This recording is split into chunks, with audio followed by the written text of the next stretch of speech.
And hello everyone, welcome to the stream. So, continue playing the Great Ace Attorney. Alright. Now let me check the sound. So, test.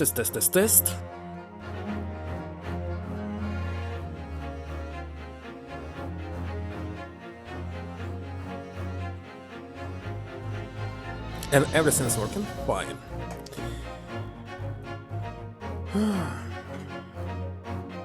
Alright.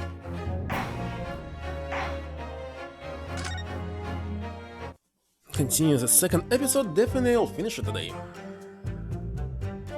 The snow lay about. Oh yeah, we are pressing on every single statement, same as usual. Snow lay about. My neighbor did cometh in the evening, bearing a gift of tea. Change this a little bit. Alright. To be clear, by neighbor, you are referring to the defender, Mr. Natsume-sama. Oh. Yes, Natsume. Oh, indeed, sir. Perhaps you, though, wouldst that I call him the man from upstairs. And at what time did the mustachioed Nipponese visit you in your room? Our meeting was promised for the hour of 9, and lo, did he come to tender a gift of fragrant tea. Details which are in accordance with the defendant's own testimony, yes. And we were brought in such a literary debate as history have not seen before. Right. By which I presume he means the discussion about who was the stronger, Romeo or Juliet. What was his name? Pedancy. Did play the part of young Romeo, whilst my neighbor played the fair Juliet. Each of us dressed as would our characters be to bring weight upon our merry experiment. Dare not imagine the scene. Frailty, the name is human. Canst thou imagine how dismayed I was? Yes, I had heard of the eastern art of Jiu-Jitsu, but never did I dream to be a skill practiced by the commonly maiden. Juliet beat Romeo up? This is not helping our case. I believe the court has heard enough about your earth-shattering literary debate. Perhaps you could reiterate your statement about the tea that the accused brought to your room. Allege I'm the servant, but I would do the bidding. Not bidding. But maybe bitter was his drink, and when he left, I did fall prostrate on my table. Let me stop you there. Mr. Natsume left your room at 11 o'clock, but it wasn't until after 2 that the poison made you collapse. That amounts to more than 3 hours of missing time. Let's go on. If the defendant had already put the poison into your tea, that 3-hour window of time is something you're going to have to explain. Gladly, this an easy task. What? I did drink all the tea not while my guest did tarry, but after he took leave of me. When it was stone cold, but at 1 hour past midnight, earlier where my lips parched.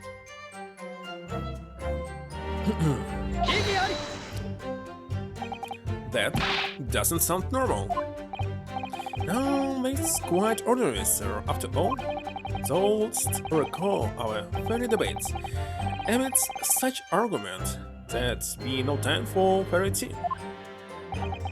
Around Juliet again, and who was stronger? Mr. Pedancy, in summary, allow me to confirm. Did you not come here with the intention of naming your attacker? But of course, my lich.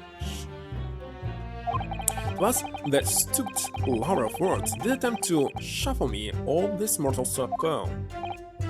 We all know what that means. First, the tea alone did pass my lips at late hour, not else. So, you didn't have any kind of evening meal, dinner, supper? Feed on luxury, feed on gluttony.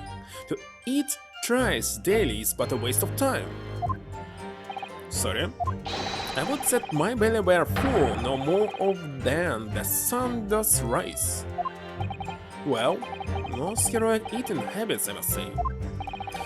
Night and day do I fill my hours with learned study of the great bard and playwright. Hence is that here, thus not in my chamber, being then the costumes of mine art. What appeared to be the case, as even a rodent was found starved to death in your room. When I think of it, it's not just food that was conspicuously missing from the room, is it? I don't recall seeing a single play or script anywhere. For I have devoured them all. You've eaten them? Every word being within my skull, it's so imagine. Otherwise. Right. That wasn't a misleading at all. Now, could you turn around, do you think? Which brings us to the conclusion that the only way the poison could have passed the victim's lips is in the tea.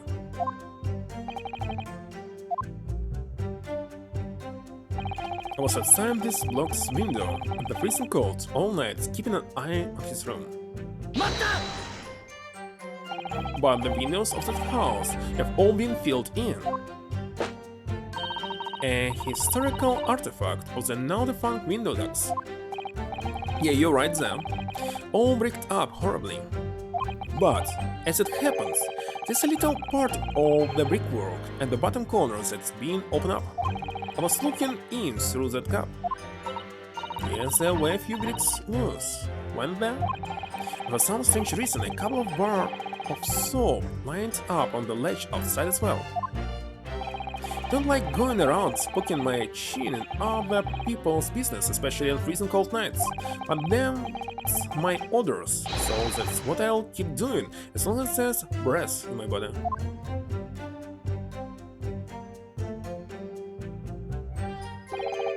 What's with all that theatricals today?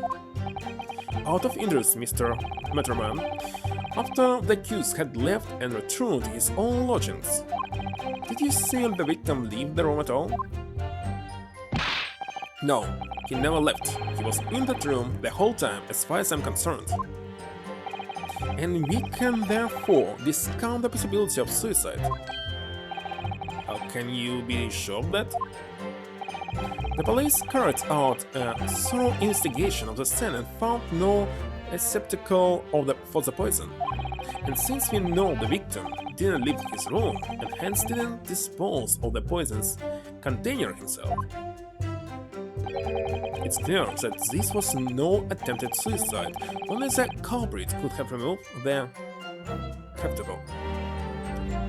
Well, thinking right now, we don't have enough items and evidence to prove anything, so how to continue?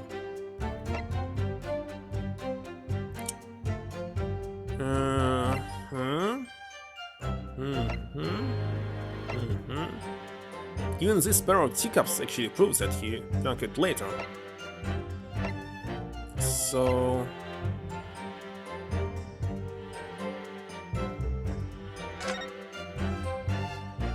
Wait a second, where is it gone? It was here before. What is it, Mr. Naruhodo? This bar of soap.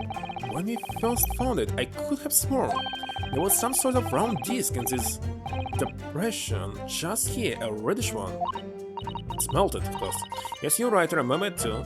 So he really used it as a coin. But now the depression is completely empty. Could the disc have gone? Evaporated? evaporated indeed. Question is, what was this?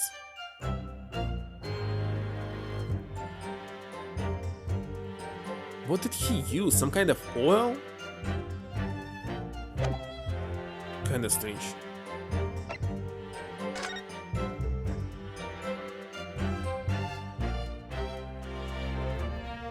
Maybe the liquid that he was using was in this teacup?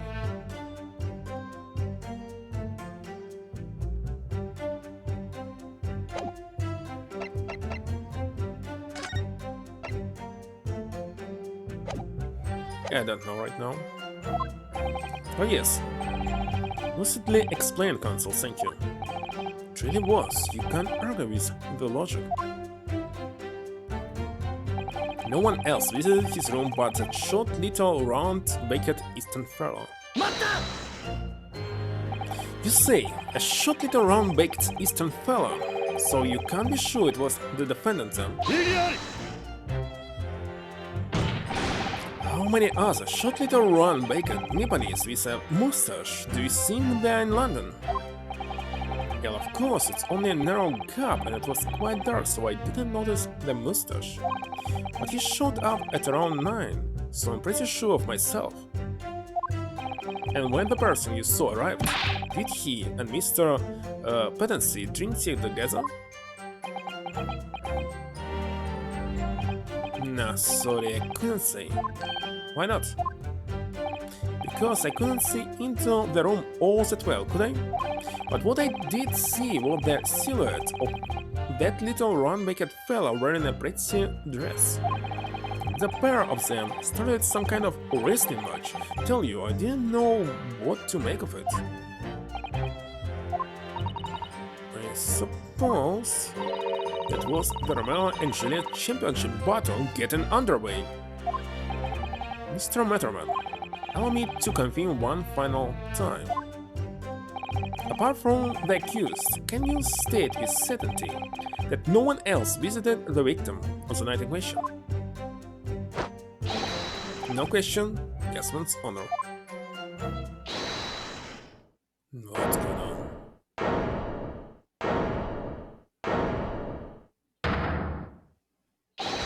My lord! Goodness me, yes, Mr. Foreman?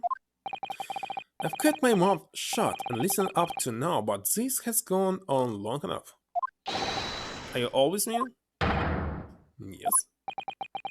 Are we to understand that you, ladies and gentlemen of the jury, are in agreement with one another? That you've reached an animal's decision? To right we have. Are you always me? Yes. No. Difference in the middle of a cross-examination. To be honest, I was holding out a bit of hope for you, young man. Especially after you ended the fight, those few hours that followed the accused leaving the victim's room. Yes, that 3 missing hours, as you put it. But in the end, what difference do they make? None, as far as I can see. And since it's now apparent, there's really no reason to delay our decision any longer. If this jury is working totally the same in real life, I know why they. Even then, like I was saying before, if I don't take 5 walk home with me tonight, the missus will blow her top. What's that? Sorry, I didn't quite catch what you said. Very well, let the court be apprised of your decisions. Ladies and gentlemen of the jury, you'll state your leanings as to the defendant's culpability. Yuzai! Yuzai! Yuzai! Yuzai! Yuzai! Yuzai!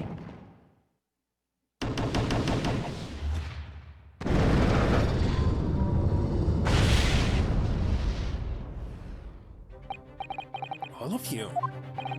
Well, it would appear that the jury is indeed in animals.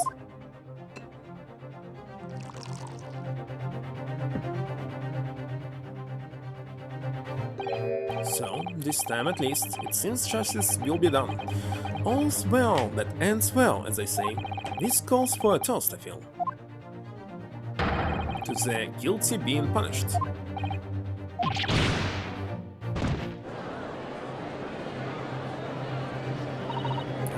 Mr. Naruhodo, please? The trials isn't over yet. Do you mean, Miss Susato? What about the information I found in this encyclopedia of British law I have? That obscure right that belongs to the defense in this station, remember? Summation examination. Yes, that's right, we don't have a jury in Japanese courts, of course. But here in British court of law, if we can reverse the decision of a majority of the jurors, we can force the trial to continue. This trial can end now. Whatever it takes, I just can't let that happen. The defense moves to invoke its rights to a summation examination, my lord. I am not surprised at my learned Japanese friends' inability to admit defeat. Choose to cling desperately to some archaic rule you barely comprehend instead of accepting the truth. Certainly no other defense counselor in recent times has exercised the right to summation examination. Because they all know that once a jury's mind is set, it cannot be altered. Nevertheless, the right remains and must be upheld. Defense counsel's request is granted. This court will proceed with summation examination as outlined in the Encyclopedia of British Law. Thank you, my lord. Are you and your fellows prepared, Mr. Foreman? Believe me, my lord, we know all about this young lad's tenacity. And we are ready for it. Very well. In that case, ladies and gentlemen of the jury, I may call upon each of you to state the grounds upon which you find the defendant guilty of the crime for which he stands accused.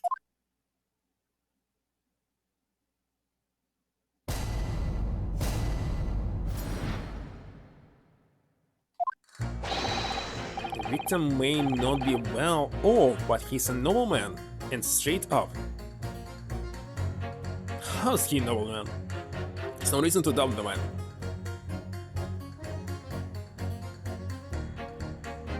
In this case, why you doubting Nipponese? Well, I do declare the good gentleman has no reason to lie. In fact, I think he's rather splendid. Just look at the accused by comparison.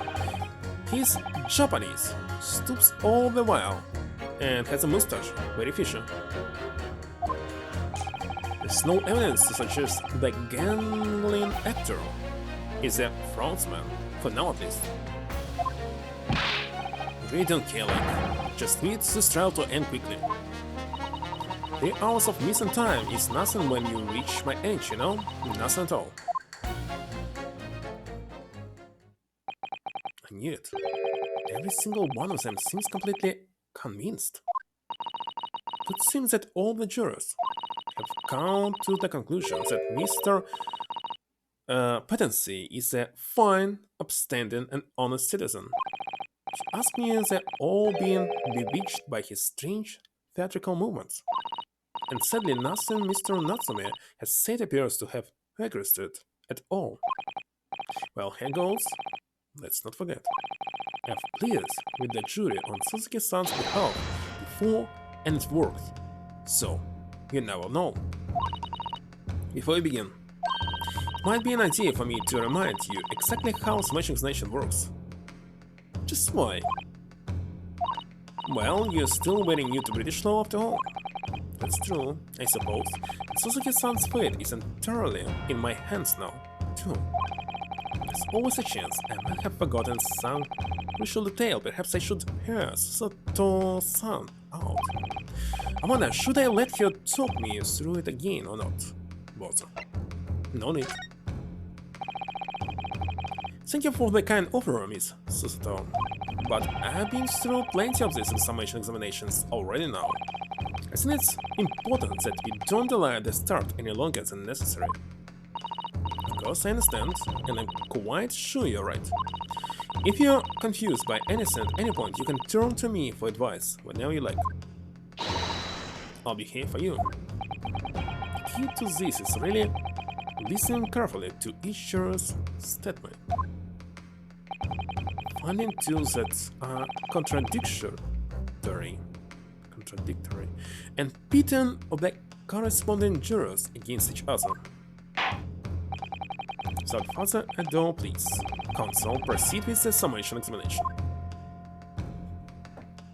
Okay. Yes, my lord.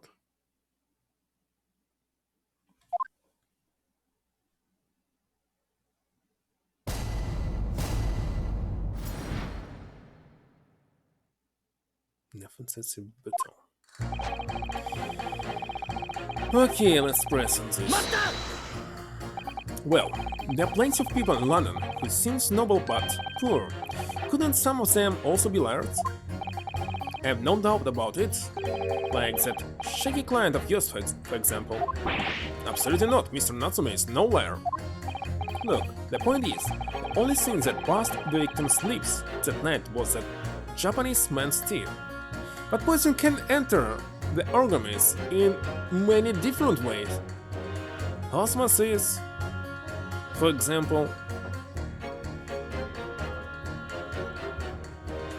What is this? Injection, air, observation. Just tons of them. Why should be a food liquid? When you take the Jasmine's testimony into account as well, the truth couldn't be any clearer. Well, that's only logical. But let me be frank here. I'm a gentleman with a gentleman's values. If it turns out that the old pedancy chap is a rotten liar after all, let me change my decision about the defendant. And I'm sure my fellow gentlemen on the jury would do the same. Isn't that right? Well, yes, perhaps, though I don't see it happening. Huh? What's that? Elder Jen on the end here, you know? You'll have to speak up. I really don't care about all this nonsense, just need that trial to be over. How many gentlemen do we actually have on the jury then? Alright, sir, I may hold you to that. Don't forget what you said.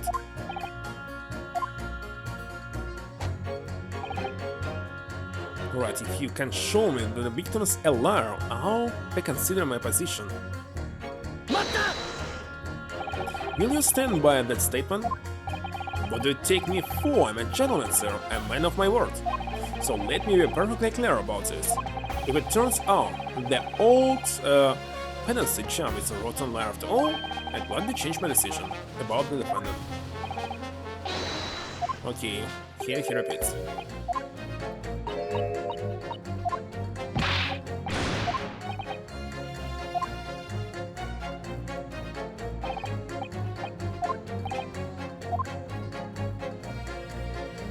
Well, I do declare the good gentleman has no reason to lie. In fact, I think he's rather splendid. Are you saying you believe the man to be trustworthy because he's rather splendid? No, that's not what I said. The man is the victim here. What reason would he have to lie? And yes, he's rather splendid. So you say, yet again. Meanwhile, the man who stands accused behaves so suspiciously, it's exhausting to look at him. And for it, he's not splendid at all. Splendid logic there, madam. Thank you so much. Okay. Oh no, no one of those things is a reason to find the man guilty. But he's fishy, there's no point dancing around the fact. He's Japanese. He has a mustache and he stoops. You see, you arrive at the conclusion in just 3 steps. 3 steps like a waltz, in fact.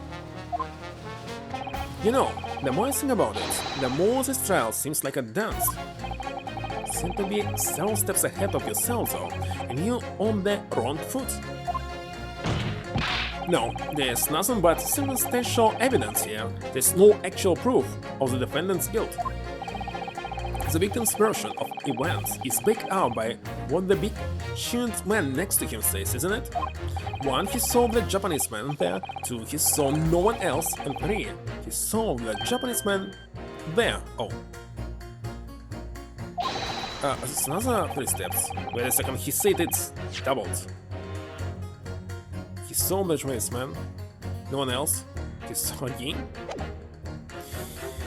Well, this really does seem more and more like a waltz, doesn't it? Alright, and the prosecution will waltz its way to victory if I let you speak much more. There's no evidence to suggest the Anglian actor is a Frenchman. For now, at least. A Frenchman? What do you mean by that, madam?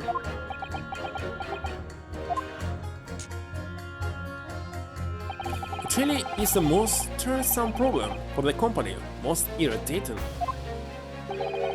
We can be absolutely certain that a customer is stealing from us, but without hard evidence. We can't even threaten to take action for fear of being sued. I'm sorry you lost me a little there, who are you? I am the wife of Augustus Altamont, owner of the Altamont Gas Company. Another woman related to the case. Usually if you're related to the case, you must be excluded from jury. Gracious, Altamont Gas, you say? Gas is the future of energy in this country and around the globe, but proper handling is essential. So she knows that he's fishy, this patency. I'm sure our employee from the East End branch office would be the first to agree. Salute, lady Queen by. Gotta be used properly. Altamont Gas is the best in the world, of course.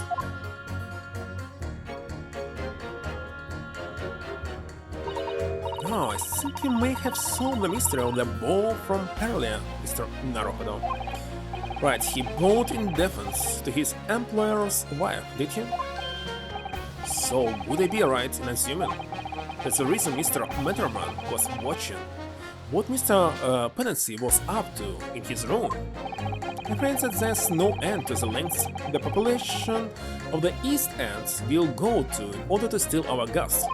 So we really have no choice when the company identifies somebody as a possible fraudster. He was stealing gas. Wait a second. He definitely used the fake coins for doing this. But could the gas somehow leaked outside? So he was poisoned by gas? So what I need to prove that gas was leaked, first of all. Right now I see no way. How could it possible? Except if they actually did something to the meter to check it. I'll think about it later. I had to dispatch a worker to watch the suspected day and night, being very thorough in our investigations. So you mean Mr. Penancy is? I wouldn't come out and say it in public. But you can finish this sentence with a grubby little gas thief. You have noticed the public gallery in here, haven't you? Have you? The eye of man hath thou heard, the ear of man hath not seen. Face, wouldst thou wound me with the words, were I to let them penetrate the skin? But seraphs hear not insults, only cheers of angel in the sun. May not have evidence yet, but my workers won't stop buzzing around you until they find it. And they do. You find yourself blasted back to your angelic heights in an Altamont gas explosion. So Mr. Penancy has been stealing gas. Wonder, juror number 4, if you wouldn't mind adding that information to your statement. My pleasure. Was it the bit about ripping that thief apart you enjoyed? A little before the part about abject violence, if it's not too much trouble. Yes, of course. Scoop it. Scoop the balance.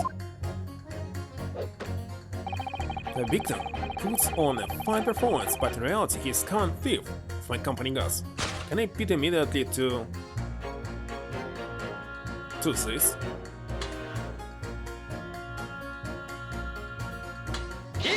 Let's see. Maybe not yet. Those two statements clearly contradict each other. Good gracious. Whose statement do you refer, Consul? Juror number 1? What are you yelling about, lad? I presume you've heard juror number 4 statement, made by the wife of the owner of Altamont Gas. Well, yes. A victim, who you claim to be a noble, straight-up man, in fact, turns out to be a common thief. So the good lady says, but there's no evidence there. You and I both heard them as much. It's true, we don't have evidence as such, just yet. But the claims aren't baseless, you know? What? You heard me. Seeing as his operation has already been compromised. I would suggest that the court hears testimony from our East End branch office employee over there. I'll do whatever you say, my lady. Yes, man's honor.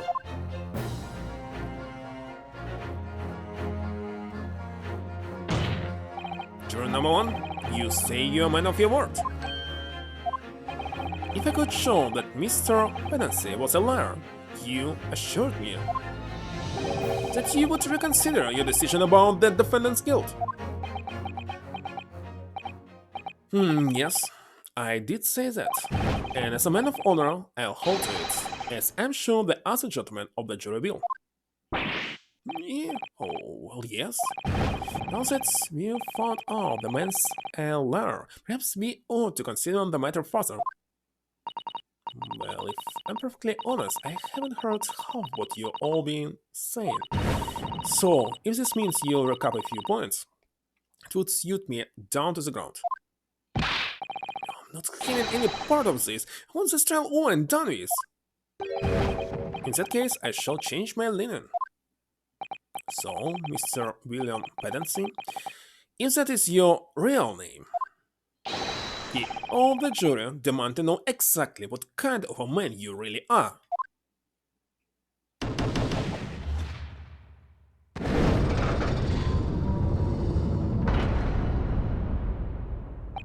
That's 4 jurors, 4 for not guilty. Yes, Mr. Naruhodo. Victory!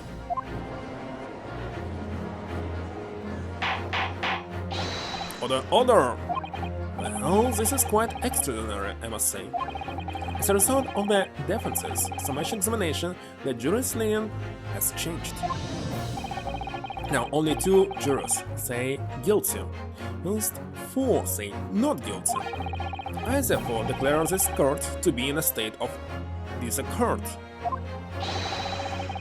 and order the trial to continue.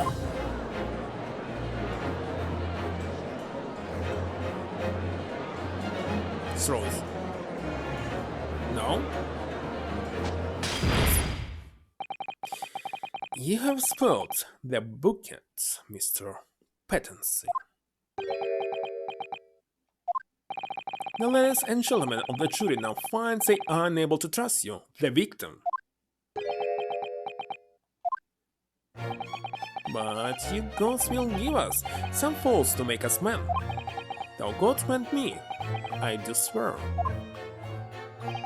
This Gasman speaketh that which concerns him most, not but gas, not but thin air.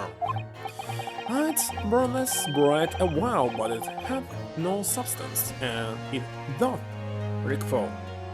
Seriously, people of all England were using so many th sounds that I don't know. Actually, it should mean something. What did you say? Maybe the only language where I actually had this sound. I don't remember any other language with that. Do I take it, Mr. Pedancy, that you deny the allegations of gas thievery? And actually hope that in the future they eliminate this sound at all, because it's unpronounceable. For me of course. Most heartily, my lord, hast thou forgot, I am a seraph, an angel, noble of mind, sweet of nature, and rarely honest of heart. Verily. Flowery mouthed, pompous beanpole, just cause I haven't got the evidence yet. Mr. Pattinson, if in fact you are not noble of mind, sweet of nature, or honest of heart, if you are a liar, then your testimony should have no sway in this courtroom.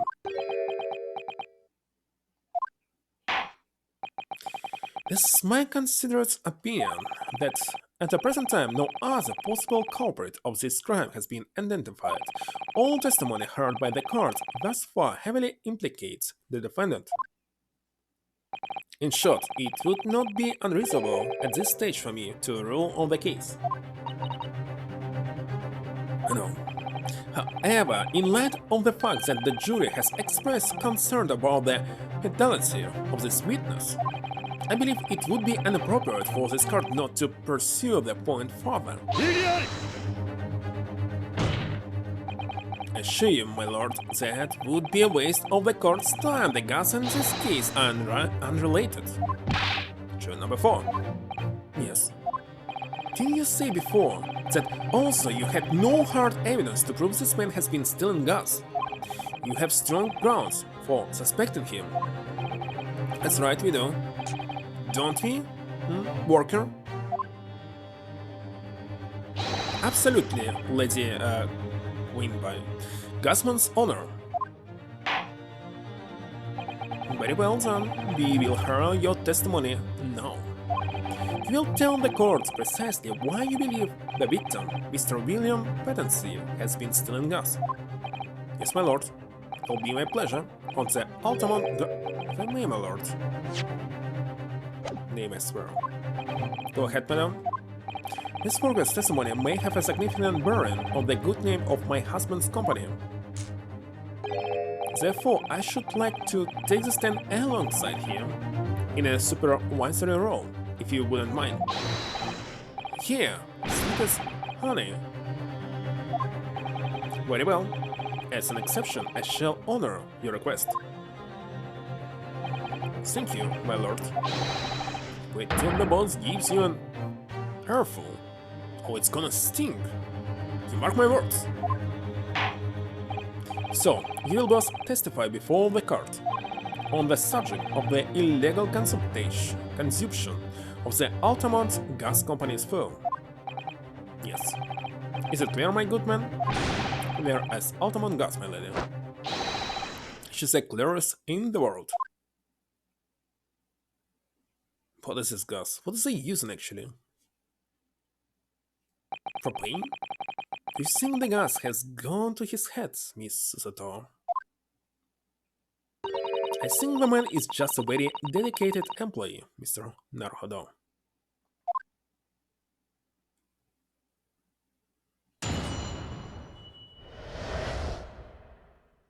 Okay, the Altamont Gas Company's investigation. I'm proud to be the company's East End branch investigator and matter money collecting agent. At all gas matters, except throw pennies bits, each coin giving customers about 2 hours of Georgia's gas. And yet, the matter in Mr. Penance's room didn't have a single coin in it. The matter doesn't appear to have been tampered with, though, and the collection agent had the only key. Somehow, he's using all the flaming gas he wants, without paying a penny. If that's not thieving, what is? Well, definitely he's throwing these coins and they simply disappeared evaporated. Pray forgive the discourtesy. The irrelevance of this testimony caused me to turn to my hollowed chalice. I mean, by that remark, Lord 16. Did the mustachioed Nipponese poison the gangling excuse for an actor, or didn't he? That is all that should concern this court, and yet now we must listen to this abhorrence. Clearly, what separates the West British Empire and your Eastern England island nation is more than geographical distance. But this could turn out to be crucial testimony, and the cross-examination must go ahead. Do what you will. Norman Zix appears to be in a violent mood. Yes, he does. Attempted poisoning and an incident of gas theft with no supporting evidence. It's true that they would appear completely unrelated at first glance, but I wonder, the truth tends to be buried in the most unusual places. Well, so I will take a pause for a minute. Let me save here and be right back.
Alright.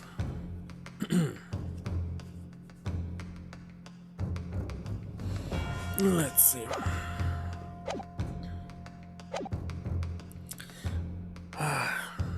And the first step in the coordinates will be to establish just who and what this man really is.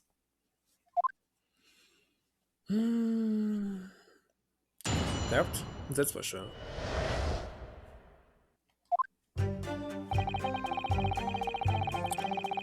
Okay. So does that mean you enter people's houses in order to empty their gas meters? That I do. I try to catch people when they're in. Then I ask permission to come inside and do my business. Does that mean you've been into Mr. Natsume's room before, as well as that of Mr. Pedancy? Well now, interesting you should bring that up. Because I couldn't believe how little money was in his matter. I mean, how the pair of them survived the winter is beyond me. It really is. No, Mr. Natsume, he probably spends all his gas money on books. And then when he finished reading them, he probably burns them for worms. Kindly reiterate your statement about the gas meters themselves, Mr. Weatherman. Not much to say really, but as you wish. Upon gas meters, except through penny bits, each coin giving customers about 2 hours of gorgeous gas. So all London houses that have a gas supply are fitted with these gas meters, aren't they? As the latest model, the height of technology developed by our company, Altamont Gas. And anyone who uses our gas will have one of these meters in their property, yes. So if a 3 pence coin gives 2 hours of gas, most people would use about 3 coins in a night. Okay, hope they actually can throw all 3 coins and it will be 6 hours, not getting up to use it. More than that usually, if they have both gas lights and a gas stove, that is. Think about it, Suzuki-san doesn't have a fireplace in that room of his, does he? Some people still choose to use candles, of course, and only have gas for heating. Yes, I remember seeing candles in Mr. Natsume's room, actually. In this case, how people actually survive before without gas in the same houses? How does the money in the metro get back to you or the gas company? Every 3 days, gas men like me visit properties on the gas supply until the meter's coins. I would never let anyone every 3 days into my house, no matter what. They could wait till next year. I must say, the design and manufacture of the new meter costs the company an awful lot of money. Once per month it's too many, but every 3 days. But happily, it did put a stop to people not paying their dues for the most part. Why in this case not to put gas meter outside the house? Oh, because they have to pay an advance, you mean? Yes, exactly right. And yet the meter Mr. Cadence room didn't have a single coin on it. Out of interest, how long has this been going on? Weeks and weeks. He's been pinching gas of us for ages. And you examined the meter on Mr. Pedance's room, I take it? Naturally, we took it all the wall and went over it with a fine-tooth comb. And found nothing suspicious at all, I presume. Well, faking coins, it's like what people are constantly doing. Or coins on a string, or yeah, like this that evaporate, I know it for sure. In 90s everyone was using this. For telephone. No, afraid we didn't. In public telephone. Which is exactly why I demanded a new type of meter to be produced. Not in 19th, actually in 18th. One with an indestructible lock. Patents is special. It sounds like it would have cost an awful lot of 3-penny pieces.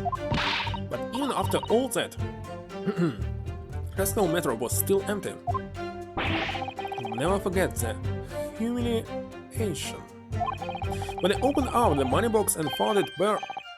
What I said? You what? And the look on his face, that smarmy smile of his. I pulled the meter straight off the wall and took it back to the office. But you know what? Nothing. So it cannot be oil. Well, they actually found the oil. No trace of it being jammed open anywhere with a single sign. Wait a second, what if his coin evaporated and contained poison inside of them? So it's not leaking gas, it's leaking coins. And what's happening to my salary as a result? Damn at 3 shillings a day, that's what.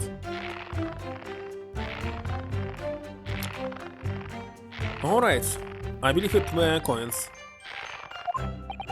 A life-threatening situation in a number of ways. Incidentally, what became of that matter? Nothing became of it. I've still got it. Right there.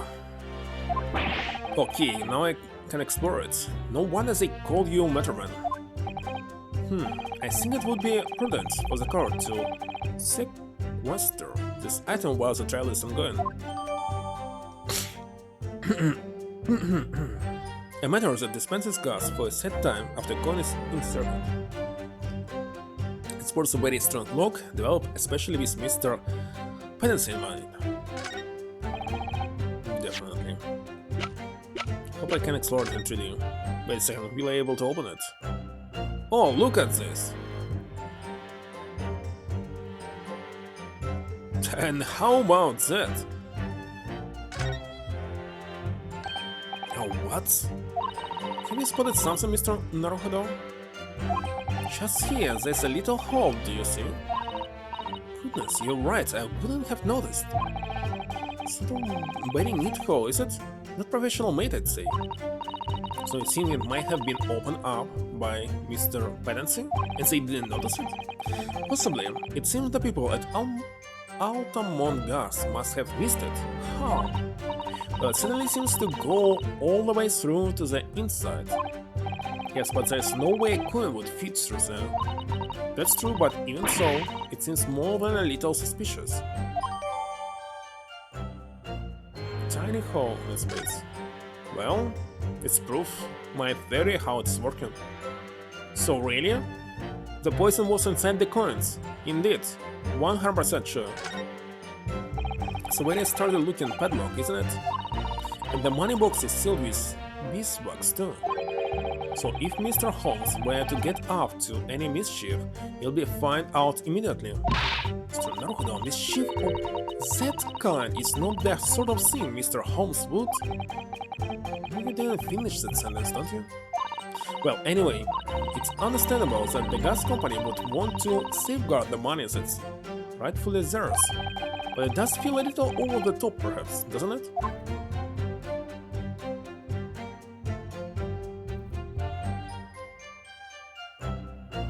Oh, so if there's no money, this meter should show that gas was used. But no money. Is it not enough for evidence? For me, it's enough.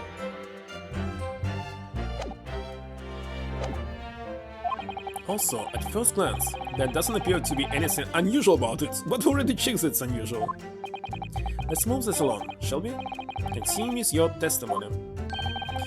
So I would say it has as much value as the contents of that meter. Meter doesn't appear to have been tampered with, so, and the collection agent, it's the only key.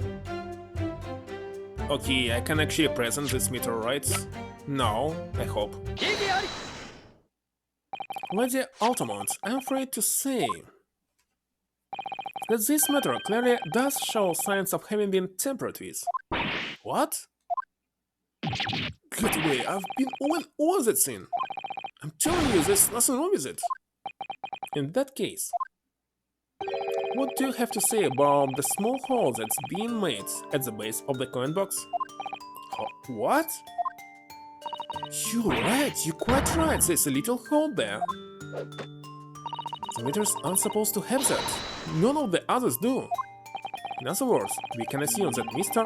Pedancy secretly opened up this hole himself. Yes, I wouldn't be at all surprised, but why? Yeah, why? I mean, it's tiny. You couldn't get a far things through that. Lady Altamont, I wonder if you could give the court some more details about your meter design. Sort of details. Well, what I specifically like to know is how it differentiates coins, of course. How does the meter tell the difference between different coins? What do you mean? Well, for example, can be by weight, by size. If someone were to put in a 1 penny coin, it wouldn't work, presumably, would it? No, of course not. So, well, how does the meter know that the coin it's being fed is through penny bit? I see what you get at now. The meter tells coin apart by the shape and size, which includes their thickness. A through penny bit is about 3/4 of an inch in diameter, so not weight. You see, other coins just won't fit. I see, it's clearly been very well thought out. The witness will amend her formal testimony with that information in case it is pertinent. As you wish, my lord. The meter is designed for coins the exact diameter and thickness of a true penny bit. Nothing else will fit. But conversely then, it would seem that anything matching a 3-pence coin exactly in terms of diameter and thickness. By the way, he could use simply a cardboard and take it from this hole via pin set or something. Isn't it? It's very easy, not just liquid. Could equally well be used. Wouldn't that be true? Well, yes, in a way. The weight comes into it to a certain extent as well. Sort of that though. Anyway, if I find any fake coins inside the coin box when I empty the meter, the contracts say the customer has to pay 100 times the amount they billed as a fine. We live for moments like that, as Gasman do. Wait a second, with this perch on his back, he looks like a bee. Live for them. It would seem the gas company has thought of everything. For gas, for cash, Altamont all the way. Yeah, definitely. That's quite enough of that. Remind me, how big the true penny bits? About 3/4 of an inch across.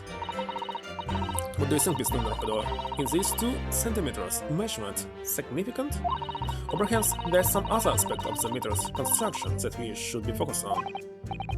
Yes, you may be right, perhaps I should try a different tack here. Like asking about whether the meter can be dismounted, for example.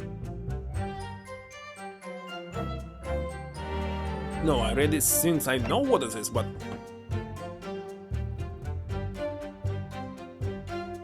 Okay, let's use deeper... It cannot hurt, I hope. How can the meter be dismounted? Dismantling? Yes, given that there's no sign of it having been forced. I'm wondering if perhaps rather than being broken open it might have been taken apart? Well, yes, that does make some sense. The padlock are made by first-class locksmiths from the finest quality steel. And the meter box itself is made from plate steel as well, welded shut to ensure it can be opened again. I can assure you, it's quite impossible to dismantle it. Yeah, nothing leaks from an Altamont meter, no coins, no gas, no nothing. I see. The witness will amend your formal testimony with that information in case it is pertinent. As you wish, my lord. All joints of the meter are welded shut, and the lock is made from solid steel. There's no way to dismantle it. Has anyone ever tried? Oh yes, they tried. But they have all given up before long. After all, if they actually broke the meter, the company would be able to take legal action. Yes, that makes sense. What do you think, Mr. Naruhodo? Is its welded steel construction significant?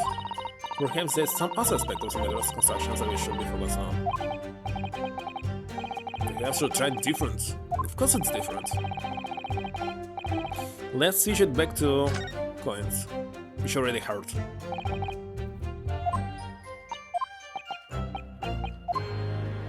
I must give it.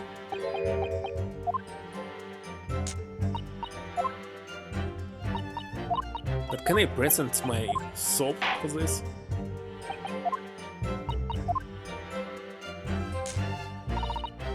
Coins and the exact diameter and thickness, but nothing else will fit.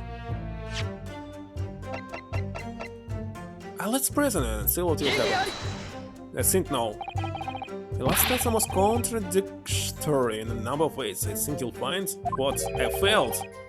Now, ways you say. That's right, my lord. In a number of ways.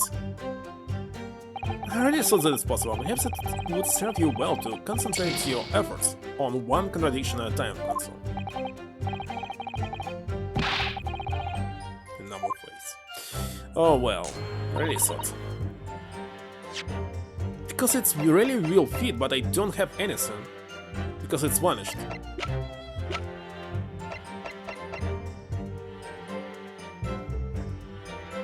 Also, how this envelope will help?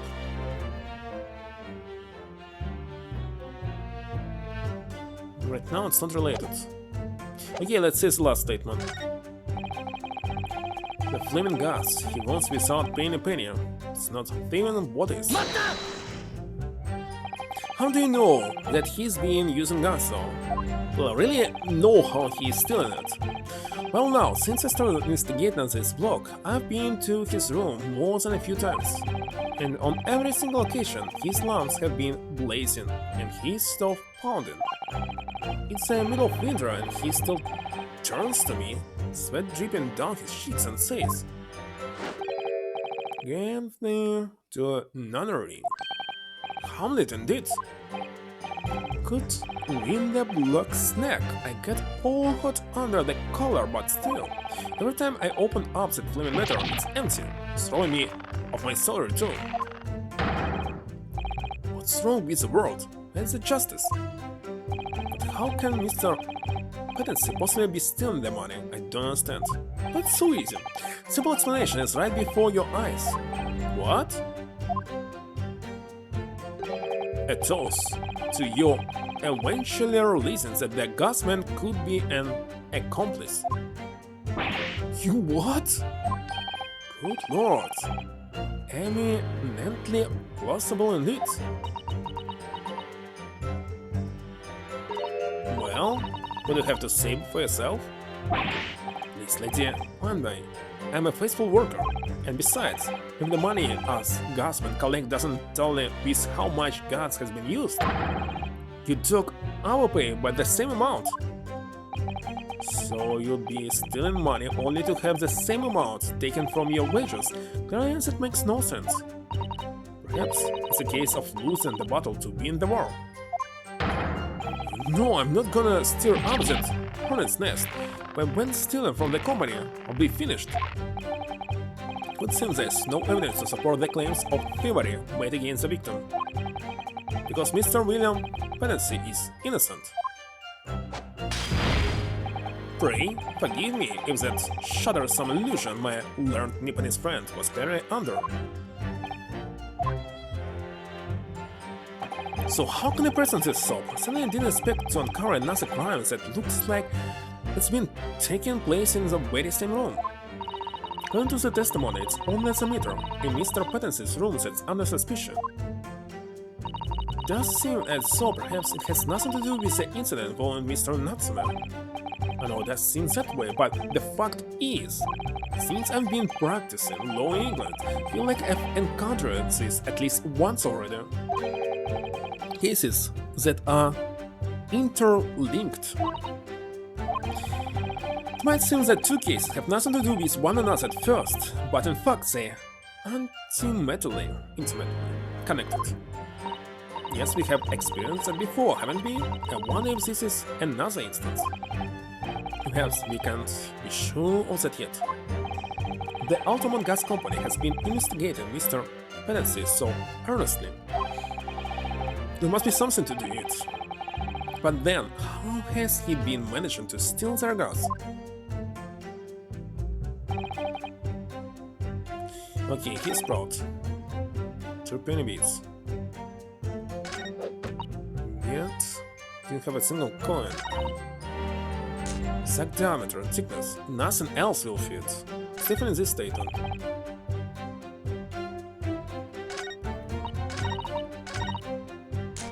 But it's fit. And what can I do this? It's already one. Wait a second. Why it's not marked that I spoke about it? Why? It's a circle of depression on this side. Lots 2 cm across. I didn't load the game. Like what? 3 counter from each. Do you think we did find this soap at the stand, didn't we?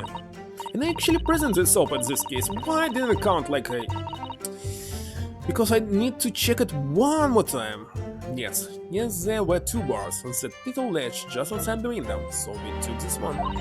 But I'm sure that when we first found it, there was some sort of reddish medallion in the middle there, I remember it clearly. Yes, but there's no sign of it now. Where could it have gone? Now I can press it. Can't believe this. I can't believe this. This game just tricked me. Let me just confirm something here. Why do I need to check this soap 3 times? 3 times. Is the diameter and thickness were to be correct? Checked it once yesterday and today twice. The meter would accept any object as if it were a true penny bit. Is it correct? Yes, that is correct. Well, by something of a coincidence. Wait a second, he used tea? Well, if the tea was evaporated as a coin, so it was inside the tea. I don't know. Well, by something of a coincidence, while we were investigating in Mr. Pattinson's room, we found a particular item that matches the dimensions perfectly. Sounds at the same time as true penny bit? What was it? Item in question is this. What have you been behind? Gas? That's a bar of soap. Still looks nothing like a true penny bit, I must say. Looks like I'm going to have to point out exactly what I mean here. I was not able to provide this soap before. What's so important about the soap is this part there. You have to turn over the soap to see what I mean. Are you referring to that round depression in the middle of the soap there? That's right, a depression that's approximately 3/4 of an inch in diameter. Or, in other words, almost exactly the same size as a true penny bit. Get away! Does anyone have present here in their possession a true penny bit? Quickly now, hand over your coins, ladies and gentlemen, all your coins. Sounds rather like a highway robbery, doesn't it?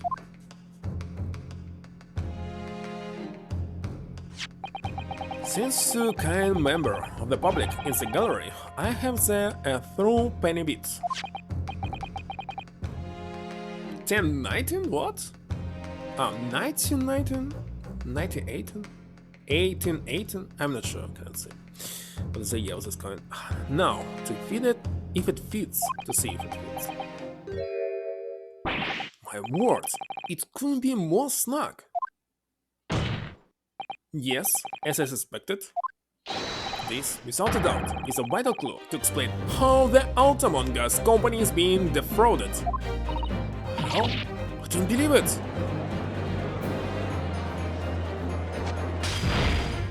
So your assertion amounts to what? That some inferior bar of soap has a tentative connection to the theft of gas? Yes. The depression in the soap was tailor-made by a true penny bit. I must conclude this that pushing a coin with some force in the poor quality bar of soap such as this is a remarkably simple way of replicating the coin's shape. And then you could use, well, some melted wax or something to prevent the mold. You could make a fake coins in no time.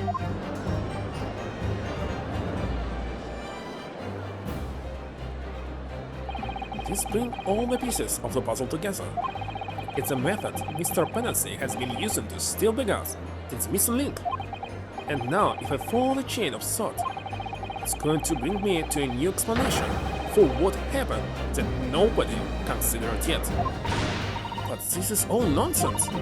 If the man had been making fake coins, my worker here would have found them when he emptied the matter. Why truly the Altamont, in the absence of some black magic that could make them disappear? I see, that's what we are dealing with, is it? It's one form of black magic that could cause the fake coins to disappear in the thin air, yes. Exactly, and the metal hand gives it away. What on earth? There are remnants of the magical methods used visible on the gas meter taken from the victim's room. It is your assertion, Counsel, that defense will identify these remnants for the court at once. Where on the meter can the remnants of the method used to make the white coins disappear be seen? Well, kinda obvious. We found this bar of soap at the scene of the crime just outside the victim's window. Outside? Yes, outside, where you yourself, Mr. Metterman, were entering in the freezing winter air. That's where we found this soap. I get it! That's right, the answer, of course, is ice. Did you say ice? It was ice where it was yellow. Mr. Pedansy has been leaving soaps like this outside his window each evening, filled with water. After a night outside in the bitter cold, the water is completely frozen solid the next morning. Then he takes his fake coins of ice and feeds them into the gas meter, giving him light and warmth in spades.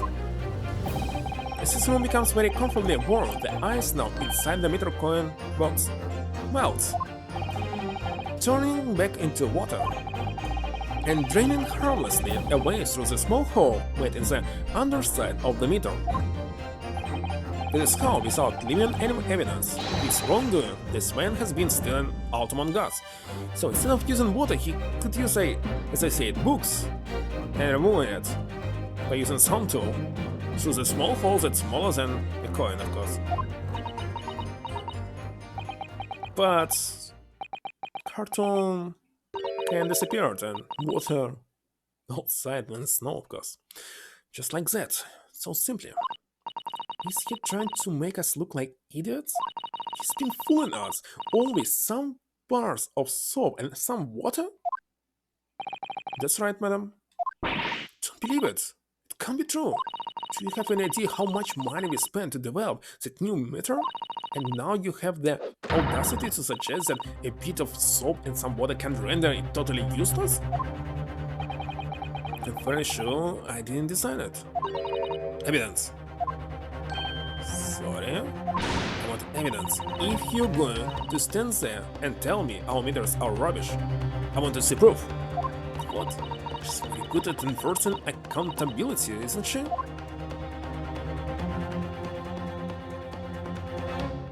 Very well, Lady Altamont.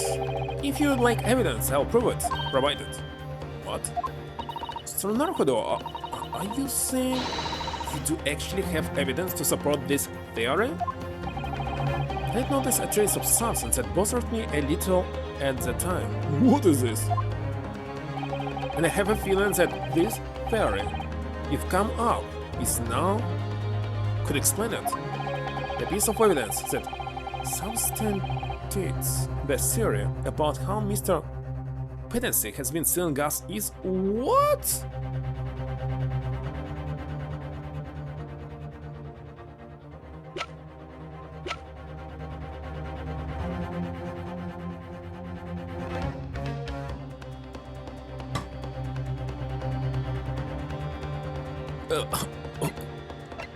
I don't even understand this. On this photo,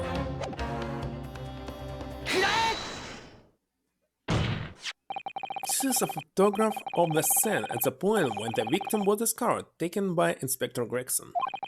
It clearly shows the remnants of the crime carried out by Mr. Pedansy. What remnants?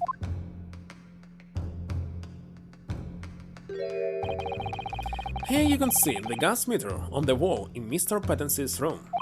Now, look closely at the floorboards directly underneath the meter.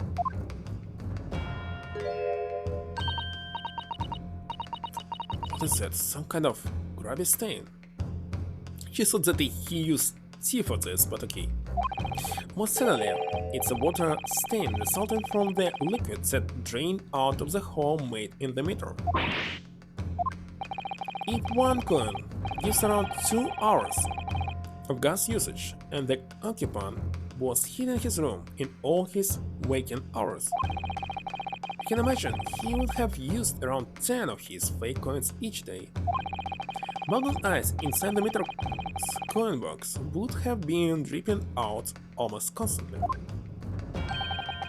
having a stain on the floor. It's awful. And there's further evidence too. Mr. Pedancy is slumped over his table, apparently having consumed strychnine. And right there next to him is a bar of soap broken in half. You're right. It appeared to me then, Consul, that the man was eating the soap, was he? Pardon me for disagreeing with your lordship, but... Certainly not. He didn't beat about the bush there, did he? In truth, Mr. Pedancy was found with a fork in his hand. A meal of soup is sounding increasingly... I need to say, medicine, what he was trying? Crazy likely, Lord 1-6. He was using that fork to... Yes? To extract a frozen coin from the bar of soap. But the bar broke in half. So perhaps it didn't go very well? Gracious.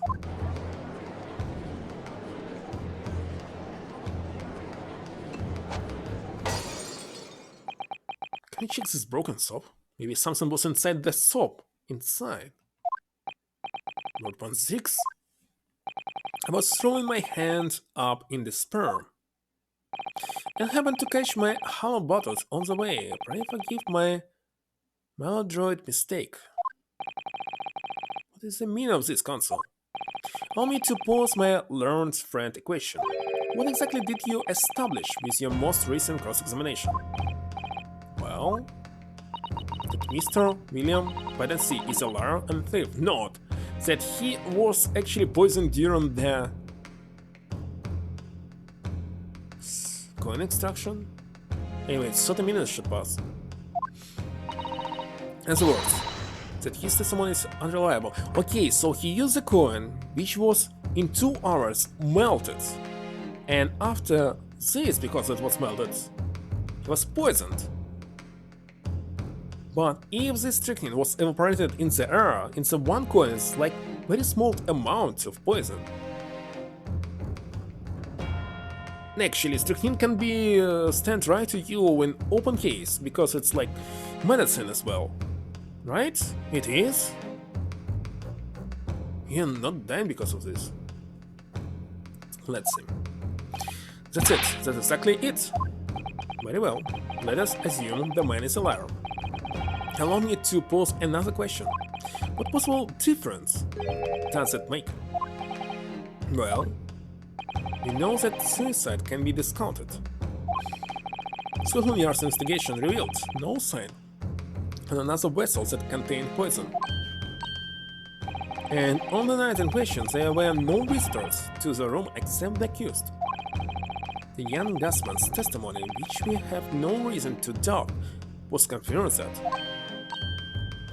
Furthermore, the only possible way the poison could have entered the victim's body is via the tea.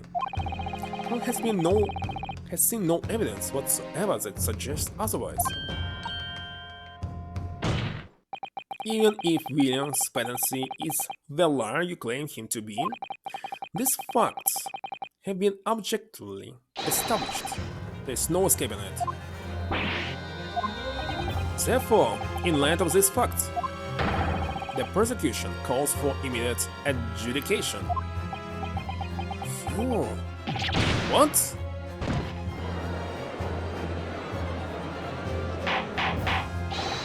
Order. Well, Consul, how does the defense respond? It's tomorrow, Order. What's the point of that last cross-examination? Did it actually get us anywhere? Did it make no difference at all, like Lord 1-6 is saying? Right. No, this isn't over. The defense will not rest. What? At console, you successfully explain everything. You've identified and substantiated the unscrupulous method employed by Mr. Pattensis to consume dust. What more is there to discuss?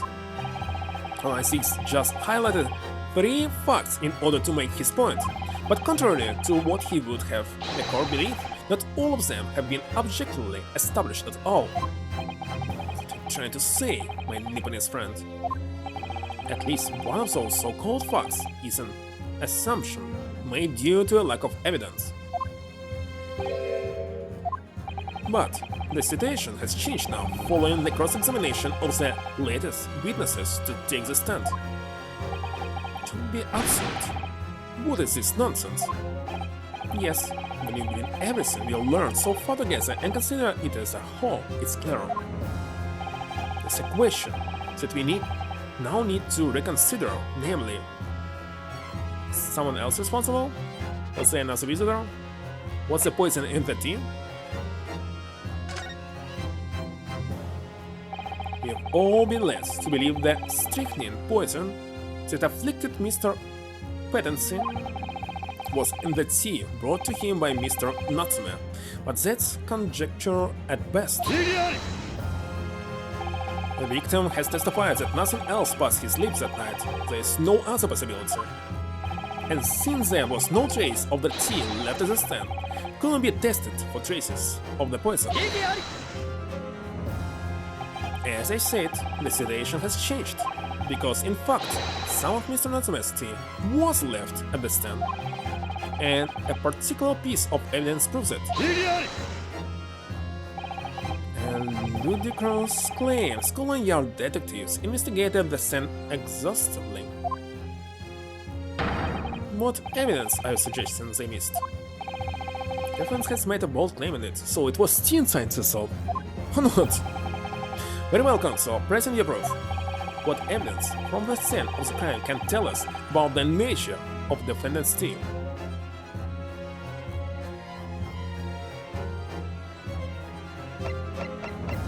Oh my god. It's not on this soap.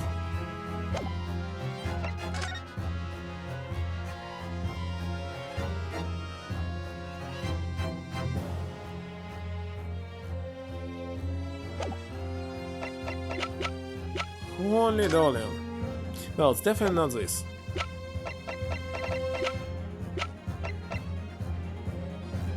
Can tell us about the nature of the defendant's tea?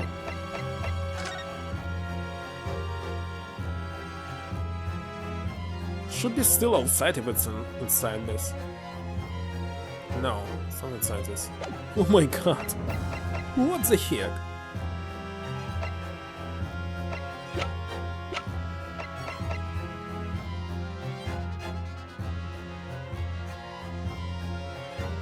Why saying there's no tea ring on the inside of Mr. Natsume's cup, not about the ring on the second cup?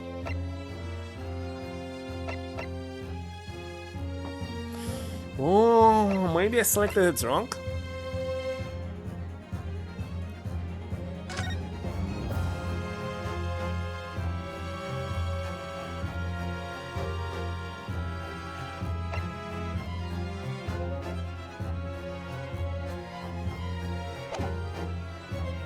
Don't understand.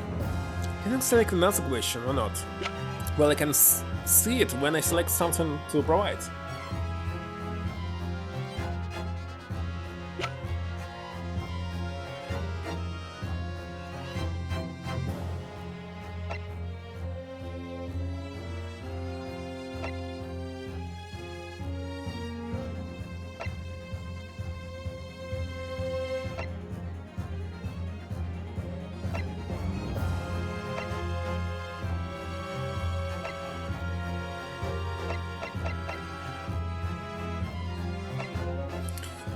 I simply don't know, maybe it was different. Should be not about tea, about another crime. That's presidency. Good gracious. The soap again? The same bar the victim used to fashion his coin of ice? Yes, that's right, my lord. It just come back to me. Something about when we first found this bar of soap. Yeah, I saw that was tea. At the stand yesterday. It's more bars of soap. Soap? What are bars of soap doing lined up on the ledge outside the window? I'm quite certain that when the original stopped, opened the bars of soap, there was actually a frozen coin in each bar. So we discovered the gas thief coin factory. Fascinating. In a way, yes, but there's more. The coin we found in the soap at the time went normal ice. Something strange about them, you mean? Exactly, something very obviously strange. They were red. The ice was red? No, you mean... That's right. It's obvious to me now. The fake coins in the soap were made from frozen tea. What? I would remind the court of a statement made by Mr. Natsume early in this trial. That evening, yes, I did take some freshly brewed tea with me when I visited Mr. Patenson's room as a gift. The public water pump outside always freezes at night, so I bought a bottle of water, especially to make it. And this is the result. Never will I touch tea again, never. Oh yes, I believe there had been a snowfall that day. It was particularly cold. Sadly, in such occasions, the poorly constructed water mains in the East End are prone to freezing. So on the night in question, Mr. Patterson, having no running water to use, was forced to use the tea brought by Mr. Natsume in order to make his fake coins. What? There were 2 bars of soap on the window ledge when my judicial assistant and I investigated the stone. That's right, and we only bought one of them. Which means that even as we speak, some of the defendant's tea is still present at the scene of the crime, frozen solid in a bar of soap outside Mr. Patenson's window. Extraordinary. Earlier today, Inspector Gregson informed the court that if even one drop of the tea remained, Scotland Yard would be able to analyze it for poison. As such, we are now in a position to prove or disprove what has until now been mere conjecture. And finding out for sure whether or not Mr. Natsume's tea actually contains strychnine at all. Hughes. Smart Nipponese. My lord, we cannot do the defendant the injustice of passing judgment now. The police should be dispatched to recover the remaining bar of soap from the scene at once, and the defense requests a thorough analysis of the frozen tea evidence in it to determine whether or not it contains any poison. But what if it will contain? And if bailiff, instruct the police to attend the scene at once. Yes, my lord. Understood.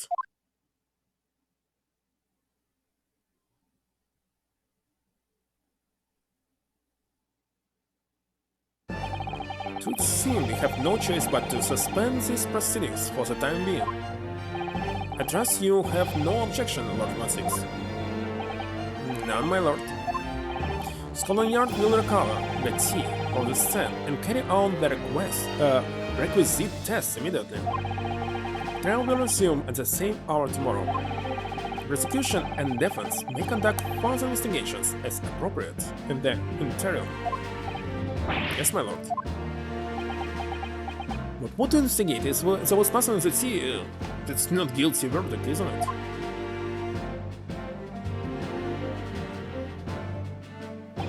Well, we managed to scrub through there somehow. Thank you, consuls. Court is adjourned until tomorrow.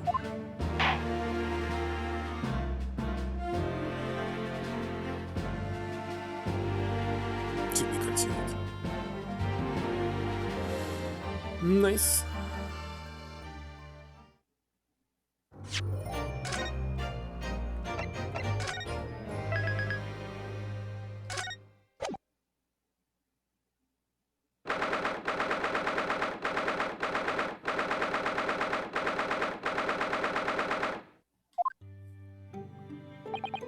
You made it back in one piece, just. To be perfectly honest, I thought we were finished there for a while. Why now? What a lot of close shaves. There's so many carriages on the streets of London. You were very nearly flooded several times. No, I didn't mean that. Yes, I know. It's a marvelous defense, Naruhodo-san. It really was. I was in awe of you. Thank you. And now that your current exploits have won us some more precious investigation time, let's see if we can't find some new clues for court tomorrow. Yes, let's do that. Is everything right? I suppose I still can't quite believe it, that's all. But I'm here in England working as a lawyer, I mean. It's the old value, no less. Truth is, it should be me, should I? Should be him standing in my shoes. Oh, anime Rava. Should be Kazuma. It's Kazuma-sama's wish that you follow him to Great Britain and work alongside him. Yes, I mean, I never had the chance to ask him exactly why, but he clearly had a plan. I wouldn't be here today if it wasn't for him. And you doing wonderfully, Naruhodo-san. No doubt that Kazuma-sama would say exactly the same if he were here with us. Thank you, Susato-san, thank you.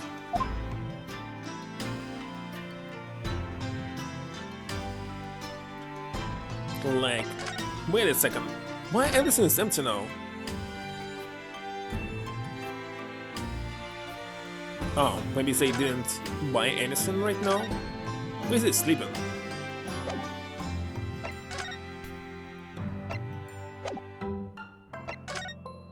If I want to investigate something...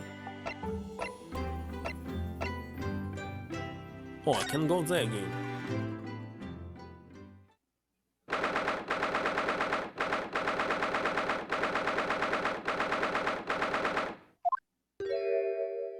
Oh, hello again, Inspector Gregson.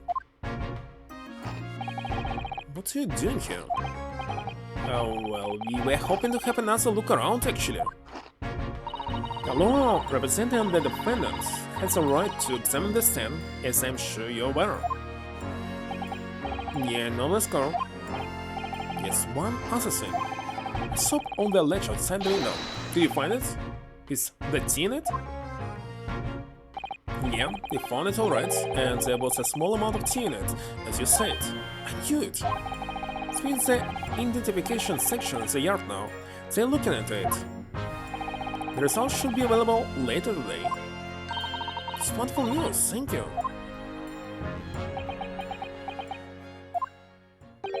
Pretty impressive performance in court this morning. Sorry?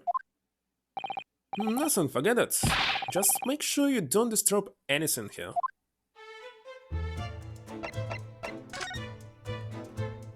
Let's check this bar. So it turns out that Mr. Petency wasn't eating the soup at all. That's right, the mystery is why he had it on a plate, whilst holding a fork in his hand is salt. He has to prise his latest ice coin off of its mouth. And in the process, he accidentally broke the bar of soap in two. Something was hard to imagine, let alone deduce.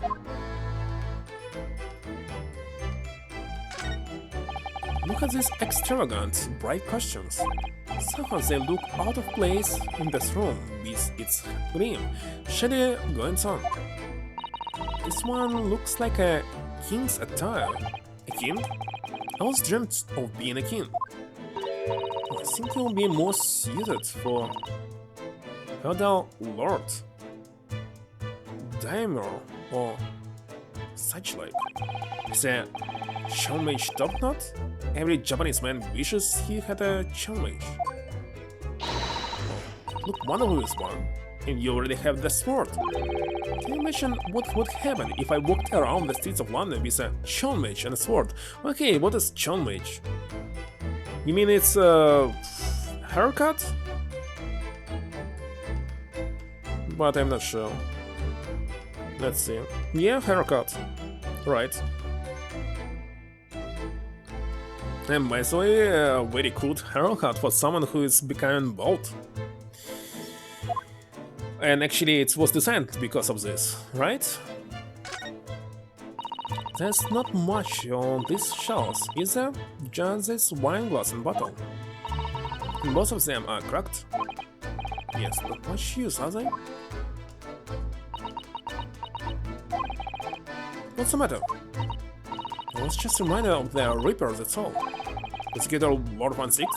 Yes, he is so reckless with his wine glass. I was thinking it's a waste and that he should donate some to the needy. So should eat next time we meet.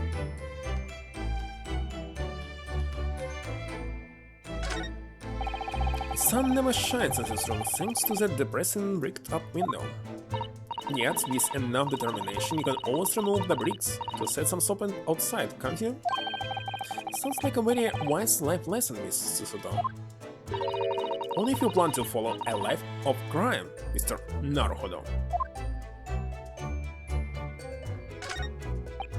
Oh, the ill-fated steakhouse from which the two men drank on the ill-fated night. During the heated, literally debate, yes. Strong well, Juliet, it sounds like it was quite a discussion. Once think of it, I'm sure that the two lovers in the play ended their lives with poison. No, one was poison, the second was dagger. Oh, I'm wrong. It's fiction, Miss Susuto. Let's hope it stays that way. Wait, both were poisoned? I don't quite remember.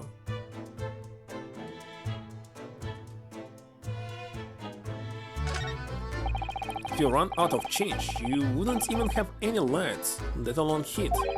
But the needy Donald's winters can be very harsh. That's true, but if you think about it, even the wealthy would find themselves freezing if they run out of small change. These winters can be very harsh for the forgetful too. Okay, I'm starting to wonder if the sun and I are going to make it to spring. That's true, we don't even have a meter at Baker Street, let alone a gas stove. Look how dark the stain on the floor is underneath the meter there. Yes, from all the water dripping out after the ice cones melted, as you established in court this morning. It's a very large and obvious stain, isn't it? Mr. Pedacy must have used an awful lot of ice cones, I suppose. It was an ingenious idea, I'll give him that.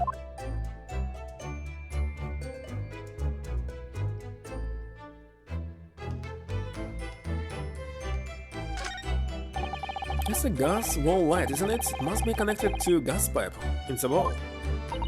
Gas lights, a gas stove. London raised a city of gas. Now that I think about it, Mr. and Mrs. Garideb had an open fire on the top floor, didn't they? Oh yes, you're right. I don't recall seeing a gas stove up there. But I much prefer a real fire anyway. It's so much cozier, but unpredictable as well. It's very hard to cook on it.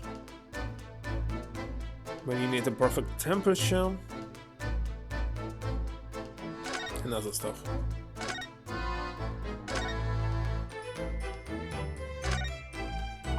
This is some sort of makeshift stage, I think, isn't it? And does the audience sit? It's all for the 90 Shakespeare performances. Actors aspiring to the great stage must practice their art, Mr. Naruhodo, with without an audience. In fact, on a related note, perhaps you should set up a mock bench for defense in your office. What? Then you could practice your art every single day. Think about it. You promise to don a bird and play the role of the judge. Well, if it would help you achieve your goals, I have to see.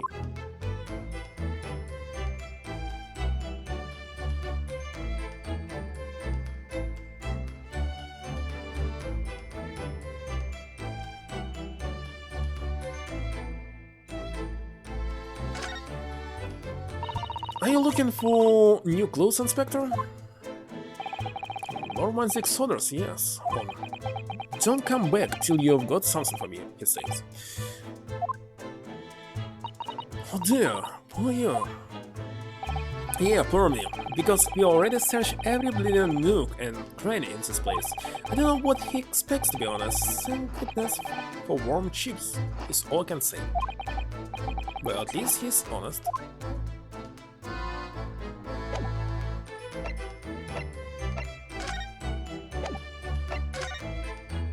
There's nothing to check.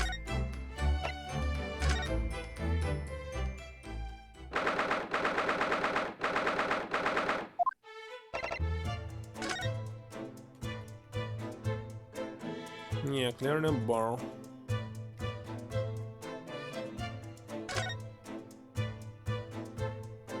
Help me.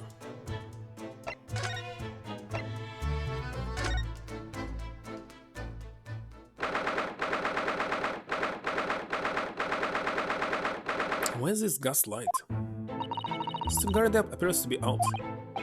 Oh well, I suppose we'll just have to come back again later. Right?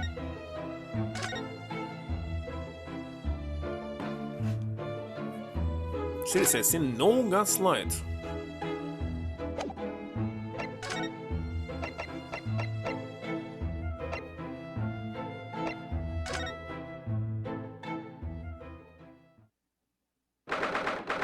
She's still here.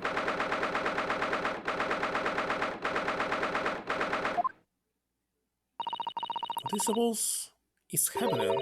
Sounds like some sort of disturbance. It's her angry voices.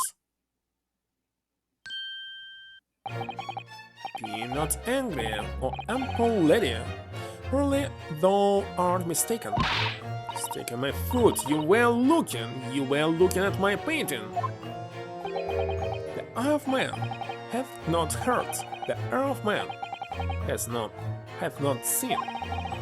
Has fallen in the poison that mustached villain. Forgive me, lady. I wish that you die from the poison. Put mercy, ample lady, but don't cease. I have vigor still. Help my penance dance. This looks rather ominous, doesn't it?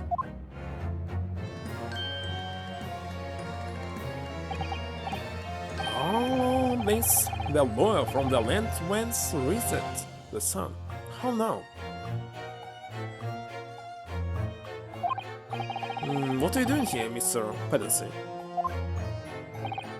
Mary, I do believe I am returned into another world. It's what he was doing, looking at my terrible work.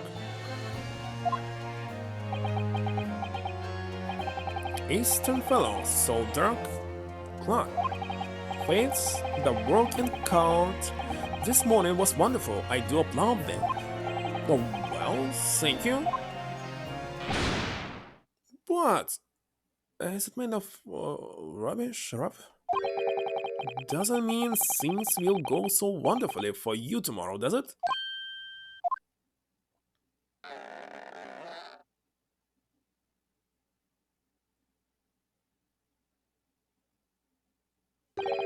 And none?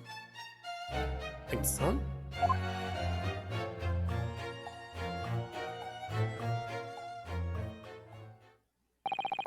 So, Pedancy might technically be the victim in this case, but there's definitely a lot more to it than that. It's very hard to pin the man down.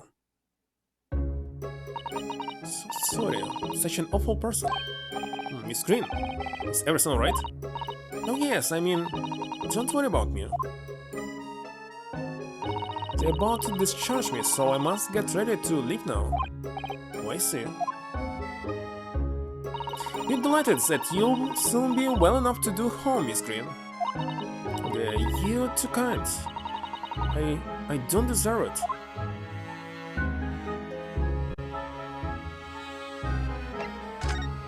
What else can I find here? So, are you feeling more like yourself today, Miss Green? I am, thank you. I mean, people do recover from ordeals like this, don't they? And people like me. Well, yes, it really was an ordeal, wasn't it?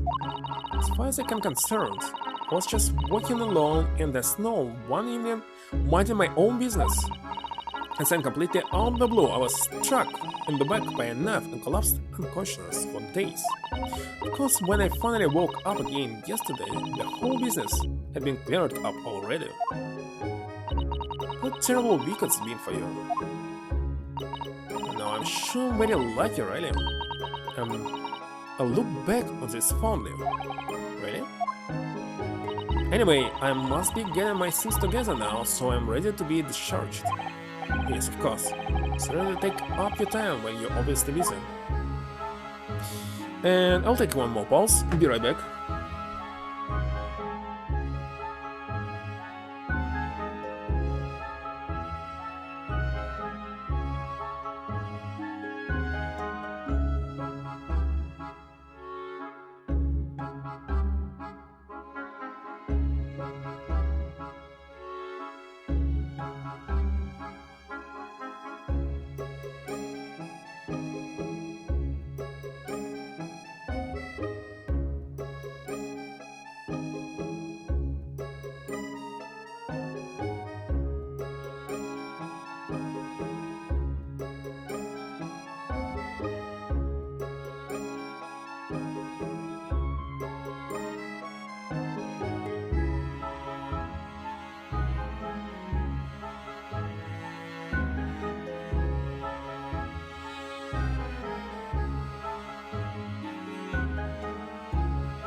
And why am I still here? Kinda strange.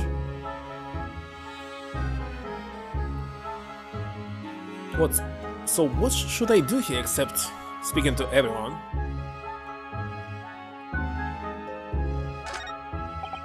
Oh, this looks like the treatment notes for whoever's occupying this bed, let's see. Will permit to run around the hospital. The patient doesn't seem to be here at the moment, so he or she is probably running around the hospital then. Oh dear, how worrying. What's worrying is why they haven't discharged the patient yet. Can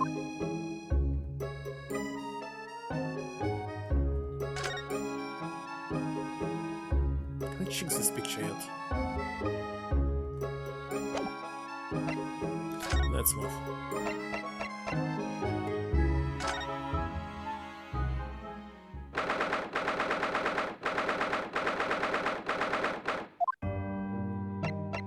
There's nobody here.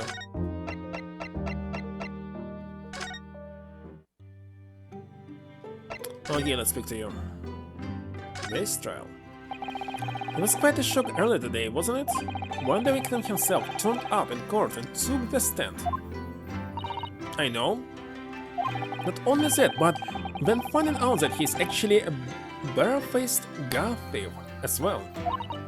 Yes, it was suddenly a surprise to us all.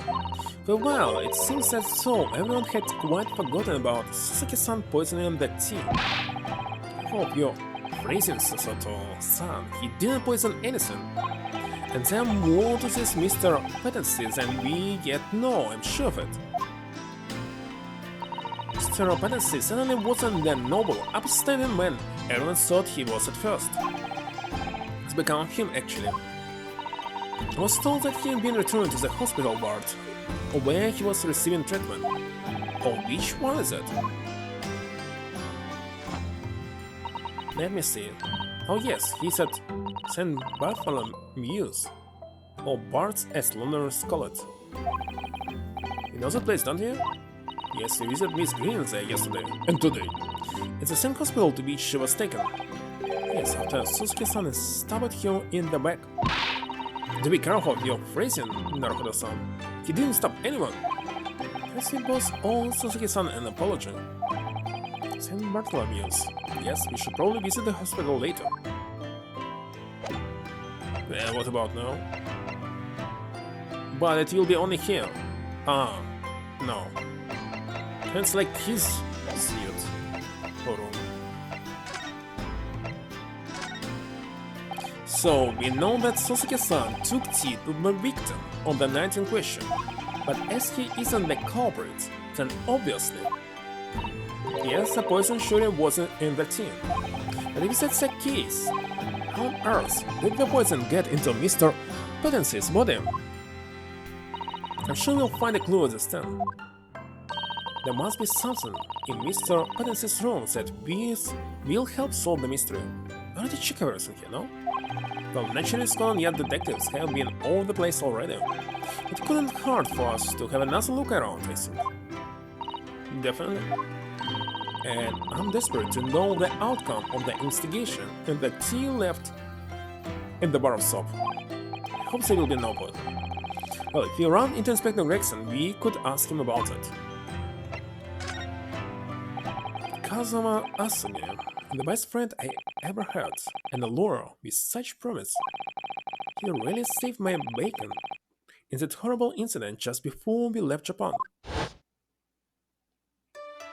I can still picture him now, looking so fierce and determined in court. And then after the trial, the crazy idea he came up with.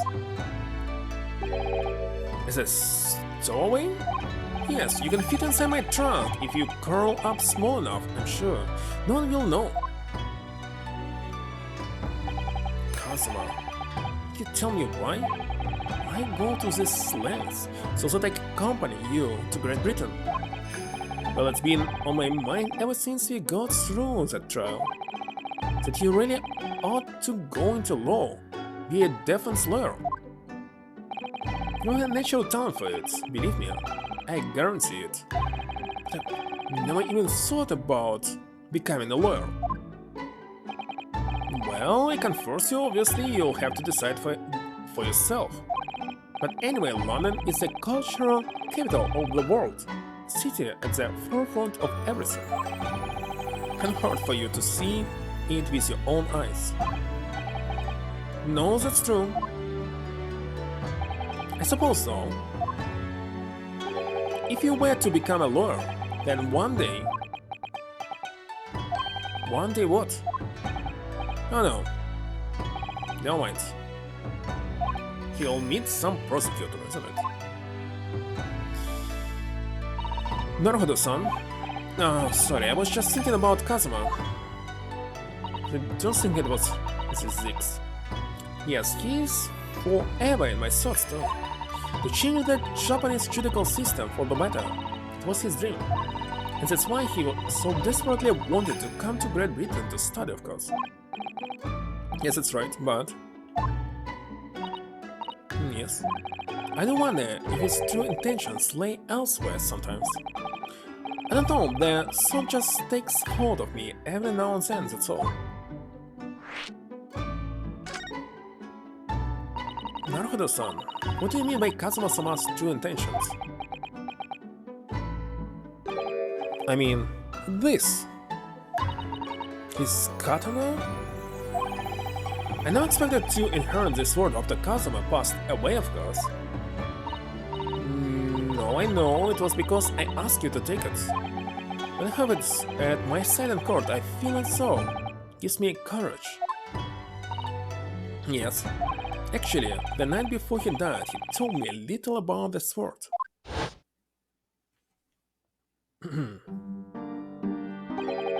Karma? That's right, it's a prized sword that's been passed down through generations of the Asage clan. A Japanese man's sword in his soul, Yansky. I can't be parted from my katana. Karma guides me. I truly believe that. So its name compels its wielder to slice evil in two? Not that you would need much compelling. On that subject, there's something very important that I have to do in Great Britain. Something you have to do? Yes. I'd appreciate you seeing it through with me. Oh, of course I will. Whatever it is, I'll see it through to the end with you. I knew you wouldn't let me down. What did he mean by something very important that I have to do? I'd hoped that the answer to that question would become apparent when we arrive here, but as yet I've not found a single clue. I see. Okay, definitely time to move. What about health? Nobody here? Oh, it's Susan. Ram, you're back. Hello, Iris. You in fine spirits, as always I see you. I am, and you look so immaculately presented as ever, Susan. You flatter me. Well, you couldn't have come at a better time. You just made a pot of tea. I'll set some cups. Really? Thanks, Iris. But actually, what is that foul smell? Huh, the wanderers return at last. When on earth have the pair of you been? Have you been in court? For Mr. Mustache's case, that was today, was it? I'm sure I mentioned it only yesterday, Mr. Holmes. I'm sure you simply did. Well, you can laugh about it now. So tell me, how did the trial go? It's only well so far. We've managed to escape without a guilty verdict at least. Really? I have liked to see it. I must pass the time of day with Mr. Ripper again. It's been too long. Is Lord Marzix an acquaintance, Mr. Holmes? Naturally, there's not a person in the world who doesn't know my name, Mr. Naruhodo. Quite what I asked, but still. Mr. Holmes, whatever is that odor? Yes, what is it? It's fine, but absolutely awful. Oh, indeed. The sign of victory, my dear fellows. Victory in science. Oh dear. Alright, I'll bite. What's he up to now?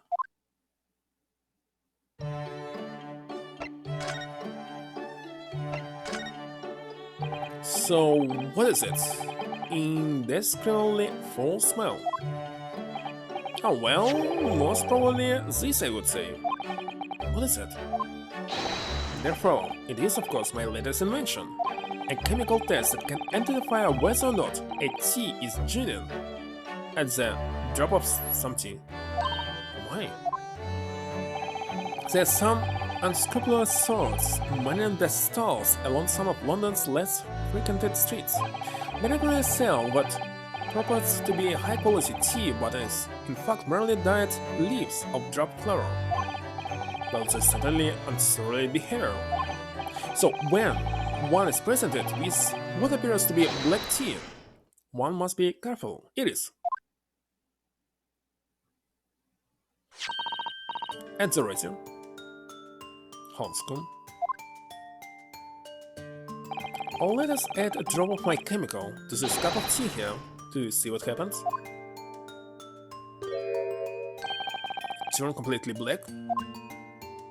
And what a foul odor it's giving off.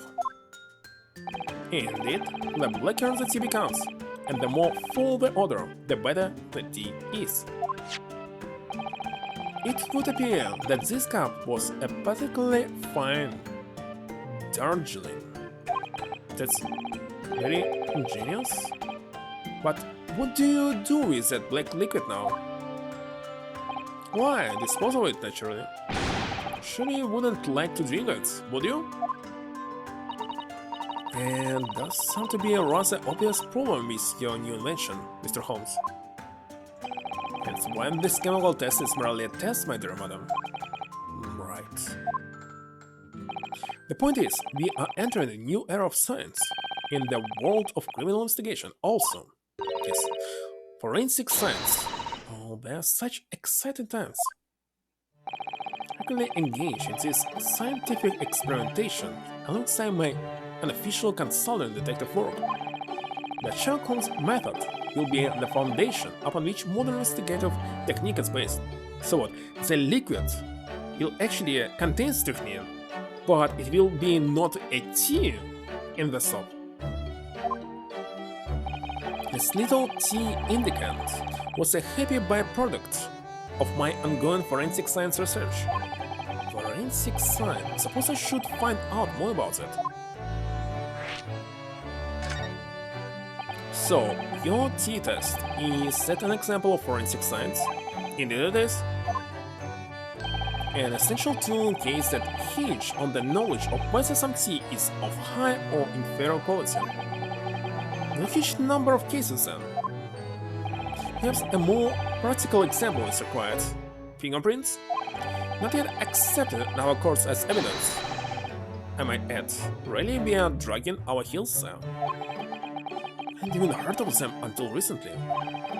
Which is partly why I undertake research in this field myself, of course. Does it mean you're studying fingerprints, Mr. Holmes? There are others in that field already, and I abhor the company of inferior minds. Now what I'm researching is skin prints. Skin prints? A nomenclature of my own design is this chemical agent that makes it possible. It instantly reveals objects touched by whichever person is under investigation. Really, Mr. Holmes, as long as it doesn't turn everything completely odorous and black. I assure you, my dear fellows, you will witness my forensic talents in action very soon indeed. Kuluk01's. Yes, it's an interesting sobriquet he has, isn't it? The Reaper of the Bailey. Once the legendary prosecutor has fought for someone's conviction, that person is doomed. Even if he or she is found not guilty by the courts, sooner or later the helpless soul will vanish from the capital. But vanish how exactly? By falling under passing courage or drowning in the Thames, or succumbing to a sudden furor, or quite out of the blue, being set upon by a highwayman. There are numerous roads to one's final terminus, my dear fellow. It all seems a little far-fetched, really. Well, on the bright side, Mr. Mustache is fighting fit for the time being at least. It's not overly reassuring. If the rumors are true though, the obvious conclusion would surely be that those acquainted are, well, Lord Manzik's own hand. And it happens, Miss Susuto. That is quite impossible. Oh, why? Naturally, the man very quickly came under such suspicion. However, whenever these incidents occurred, the Reaper always had a cast-iron alibi. Really? And so his reign continued, but 5 years ago, he vanished from the courts, never to appear as a prosecutor again. That is, until you arrived in the country, Mr. Naruhodo. Yes, so I heard. But it was the very day I arrived when I was thrust into the trial at the Old Bailey. That bitter fight to the death coincided with the Reaper's resurrection. And really did end bitterly indeed. Here you are, facing Mr. Reaper again. Oh no, I don't know if you're just incredibly unlucky or incredibly unlikable. I think it goes deeper than just me. I sense a general loathing of all Japanese people.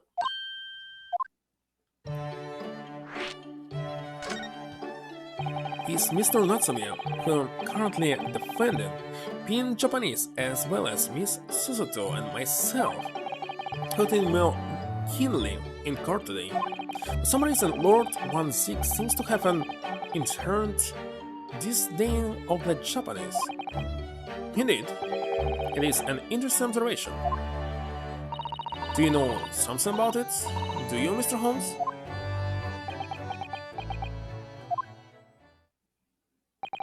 It was about 10 years ago that Barack 1-6 chose to enter the legal profession. However, before that time, the young man's closest companion hailed from the Empire of Japan. Oh, what? Tell us more, Mr. Holmes. What happened? I believe I have made it clear before. I'm unable to tell you anything about the affair. What?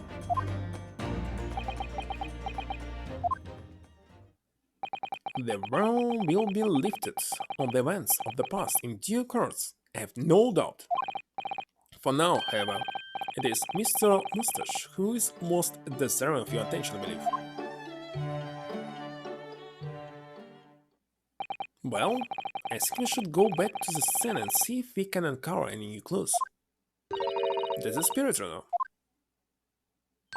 See you later. Yes, until later. Hello, Mr. Holmes, we were thinking you'd come with us. You were?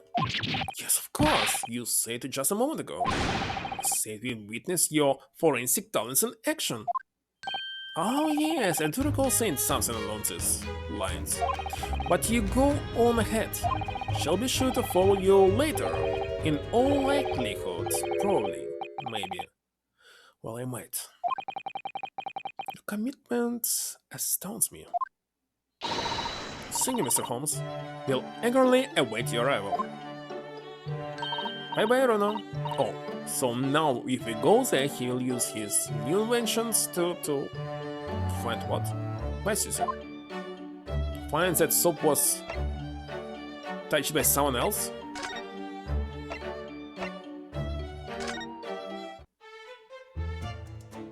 Indeed. Mr. Holmes, what are you up to over there? What a question it is. Was it not your good self who asked me to attend the scene? What are you doing here, Holmes? What are you up to over there? What are you doing here? Never mind, once a great detective, one is always under scrutiny, it seems. Is now the time, Mr. Holmes? Are you about to show us your forensic talents in action as you promised? With the greatest of pleasure, my dear madam.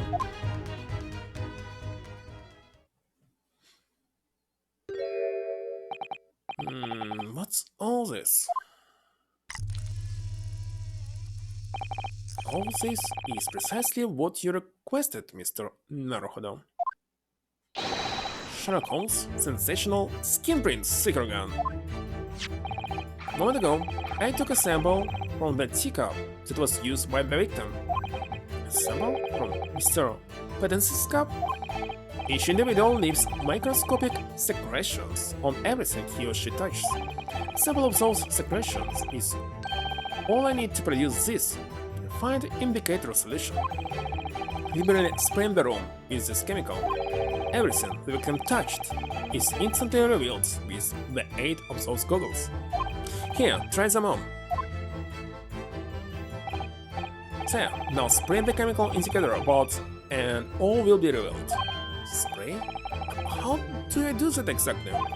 You don't press off X button on the area you're interested in is all that required, like this.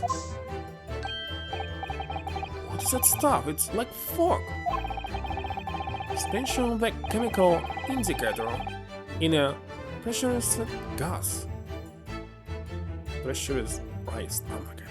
It's the most efficient way to cover a large area. That was another invention I discovered incidentally whilst I was developing this idea. As you know, Go ahead, try it, my dear fellow. You may learn something interesting about the victim's movements on the night in question. There's nothing to lose, I suppose. Let's explore.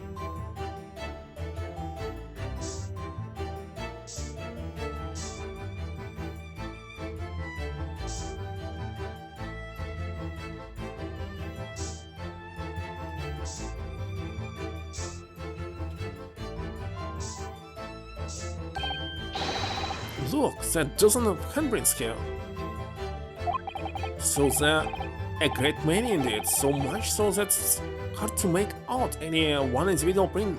In fact, it sends a chill down my spine. Perhaps he was leaning against the wall while he admired this picture? Likely, I would say. So as a dull stand after all, he was looking through the hole? Maybe. Without wishing to state the obvious, he wouldn't generally admire a picture from such close quarters, I feel. But it truly is, it's a bit of a mystery then.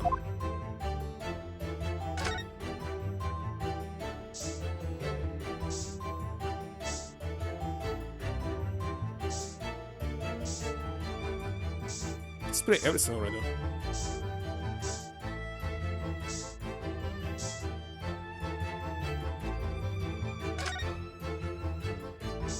Did I miss something?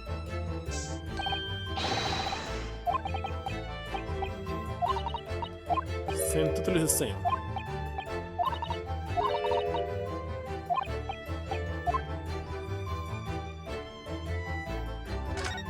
No, definitely didn't spray something.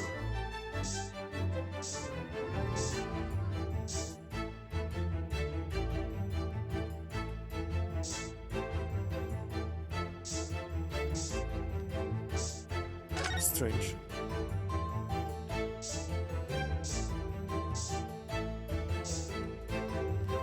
What else should we spray it?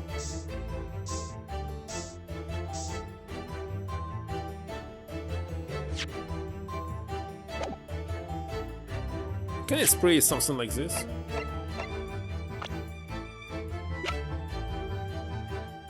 So they ate? 23? Him? Can't believe this.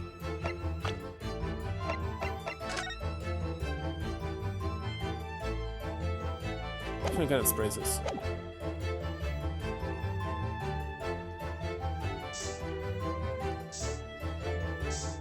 Wait a second, what's supposed to spray again? Don't tell me that. Oh, yes, this one. It was suspicious from the very beginning. Look at all this here. Oh yes, interesting. A multitude of the victim's handprints. Why is there so many of them on the floor in this one spot? Perhaps he had a bad fall just here. It's nothing obvious that he would have tripped over though, is there? No wonder. Personally, I often stumble when there's nothing obvious to trip over. I think that's something only a great detective would do, Mr. Holmes. Well, this is quite a puzzle. Handprints all over the floor. Yes, there's no obvious explanation. Well, we sprayed Mr. Holmes' amazing skin print indicator all this room, didn't we? We did, but there are two places in particular that are of interest, I would say. The handprints on the floor there, and on the wall by the picture, you mean? Yes, and I see on the floor warrants closer investigation. I won't be a moment.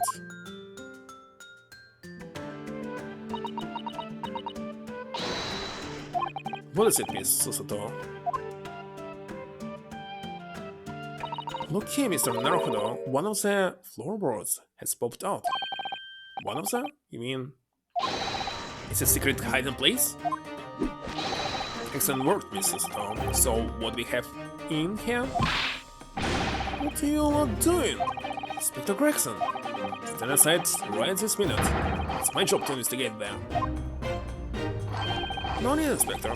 You continue to dig into your portion of chips, whilst we dig around under the floor here. Fancy talks putting me off my foot anyway, Holmes. new bit of evidence is exactly what I need.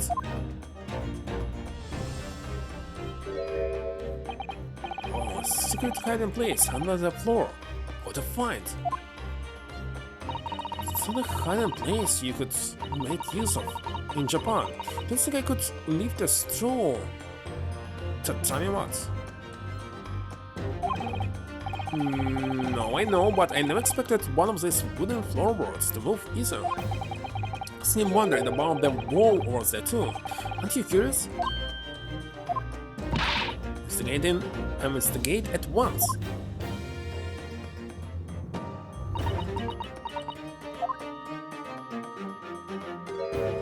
There's nothing behind the picture, sadly, only the wall. Now disappointed. Ah, he was listening through this. But then, how do you explain the handprints? I can't think why anyone would have been touching the wall over and over in one place like that.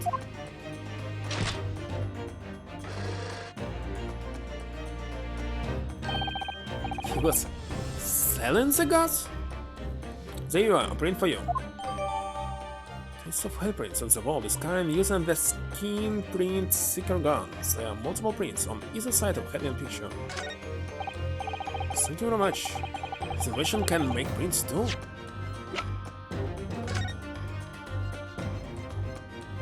So it's above the lamp? Not the picture? Yeah, see this prints over the picture as well, so it's lamp. Lamp indeed. Now then, I wonder if Inspector Gregson has found anything under the floor there. I'm desperate to know. So am I.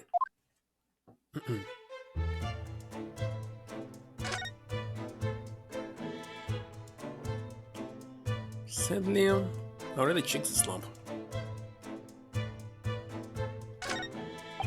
I'd love to know if there's anything hidden underneath that floorboard there. Allow me to ask Gregson now. After all, we are well acquainted. Inspector Gregson?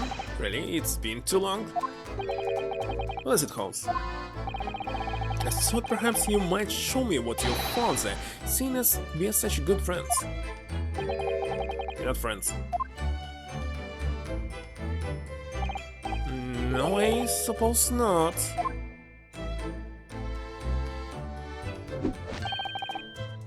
And this small fellow. Yes, I heard. I feel to know what was under that floorboard.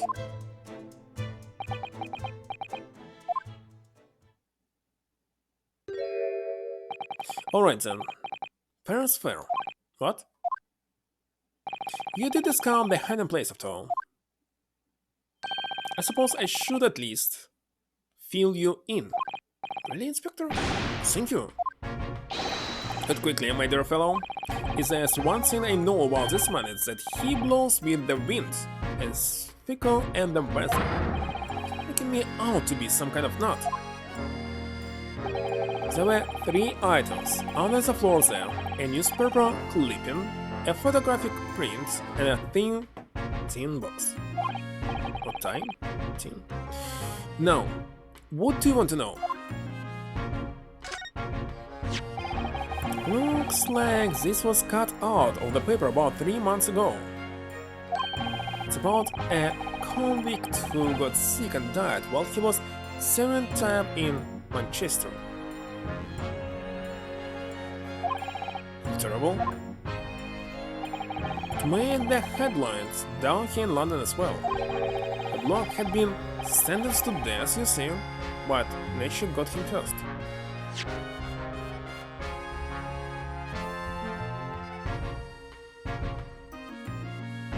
My goodness, he had committed a capital offense? Man by the name of Selden. Nasty piece of work. Into burglaries and murder. They said the hoard he knocked off was worth about £1,000. A hoard? Trash, I mean? Generally and the like, but he'd hidden it somewhere, and no one knows where. And now he's dead. papers loved it, of course, at £1,000, lost en route to hell.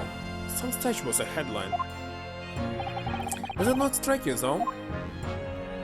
Why such an article would be so carefully ensconced on the floor? I suppose now you mention it, it does seem a bit odd. Let's I'll go all the paperwork you got on Seldon back at the yard and see if I can turn anything up. Criminal sentence to receive the death penalty.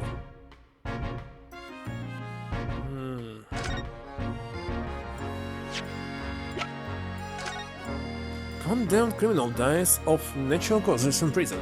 Manchester's Strange Ways prison announced the death of convicted murderer and burglar Seldon by natural causes in the early hours this morning. He had been suffering with fever since the end of October. Alerted by the shouts of his fellow cellmates, medical staff arrived to find him already dead before his capital punishment could be carried out. And who was his cellmate? Second case is so long, I didn't expect this. So this is a photograph I found, looks reasonably recent to me. Wow. Yes, it would appear to have been taken as the streets in front of the house here. It's the brother of this fat woman, and this brother can be Padency himself? Maybe. And the gentleman on the left is Mr. Garrideb, the landlord, of course. Oh no, this guy just died! Where this Japanese author was. Natsume something. And he was cellmate. But who's the young man on the right? Mr. Garrideb's son, perhaps? Perhaps you can take that print if you like. Really? Are you sure? I can presume therefore that the yard already knows the identity of the young fellow that is. Oh, is it true? Well, it's too bad if we do. Unfortunately for you lots, leaking information isn't one of my pastimes. My dear Inspector, if I may be so bold as to point something out. Pastimes are for one's leisure, but this is for work. All the more reason I'm not telling you. And this small fellow. Yes, I heard. I've been fond of Mr. Shakespeare. But we saw this photo already.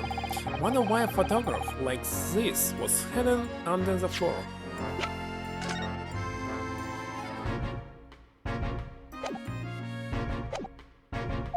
I mean, Mr. Padency himself isn't in it. The graphic prints are still rare treasures in the East End. I imagine Mr. Garrideb was rather delighted to have been immortalized. He probably made a proud present of it.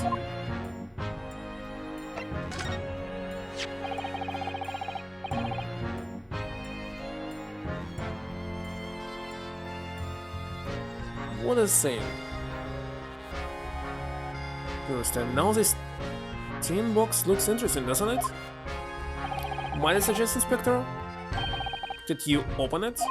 If you were to find something inside that reveals the truth behind this case, I wouldn't be in the least surprised. Yeah, funnily enough, I already had a look. It's completely empty. What? Pansy, give us a clue. Didn't even have the chance to utter words, Mr. Naruhodo. But anyway, at least we have found all that's inside the box. Yes, thin air. It's empty, rather like how I feel inside. Is there nothing more to this box then, I wonder? Can I examine it? It was not added, isn't it? What?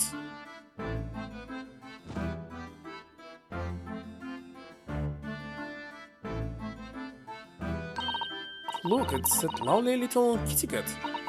What was its name? I don't remember it. Mr. Natsume's, isn't it? I don't think we ever asked him actually. But I remember in the first games I was in it. Why don't we call it oh yeah, Wagahai. You know, like Mr. Natsume refers to himself in Japanese. How he got in here? Clever cat. Wonderful. Well then, Wagahai has something delicious I bought for you from the cat's meat man.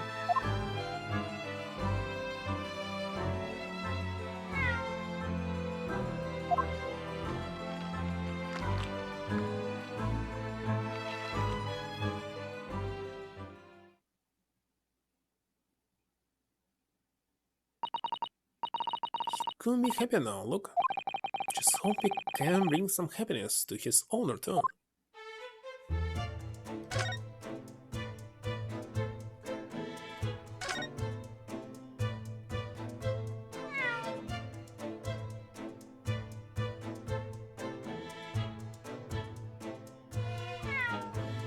That was a cheeky little meow, Wagahai. But he's so adorable. Could sit and watch him forever. I think he may not appreciate that after a while, and we have an investigation to get back to. Is there anything I check? Still nothing about this.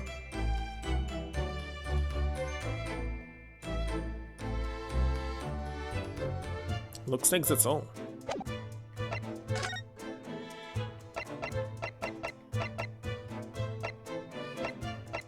There's nothing to do in this room, this for sure. Nothing.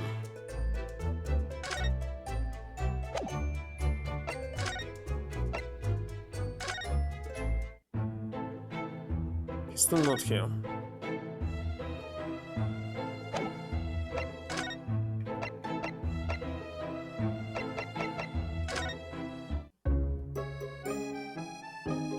What about here? Can I figure it out something here?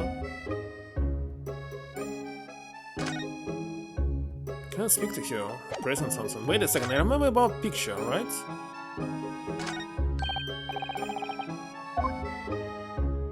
This person is totally like on our picture. It's a picture of a young gentleman. It's totally the same dialogue.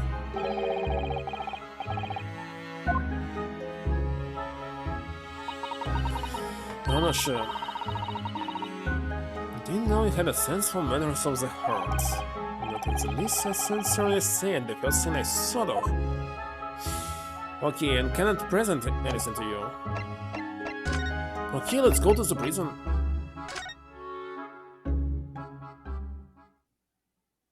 Okay, at least in the prison there's something new.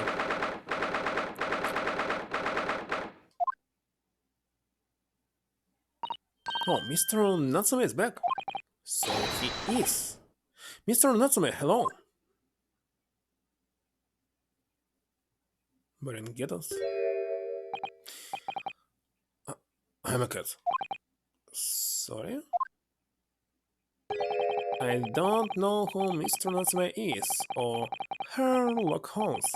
Don't know about courts or trials or all baddies. I'm a cat. That's what I am. Just a cat. Mr. Naruto, he's trying to escape from reality. Trying to? He already has completely. So, what is your name then? As yet, I have no name. Mr. Naruto, he hasn't fully sought out his new identity yet. Maybe it's not too late to bring him back to reality. Do you think you could open your eyes for us, Mr. Natsume?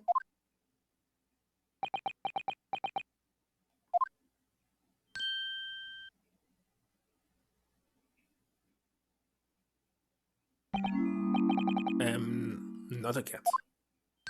It worked! He's back in the real world. What's going on to become of me? No. Don't answer that. It's obvious. My accurate soul is never going to escape this accurate fate. It's not no, this morning's proceedings in court proves that there's hope. Yes, welcome student Mr. Narcodo Esquire was brilliant, but...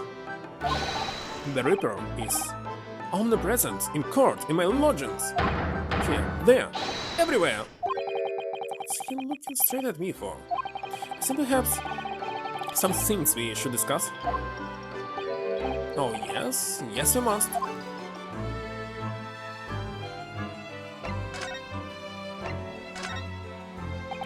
That rotten penalty.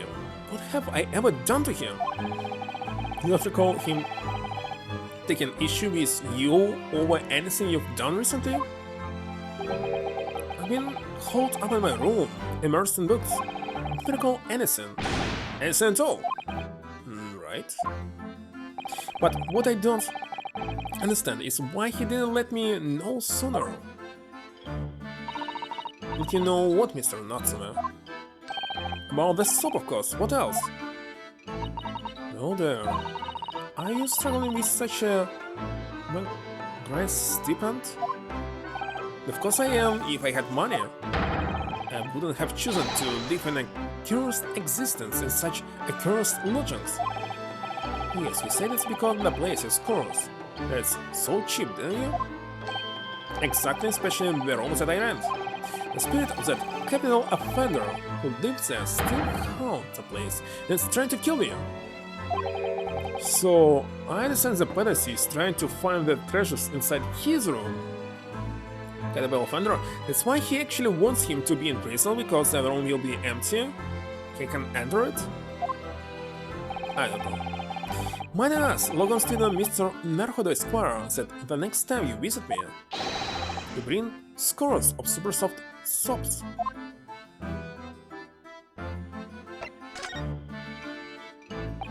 In my whole life, have I ever been so moved as I was today? No! Of course, if I cast my mind back, there were perhaps 1 or 2 occasions that moved me more. And I just blocked those out, and today, being in that courtroom was the most moving experience of my life. Welcome to the Mr. Narcodo Esquire. Too kind. Scotland Yard found the remaining tea just as we deduced and are analyzing it as we speak. There's nothing wrong with the tea, they won't find a drop of poison in it. That's a... sounds like it suddenly. Tell me, did you both drink the tea at the same time that night? Oh yes, most definitely, I remember. Drink tea while it's hot. So it's not tea in the soap, we both poured it down our throats like it was a hot bath for our bellies. And at the time you were both completely fine. Shown by the fact that he and Mr. Palace then engaged in the Romeo and Juliet match. I suppose the focus of tomorrow's proceedings will be how the poison was taken by the victims. They will find it because it's not tea.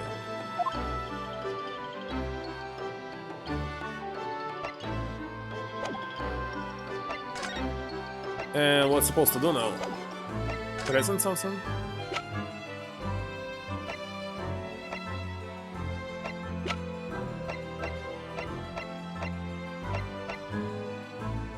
So what is it inside?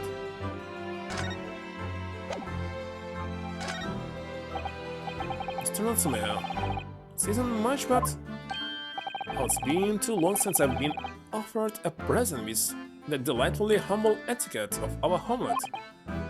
Right? You're too kind. I accept it gladly. Sorry, but I wasn't trying to give it to you, actually. Really.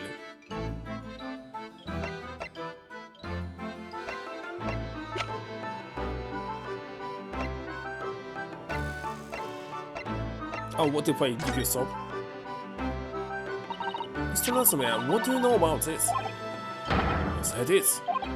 That Vaseria lovelies that took my neighbor's life and sent me sliding into the depths of despair. Stupid. Psychotic saboteur. Psychotic, maybe.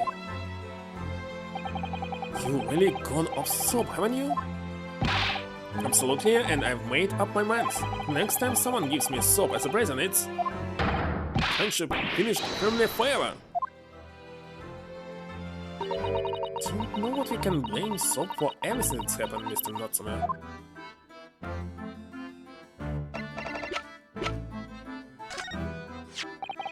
Have I shown you this before, Mr. Natsume? Oh yes, the sweet, sweet aroma of our beloved homeland.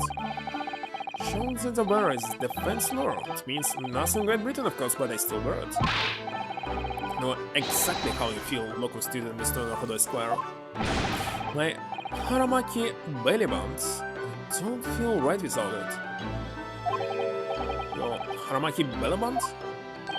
It's probably was a cold English winters, just the thing to keep my tummy warm.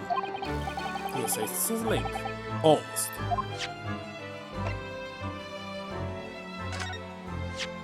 Mr. Natsume, about this receipt. It occurs to me now that it was those confounded books that saw me arrested. The first time too. Oh yes, I suppose that's true. After I spent my precious pennies on them, that's the things I get. Now I don't know when I read them.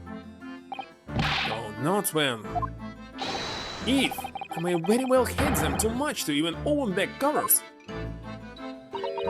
Don't know that we can blame the books for everything that's happened, Mr. Natsume.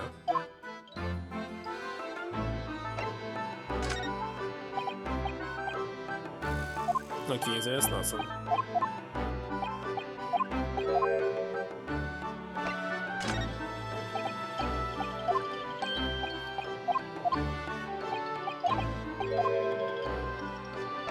About teacups.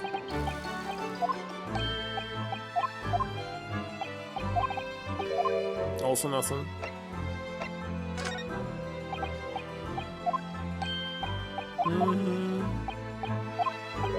Maybe I already checked everything.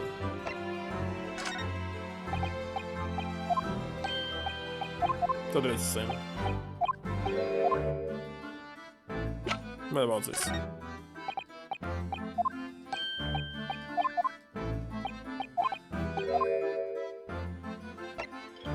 What about this? Also nothing. Okay, piece of paper left. She shows them. Oh, what's this? It's a newspaper cutting that we found in Mr. Patenson's room. Oh, so he knew, did he? Sorry?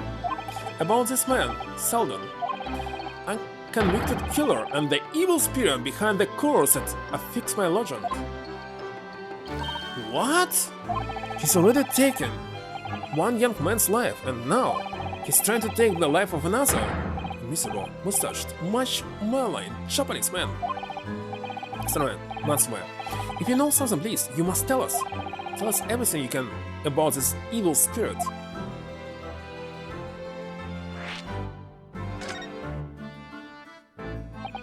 The truth is, I didn't know the details myself until very recently. Solomon Man was arrested about a year ago now. At the time, he was hiding out in lodgings at Mr. Garidev's house. Wait a second, you want to say that this? And this? No, this one is too fat. What? He lived where you do now? That's right, yes. Exactly where I live now, in my very room. Oh my, your room was previously occupied by a criminal found guilty of a capital offense? But before his sentence could be carried out, he died in prison. It was 3 months ago now. And that's when it started. The curse. It really is this curse you keep mentioning, Mr. Natsume. It's already caused one death, a few months after the criminal passed away in prison. A man died in the room, the man who rented it after Seldon, in fact. The poor lodger. He was found dead in mysterious circumstances. The room was locked from the inside. From the inside? Exactly like the case we are dealing with now. So that convicted curse, is it? Yes. Well, that was the start of it.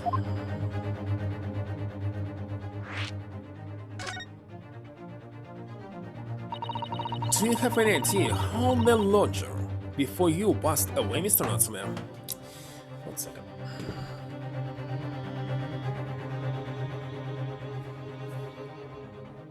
So, nobody checked for the poison or something?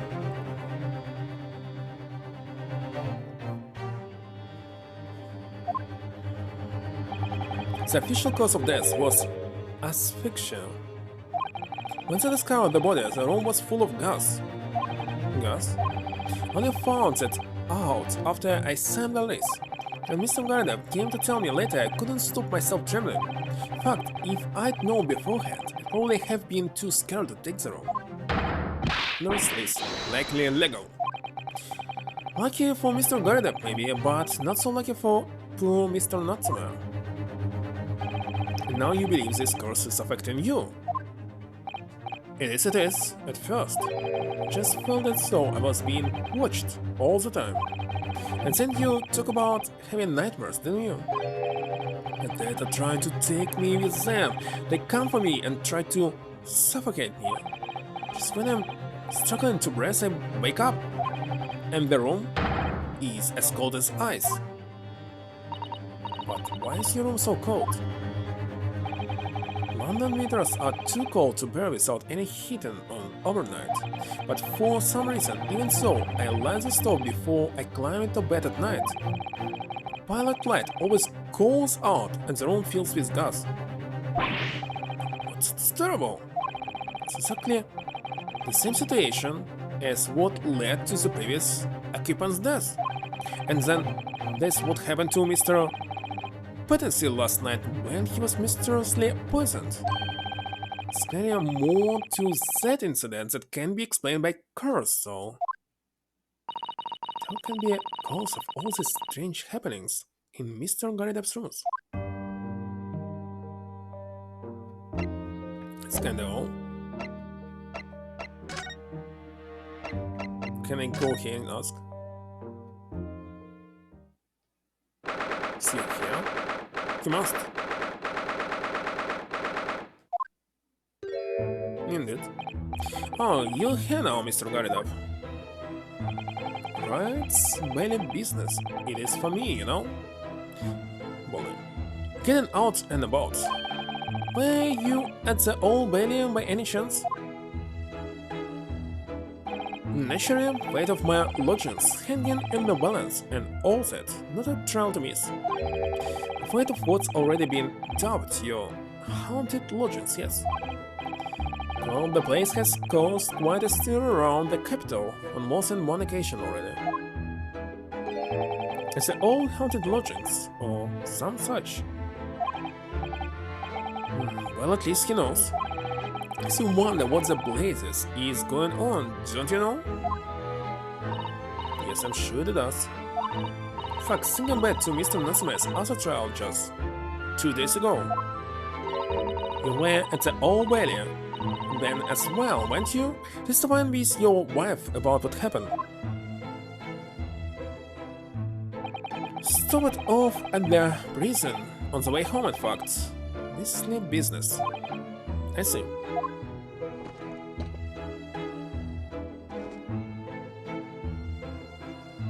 So, what brings you to my haunted abode today?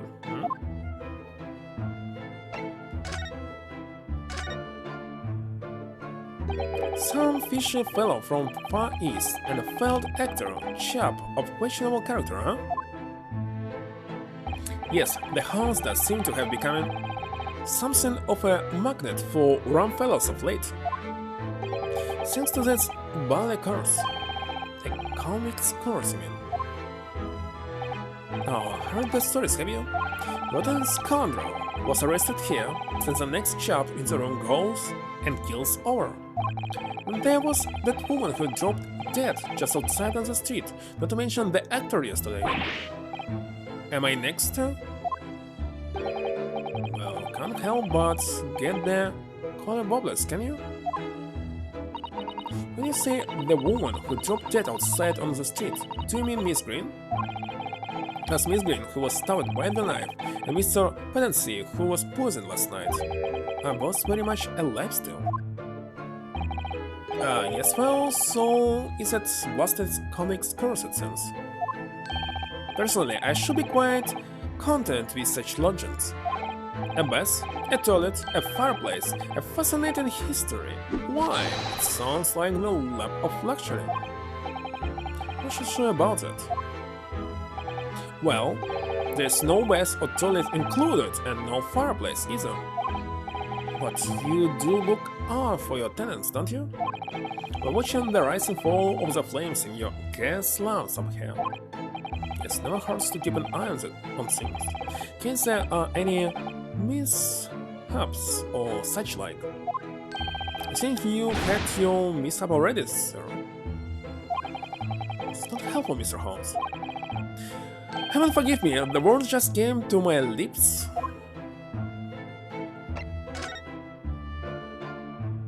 Some fishy fellow from the Far East.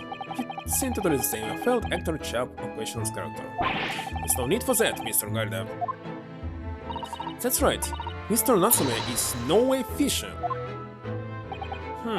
He's undeniably peculiar, however. Is it right that he took the vacancy immediately after the previous tenant passed away? Yes, that's right. I asked the estate agent to find someone and he popped up the very same day. You'll come across a chap so keen for a place with a background, as it were. I don't think it was the room's background he was keen on so much as a cheap rent, actually. So, how long has Mr. Petancy been lodging under your roof? That file actor chap? Let me see. Oh, of course. Yes, it's been 3 months now. Quite sure of it. It's 3 months. It's quite new here too, then. And to what do you owe your certainty in that regard, Mr. Garidep, if I might ask? Well, it was that Selden scoundrel, as it happens. Selden? The convict, you mean? Do Selden and Petancy have some kind of connection then? That comic chap Selden passed away in the clean 3 months ago now. You see? Some melody or other. Yes, you've seen the report from the newspaper at the time. Well, it was only 3 days later that the tragedian showed his face. The actor fellow. Really? Yes, I remember it quite distinctly. The small, this world we inhabit. With the landlord, have my request. I, the humble stamper. Oh, wait a second. Petancy. Do desire to take the room on the middle floor offered erewhile for rent. I'm terribly sorry and whatnot, but that won't be possible. Already have a lodger on the middle floor, ground floor rooms vacant, so this can be made out of nothing. Let me repeat mine, Bill, until then. So Scott must be buffing your errors. The room on the middle floor is taken. It's ground floor or nothing. Very well. We have an accord. What carrot? I want to brown out. No, patents and dance do celebrate.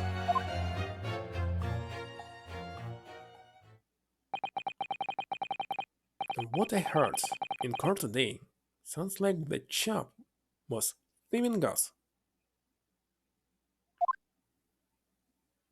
And he was 3 months in arrears with the rent too. Yes, the fellow was a volley player, alright.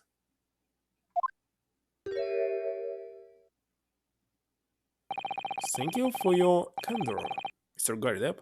We are most grateful. A way of appreciation, allow me to say 1 or 2 words. Give me my rope, put on my crown, have immortal longings in me. What's happened to you? Shakespeare, my dear fellow, one of his most famous lines. I wish to divulge my own learning of the subject, for I have a turn for literature too, you know? Perhaps you could turn your attention to more apt lines and... Okay.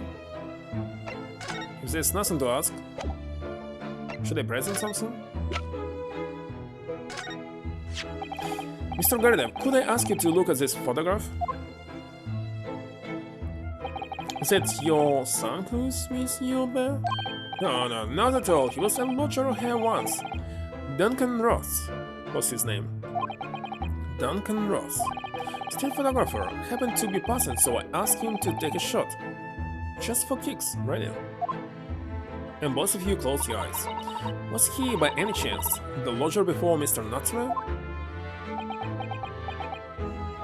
Yes, that's right. Oh, the young gentleman who died in the room in mysterious circumstances.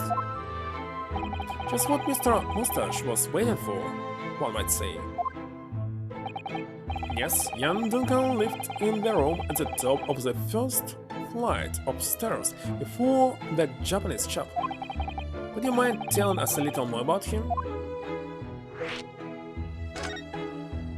Yes, Duncan Ross, young chap, was attending art school. Had to work to pay for it, mind. Got in the middle floor room about a year ago, after that criminal Selder was arrested. Young students are always on the hunt for rooms with a history behind them. History of shipwreck, maybe, yes? Yes, well, anyway, it was one morning about a month ago now. Hadn't quite worked out the old trick of watching the gas lamps to see what my lodgers are up to at the time. So sadly, I was rather tardy to discover what had happened. Smell of gas that hurt me it was. Oh yes, synonymous with the smell of death. Called the police straight away, of course, and the officer kicked the door off its hinges. But once we got inside, we all like collapsed. Because of the gas? Yes, room was full of it, no air at all. Stove must gone out when the poor chap was sleeping in his bed.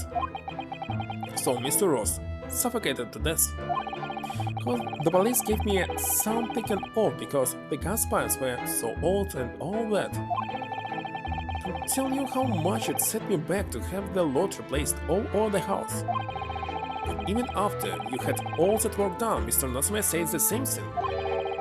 The stove goes out at night whilst he's asleep in bed. Well, it's the body curse, the convict's curse. I've done my duty as a landlord now. Someone's feeling defensive.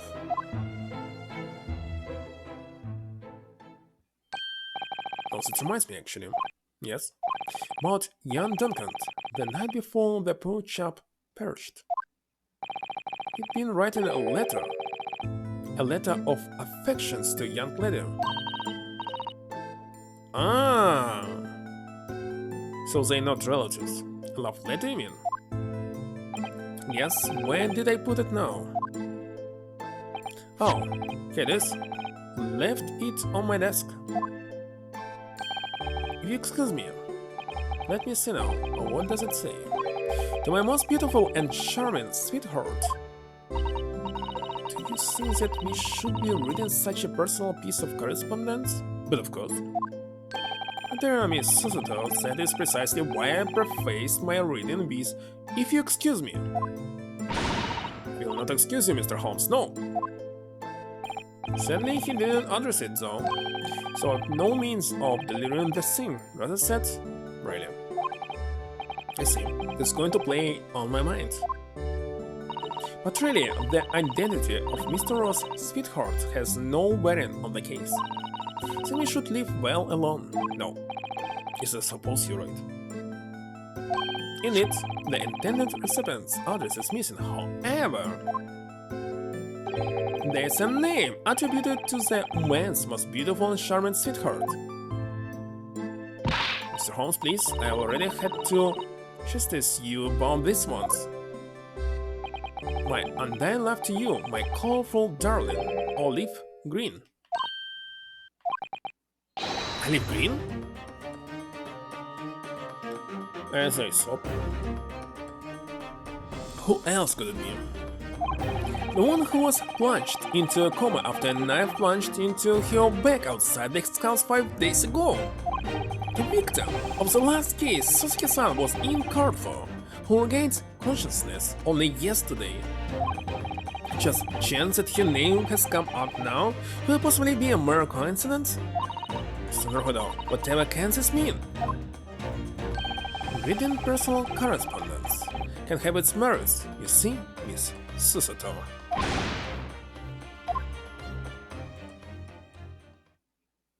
And so what?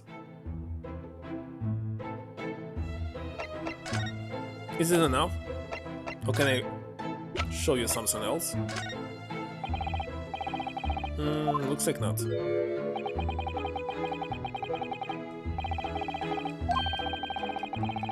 Okay, let's give it. It's definitely nothing.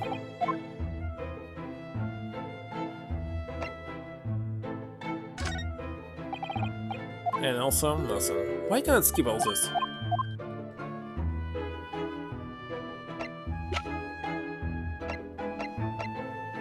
What about this as well? No. I think we must go to the hospital, maybe.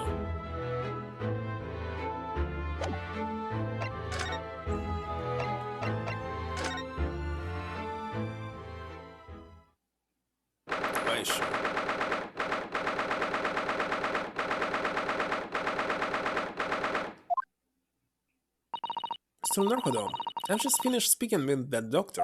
Seems Miss Green is well enough to be discharged at last. It's good news, but hopefully just before she leaves. What is it?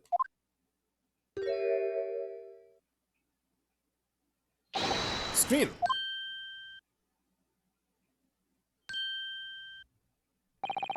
What was that? She clearly just hit something behind her back. One moment, I'll be with you in a jiffy.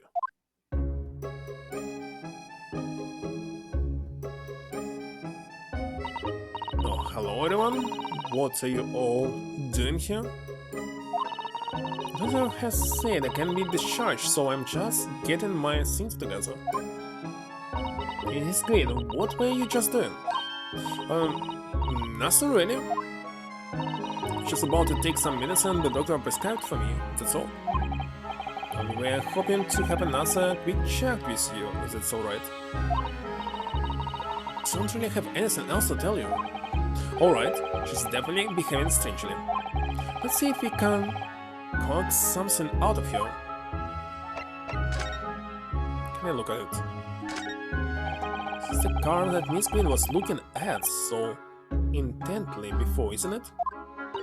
So, Naruhodo, we shouldn't be picking at a young woman's private effects. Right, I should save picking for gentlemen's effects only. You mustn't do that either, Stole the evidence?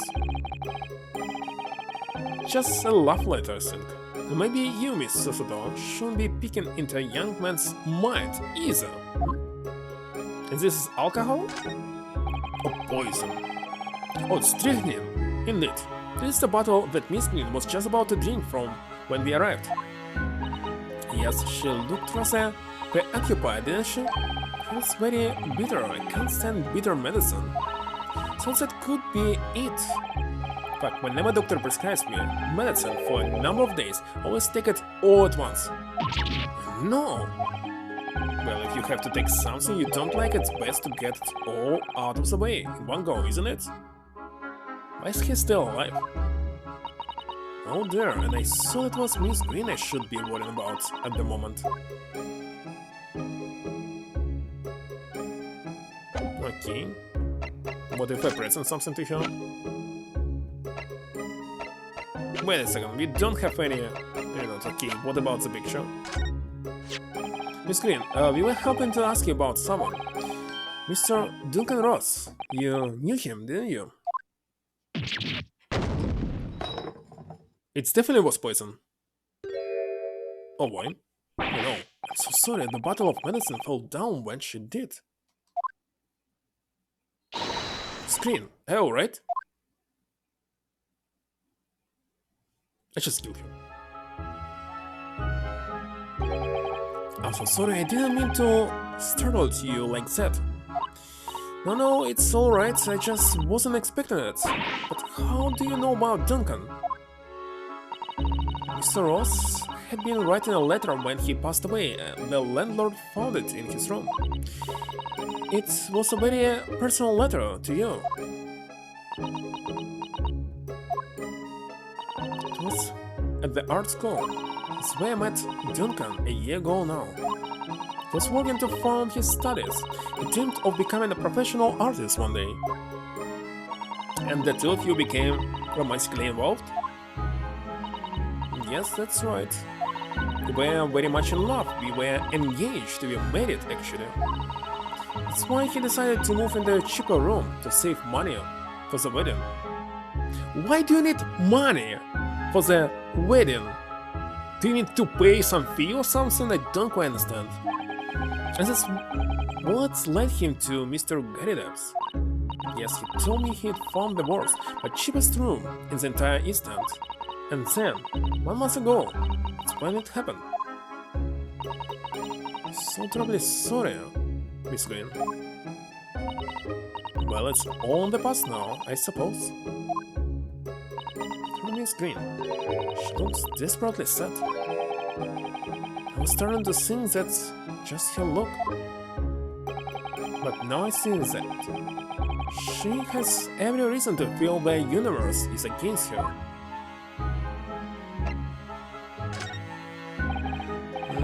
Looks like nothing here.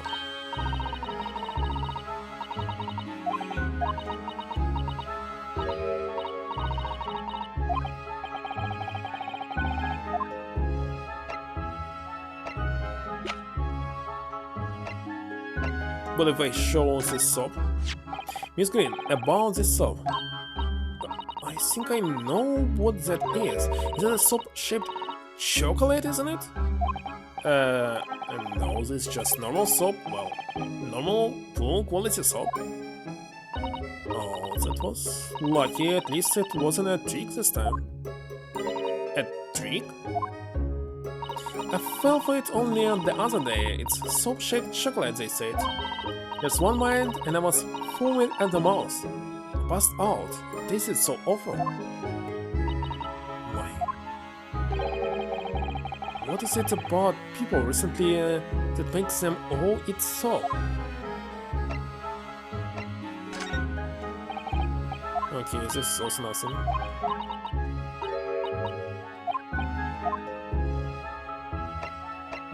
Okay, it's time to speak to you. It's wonderful news that you're going to be discharged, Miss Green. Yes, I mean, thank you. Once people are better, the hospital staff don't want them being here and wasting space. But you're paying for the space, no? Not people like me, anyway. So I don't think I should keep anyone waiting. Probably shouldn't stand around and chat. Slim doesn't seem to be in the mood to talk, that's for sure. I do hope you won't think I'm being rude, but... Would you mind leaving me in peace now? I have to leave the hospital soon. I'm so sorry. We didn't mean to hold you up. Of course we'll be...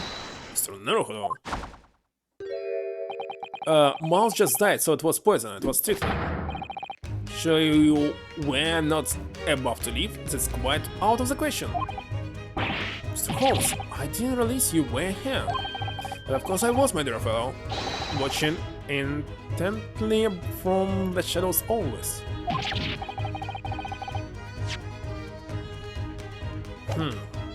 Now, make your presence known next time. Mr. Holmes, what's this about? Something which occurs to me with some regularity, Miss Suzudo, is this. Why do detectives insist on such an ex post facto modus operandi?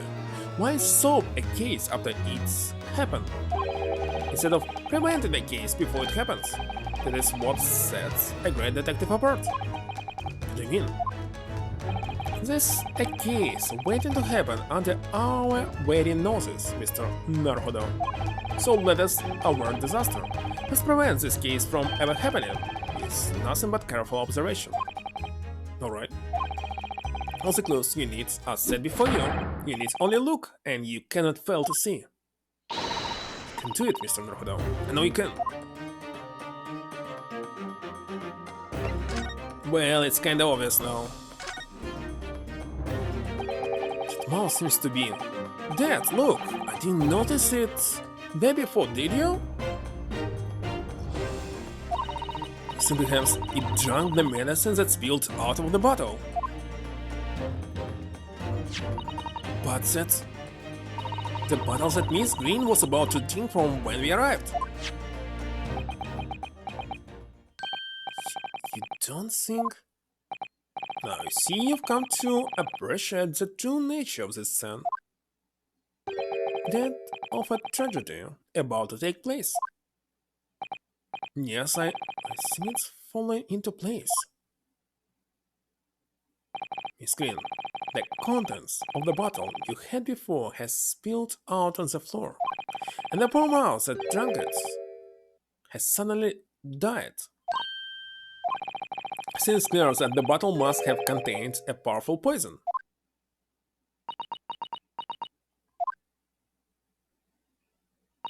Don't worry, I will tend to the mouse presently.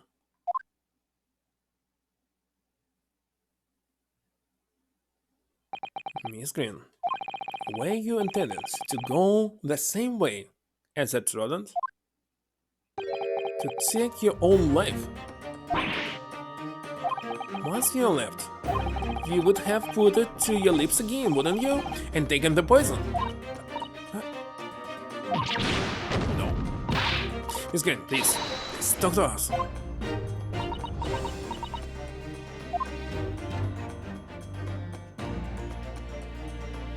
Can I actually check it now?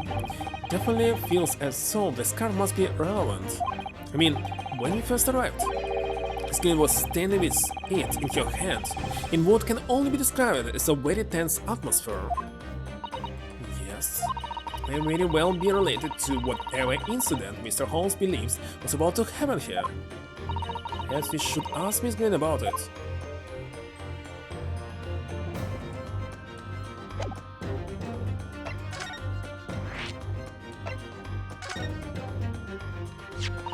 Neither the sender's name or address appears to be written on the envelope of the card. It's this one! The second part was in Patency's room, isn't it? It arrived by post at my home the day before the incident that put me in hospital here. Information regarding the death of Duncan Ross. Down to the slug and salad on Briar Road at 5 PM on 17th. Don't tell anybody else about this letter or the meeting. It is a matter of utmost importance. Wait a minute. The 17th of this month? That's the day. That's the day you were stabbed on Briar Road. And 5 PM. It is precisely at the time when the incident occurred. The slackened salad, yes, a pub on the northern corner of Briar Road. Briar Road, being the street that Mr. Garrideb's house is on. Does this mean that... Yes, I'm sure you've guessed that day when I was struck in the back by the knife. Was actually on my way to the second salad. Goodness. So that's what you were doing on Briar Road that day. I'm sorry I didn't say anything before. 10 seconds later, and we would have arrived at a very different scene here. In all probability, we would not have enjoyed this most delightful conversation. Of course, perhaps it hasn't been quite so delightful from your perspective, Miss Green.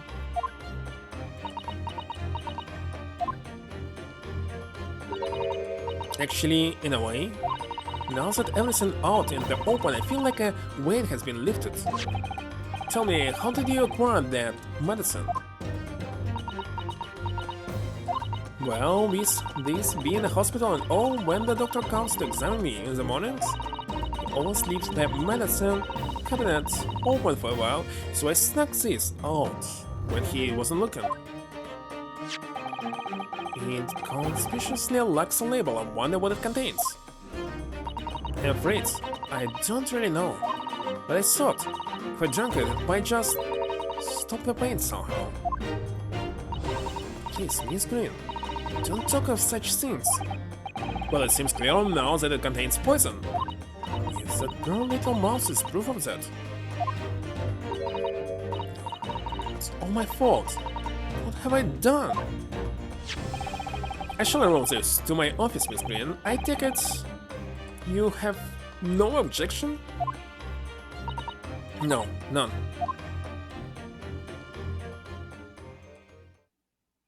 I think I really will have to ask you to excuse me now. I've told you everything.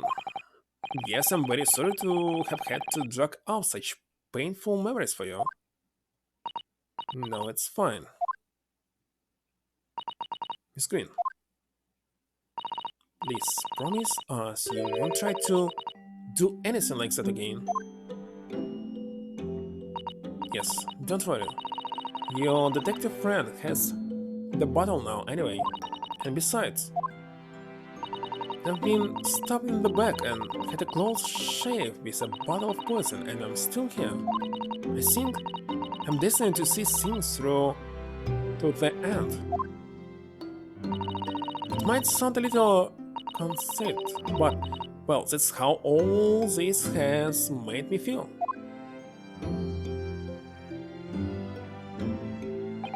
Leave Miss Green and St. Bartholomew behind. We made our way back to Baker Street with Mr. Holmes. Well, it would appear we've reached the end of the investigative trail for the day. Yes, it's late. And Mr. Naruhodo, did you discover anything that may be of use to you in court tomorrow, do you think? It's about Mr. Pedensey, Mr. Garidev's lodgings, the convict, Selden. There are many facets to this case, and we are yet to see to the heart of it, if you ask me. It's my feeling anyway. I help wondering about the results of the analysis. Mr. Natsume, you mean? Yes, will they have found strychnine in it or not? I felt that either way. It will be hard to escape the grip of our friend Mr. Ripper. Oh dear. Yes, Kuluk01's. But I wish you every success, of course, and so I was late to rise this morning. Tomorrow will be a new dawn. I intend to spring from my bed at a crisp hour and attempt the trail. Mr. Holmes, you going to come? Indeed, whatever happens, I shall be there, assuming my eyelids cooperate in the morning. Well, I think we've done all we can. All that's left is to remain focused and keep fighting for Mr. Natsume's cause until the very end. To be continued again, London, the world's most prosperous city, home to some 6 million people. It's actually not much. But away from the hustle-dazzle down back alleys and behind bricked-up windows, the lonely look. Well, nowadays there might be more. Sotsuki-san had battled long and hard with loneliness during his many months here, and so I felt honor-bound to battle equally hard for my compatriots to leave the course that gripped him. As Mr. Holmes said, tomorrow would be a new dawn for all of us.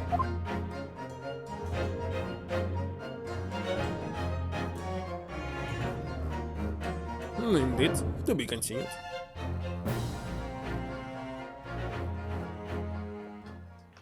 Right now.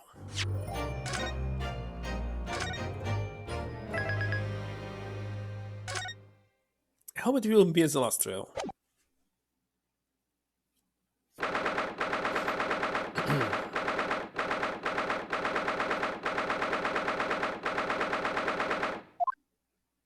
quite so close.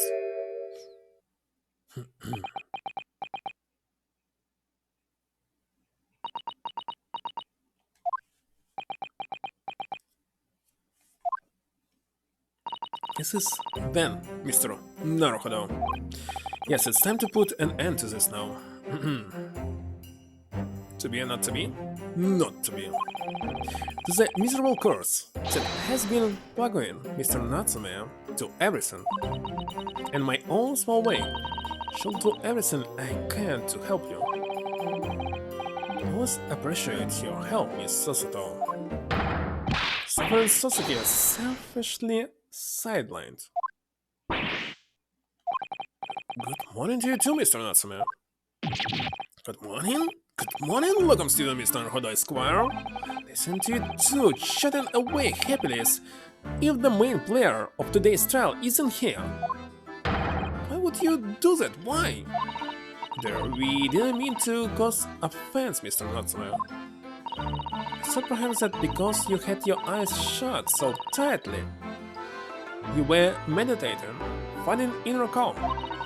Seems wrong to disturb you. I was waiting. What's the matter, Mr. Natsume? You seem different somehow today. My nature is because I've attained spiritual enlightenment. What? The path of leadership, you see, is a journey to discover one's own death. Or such like. It's the sort of morning conversation I was hoping for. That's why I had my eyes shut. I missed the signs, I'm afraid, somehow. You have to forgive me.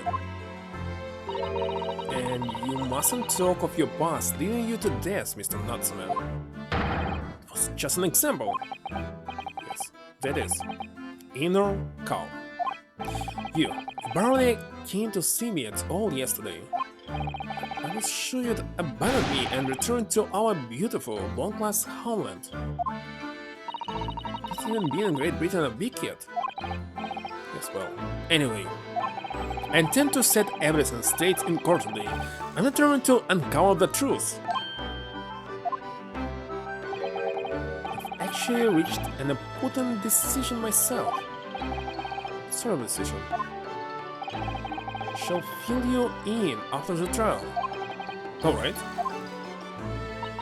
It would seem Mr. Holmes isn't coming today after all. It's a very clever message, I think, my dear fellows. You must win this battle on your own merits. It's a very clever message, I think, that he's overslept again. The great detective? My arch nemesis? Don't make him stay away, if you ask me. Defendant and your legal representative. The trial is about to begin. Make your way into the courtroom immediately. Today, once again, you face the Reaper. And when the Reaper stands for the prosecution, the defendant's fate is sealed. But I don't believe in that legend any more than I believe in Sasuke-san's curse. The truth is hiding here somewhere and I won't let it escape me. I have to keep believing in my client and keep fighting to the very end, that's all.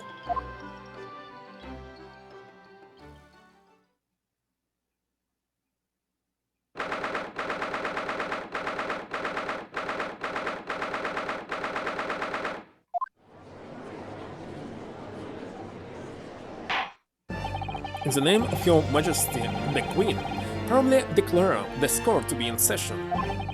Call upon the consuls for the prosecution and defense to declare their willingness to proceed. Execution is ready. Yes, the defense is ready. Very good, and now I call upon the 6 ladies and gentlemen of the jury, chosen by lot to represent the will of the people in this trial. Are ready to proceed? Absolutely.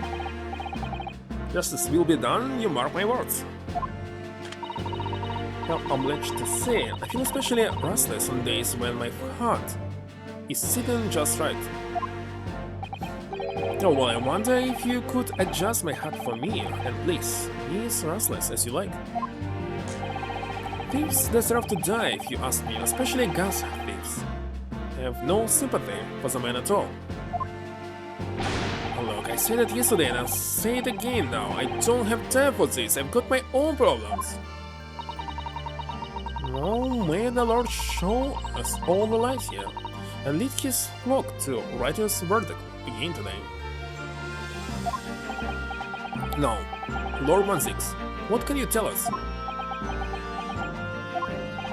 The persecution severalities for the court in relation to the theory expounded by the defense yesterday regarding the defendant's team.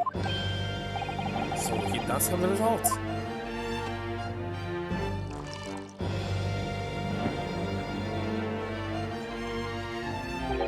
Before the persecution, there was a black news about the black tea belonging to the black guard in the dog.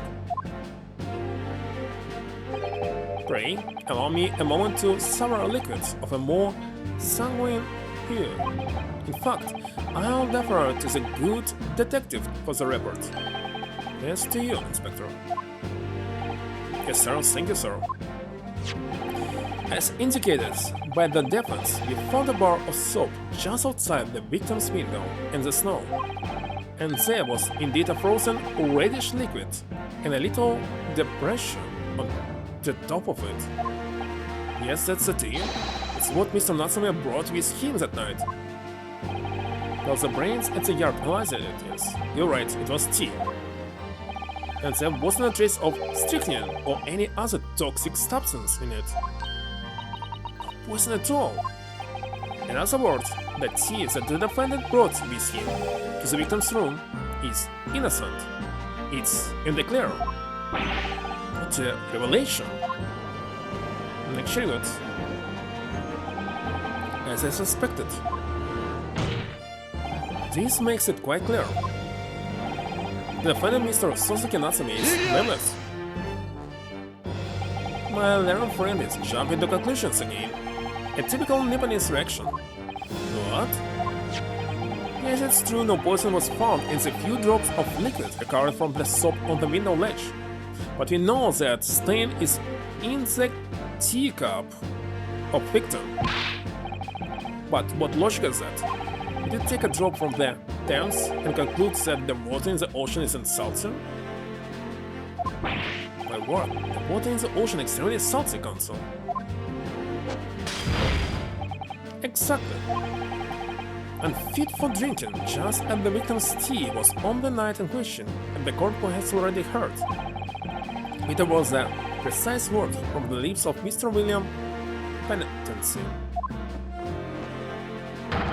whom the prosecution now calls back to the stand.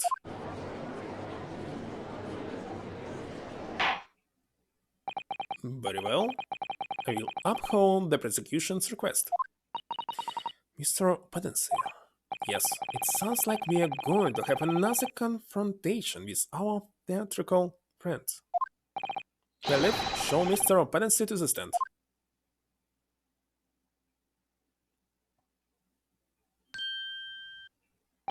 Mr. William Penitency, the victim of this despicable crime. Heavens, oh hell, do you command me to remember? Persus was I Penitency did have a bellyful of the full fluids given in my innocence.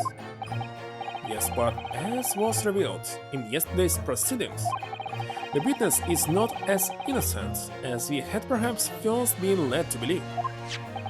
By using bars of soap such as this, he has been stealing gas from the supply company, yes. One may smile and be a villain. Persus was I Penitency did have a roomful of the sweet fool, even. That's right. Villagers, don't forget, this man is a rotten thief. And forgotten, kept all that about the ice coins a tiny secret, didn't you? Should have owned up sooner. Listen, if he must pay in 100 times greater than he stole it. 3 months will become 300 months, and 300 months is, oh my god, it's like 25 years or something. A lot. A lot.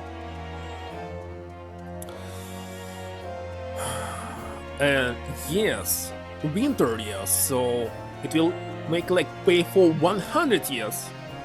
If you count only winter's months. 25 by 4, 100. He'll never have so much money. Arrest him, I say, arrest him at once, and let him feel the stink in my tail. Oh indeed, by dint of vile and cowardly means have I plotted to father mine own ends, I confess. So wouldst not pardon my sins, of that I'm sure. Wait a second, you figured out that he was trying to kill Natsume and actually killed this Duncan Ross. Indeed. If you acknowledge your wrongdoing, what exactly are you doing here? Cowards? They many times before their death. Oh, wait a second, how can he kill Duncan? No, he couldn't, because he was not inside the building at this time. I'm wrong. And for cowards such as I, death be well deserved. But, well, that is still greater crime. Passes unpunished? Hello, the hairy-faced gentleman. The father sees. Then Verona did contrive to poison me. But there was no poison in the tea found in your room. The police have attested to that. What the defense would assert as an inconsistency will quickly be cleared up the witness testimony. Is it not so, Mr. Pedancy? Very much. I would most gladly speak. Very well. Let the witness testify to explain this inconsistency. Tell the court why that poison apparently entered your body, though none was found in the tea. I wonder.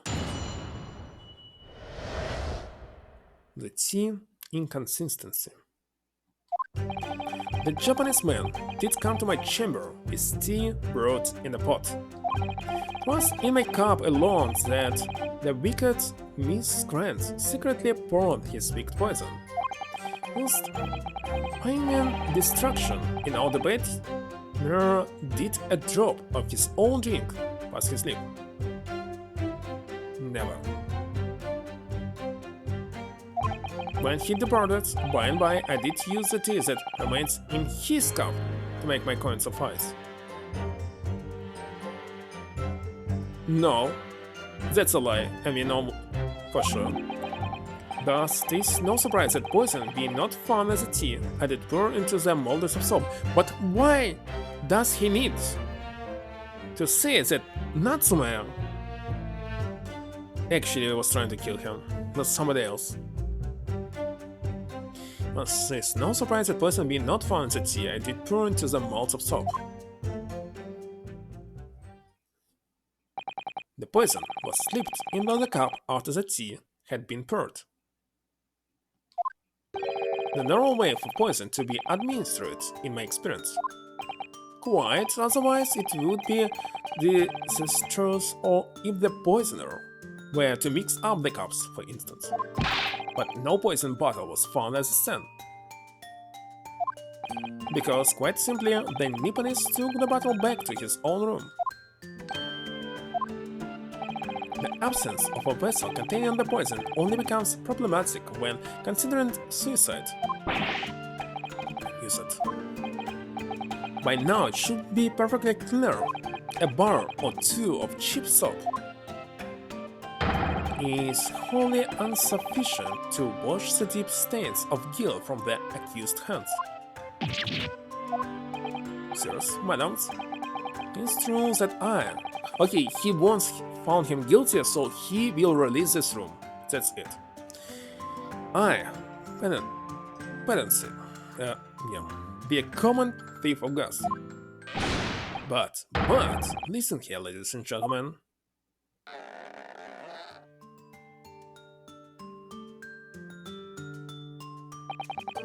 Wherefore would I lie? Verily, I have no cause, have not to lose. Well, I do declare. Thank you for your testimony, witness.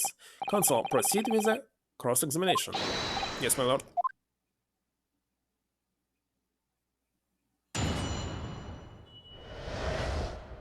The inconsistency. Right.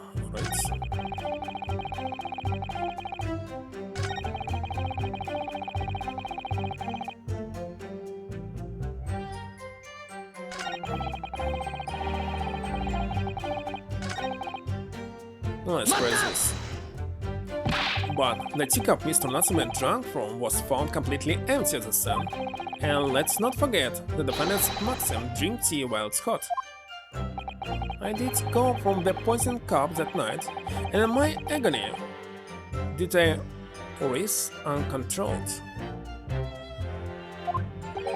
In fits of pain, I did not the fellow's cup, and its contents spilled as blood from a gaping wound. Mad things. What? Though suddenly, twice after, I had made the coins of ice from his tea. An upset cup was found on the table that the victim was stumbled over. There's no contradiction here. It's true there was no tea left in either cup that we found at the stand. But still, something about this statement is troubling me. Yes, of course, I know what it is. It's Mr. Natsume's wise drink tea while it's hot maxim, isn't it? No. No, I'm not sure that's it. Thank you, witness. Now reiterate. For the card, what it is that occupied you after you guessed and left them before you drank the tea.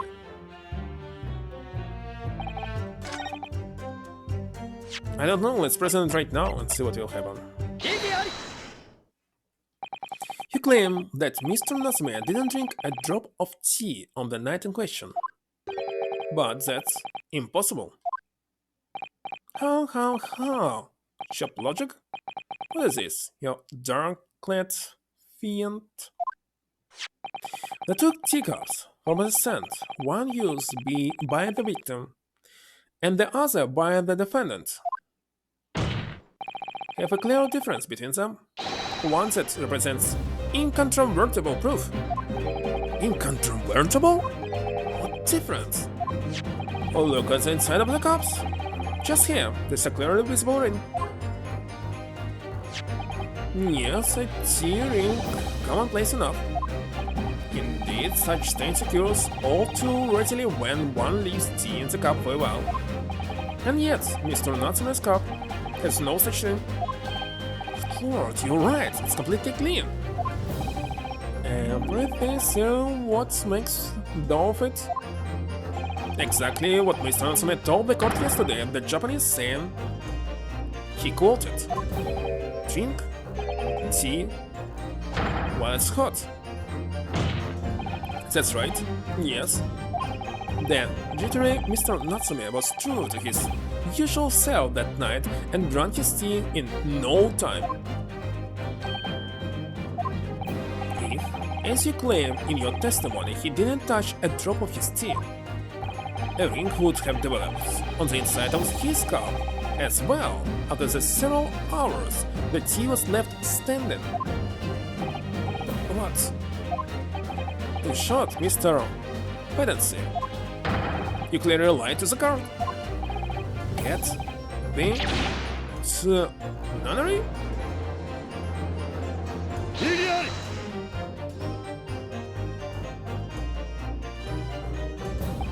As a rule, I fill my hollow chalice up to 7 times during any one trial. Want to keep that information yourself. Yet on occasion, Tetio distracts me and I pour more times than I intended until the bottle is dry. Your drinking habits are fascinating but irrelevant. On the contrary, they illustrate the fickleness of human memory. To William Pedancy. Yes, my liege? So you previously stated that you made the coins of ice from the leftover tea in the accused cup. Could it be that you were perhaps mistaken? Huh? Could it be that, yes, perhaps there was some tea remaining in the small teapot left as a son. In fact, that had vanished from your memory until now. Face my leash. Thou art a magician. I don't understand why 1/6 actually want to find somebody guilty. It's very strange. For verily, this as so thou hast seen with thine own eyes at night. That? Jesus, I was mistook. I did plan to use tea from the Japanese fellow's cup, but lo, when I looked, it was empty. And so did I use a drag that festered in the teapot, as my leech did suggest. And you just suddenly remember now that you made a mistake before? And we supposed to believe that? People's memories are imperfect, my learned friends, which is why we rely on evidence instead. But in any case, it makes no difference. The victim's most recent testimony tells us two things of note. Firstly, that the poison was put into the victim's teacup only. And secondly, that this spoiled cup was not the source of the insipid ice coins that have bewitched this court. The prosecution makes a fine summary of the facts. Furthermore, the testimony remains valid and in full support of the established facts and afterwards.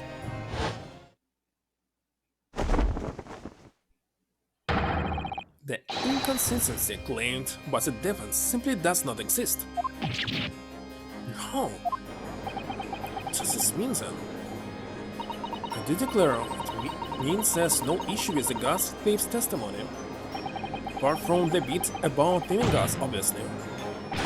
My lords, ladies and gentlemen of the jury, I do solemnly swear, after I did dine at Grub's Grubbery Ale House at night, not did pass my lips, but the black tea given me by the Japanese whose back be stooped as low as death.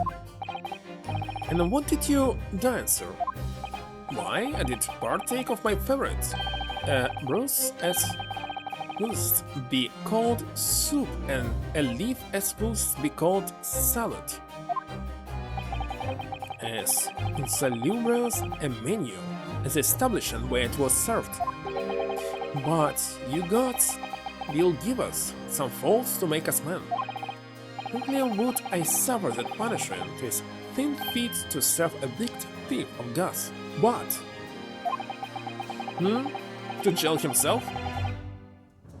Well, he must be, but actually no. Stealing gas is not, well, there's already a punishment for this. He must pay it 100 times more than he stole. It's not a prison. Well, if you figure it out that say he kills somebody, for example this Rose, Duncan Rose. I pray you are wise and noble fellows, now forget the simple truth. That be one sin and this be another.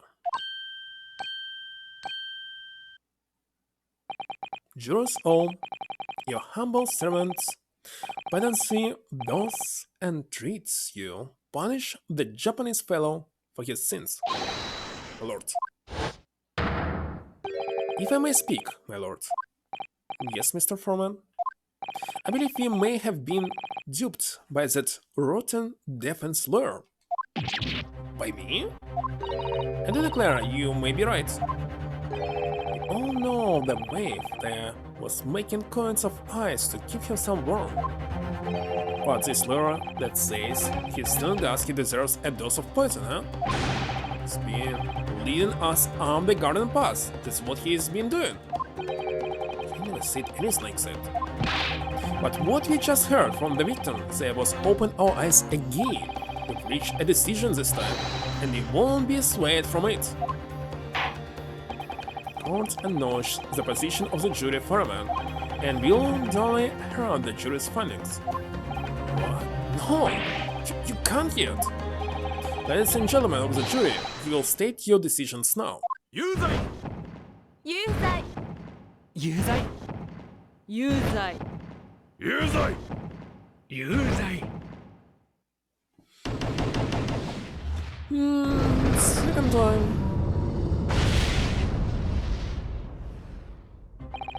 Probably declare on the jury to be in one accord. Happy day. How is this happening? My lord, the defense asserts its right to carry out a summation examination. Very well. The court upholds the defense's right. Typical, my learned friend is unable to accept the obvious truth. This trial will therefore enter its second summation examination immediately.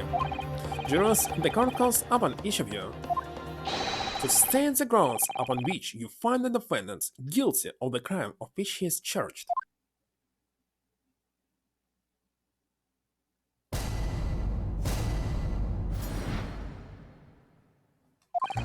A man of logic, me, and having considered all the evidence, the defendant must logically be guilty.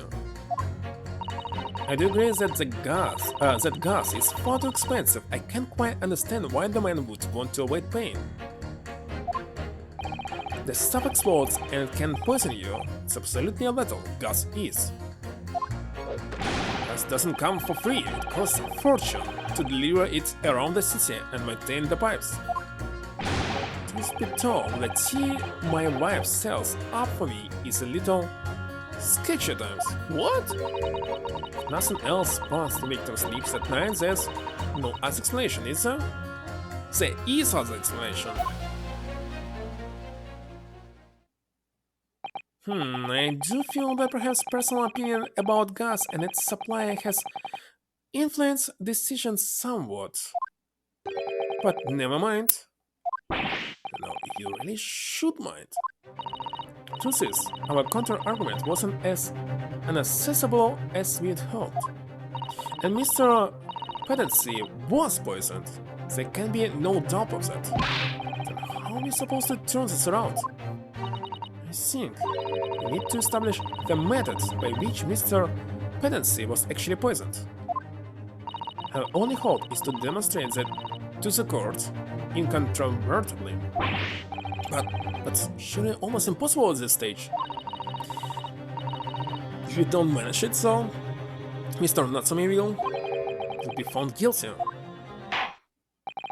No delays, counsel, proceed with the summation examination. So the previous coins were poisoned. But still I don't understand how. You cannot just breathe it. I want to press the last one. I misclicked. Okay, let's read this. Oh, this is hopeless. There's no way for me to appeal to these people. Do you think that the only way we shall overcome this difficult situation is by exposing the way in which Mr. Hennessy was really poisoned? But to prove that it happened some other way, and not via Mr. Natsume's tea. Yes, I know, this how it is. Absolutely no idea how it did happen. Mr. Naruhodo, I wonder if perhaps there's something you might have forgotten. Like what? It's important to watch everyone involved and pursue people if they react to something someone else says. You'd like me to remind you exactly what I mean? No need, I already know this. Once again, Suzuki's son's fate is entirely in my hands here. I really owe it to my client to hear any advice my assistant may be able to offer. So perhaps I ought to let Suzuka-san remind me. No need. Actually, I don't think there's any need. It's vital that we start trying to change these jurors' minds as soon as possible. Of course, I'm sure you're right. But if you decide you would like your memory refreshed, you need only ask, Mr. Naruhodo. I just wanted to press it the last one. Press too much to the right.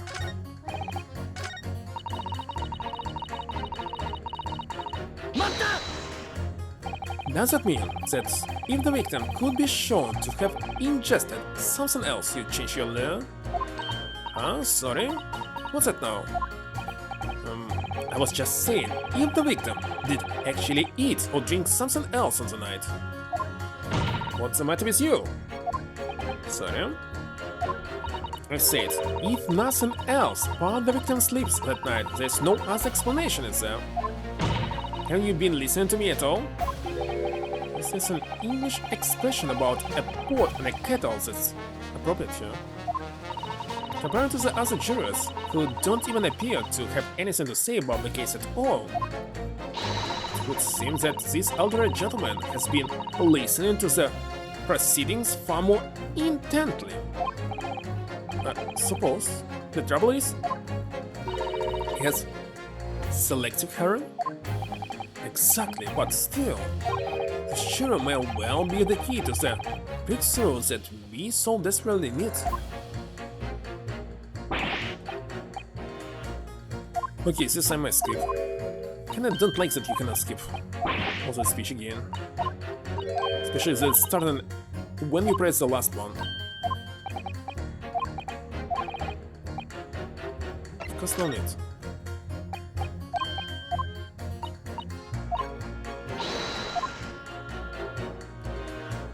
Okay. The stuff explodes and can poison you. Could you please talk about the poison rather than the gas? Do you think so? Well, if you like. I mean, to be honest. But take poison over gas every time. You take poison? What I mean is, poison can only poison you. It doesn't explode, does it? Goodness me, what are you talking about? Set him straight, please, Slurman. Well, it's certainly true that poison isn't prone to exploding. But I think you'll find poison also can't light or heat up around. You're right, I hadn't considered that at all. Young Lawman. Yes? You have a good head on your shoulders. Could use someone like you as our company's legal representative. Well, I wasn't expecting to pick up more business in the middle of a trial, that's for sure. Anyway, the point is, I haven't had the best experience with gas companies in the past.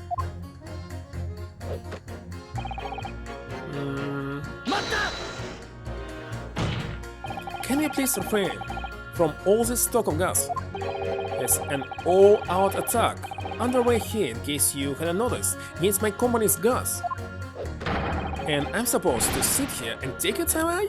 I don't think so. It's really buzzing now. What heard about our wonderful fuel is explosions and poisoning. What about electricity, huh? What about getting electrocuted? What about that? A little explosion here and there's nothing in comparison. Any explosion could hardly be described as nothing, madam. Nonetheless, the theft of your gas is deplorable. Point exactly what the gas feels, and even the worst of our enemies have far more devious reprobates to contend with on a daily basis. You know? What devious? Oh, other gas companies, of course. Who are them? Other gas companies? Not quite what I expected. We generate gas and we deliver it to our customers fair and square. Indeed, nobody's questioning that matter. Altamont is an exemplary gas company. But there are other unscrupulous gas companies here in London that don't even have any gas at all. What? If they don't have any gas, how do they go about selling to people? You wouldn't think it possible, would you? But they steal our gas, you see, and sell that. So he was actually stealing gas and selling it. That's how he was poisoned. They steal your gas? How on earth is such a thing possible? I see it now. Gas companies like ours deliver gas to people's homes via network of pipes, but these devious reprobates secretly disconnect our pipes and divert our gas into their own rotten pipes. And they make a contract with the households supplied by those pipes, and take money for the precious gas that's rightfully ours, without us even knowing. diverting gas into their own pipes illegally. What a brazen form of theft. When we visit customers' houses to collect the money from their meters, we always have to check whether or not one of these devious companies has been up to its tricks. Okay. Alright.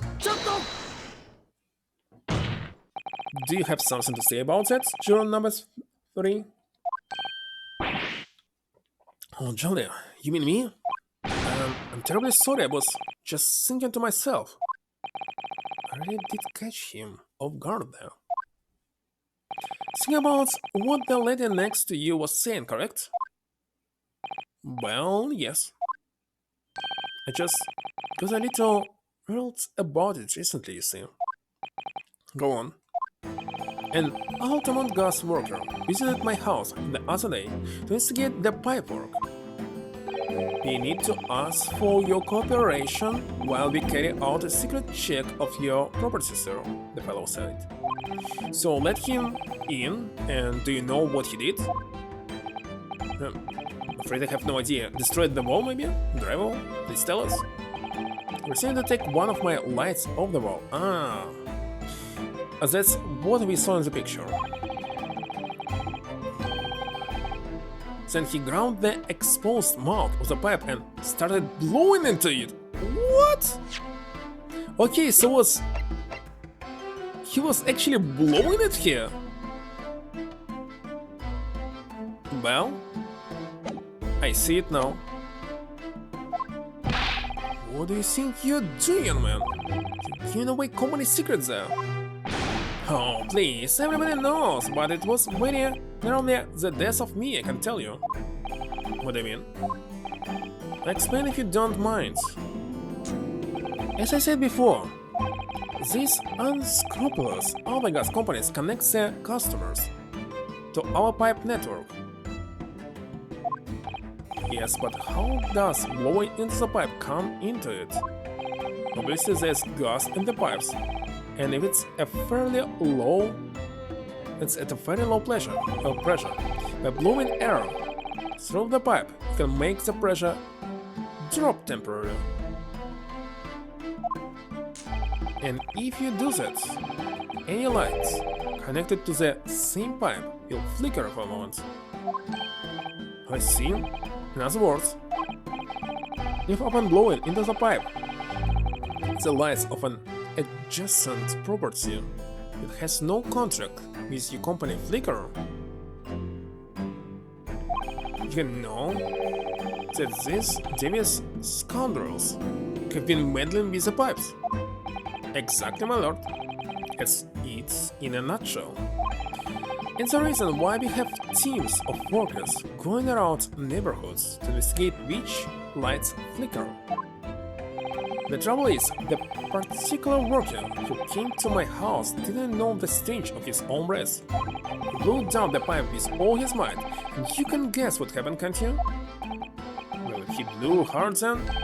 But you mean? That's right, the lights didn't just flicker, they went out, and all with the stove, gas started pouring into the house. So this man was killed, but by whom? Wait a second, so he will go into the prison because he definitely was trying to kill Natsume. Disaster. The gas supply must have been interrupted briefly because the man blew too hard, so the flames went out. Right, I yelled at the fellow. Are you trying to kill us all, I said?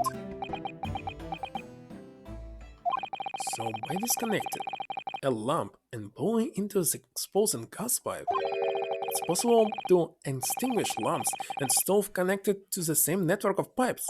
And then, when the gas starts flowing again, it just silently seeps into the room. So Naruhodo, I think perhaps... Yes, this is almost certainly the clue that we've been hoping for. Juror number 3, the defense requests that you amend your statement to include that information. Well, if you like, don't mind. Well, I do. That's our company's secret method of identifying the rogues. that tried to deal with us. Like I said, madam, it's widely known already. Very well. Juror number 3. You will amend your statement accordingly. Yes, my lord. Also, I'm not really sure what the point of all this is. Blow too hard into a gas pipe and you extinguish everything in the house. Then you're in real trouble. When you say extinguish everything in the house, do you mean even on different floors? Oh yes, all floors are connected to the same pipe, after all. It's true of every building because gas supply contracts are issued for home purposes. I had no idea that it was possible to extinguish gas appliances simply by blowing down the pipe. Well, nowadays I hope that the gas pressure is very high, so this will never happen. It's not something we like to publicize, to be honest. But we have to carry on these investigations, as I'm sure you can appreciate. Indeed, it has been mentioned on more than one occasion in the papers even. Is it so? It's been mentioned to me too, very recently. An incident involving the gas stove going out inexplicably, almost leading to someone's death. So therefore, I think perhaps... Yes, it's finally starting to fall into place. The secret link that changed all these strange occurrences. But can I beat them already?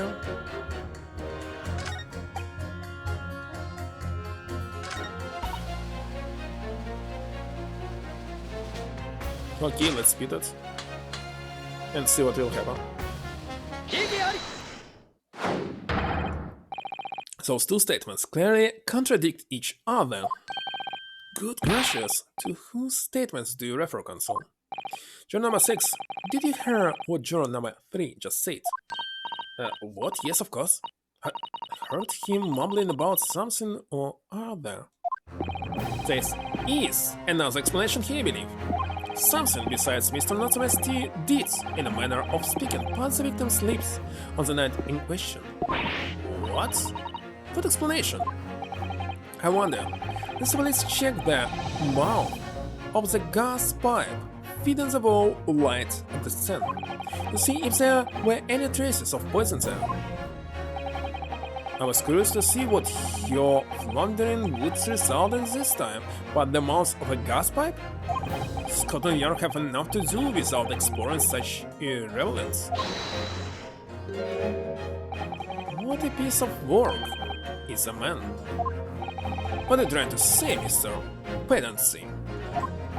Let's speak as though. Really, is it not strange and strange? That is what I said well there, sir. So I've been quite clear, but let me put it another way. The strychnine could have been in the mouth of the gas pipe that feeds the wall lamp in your room.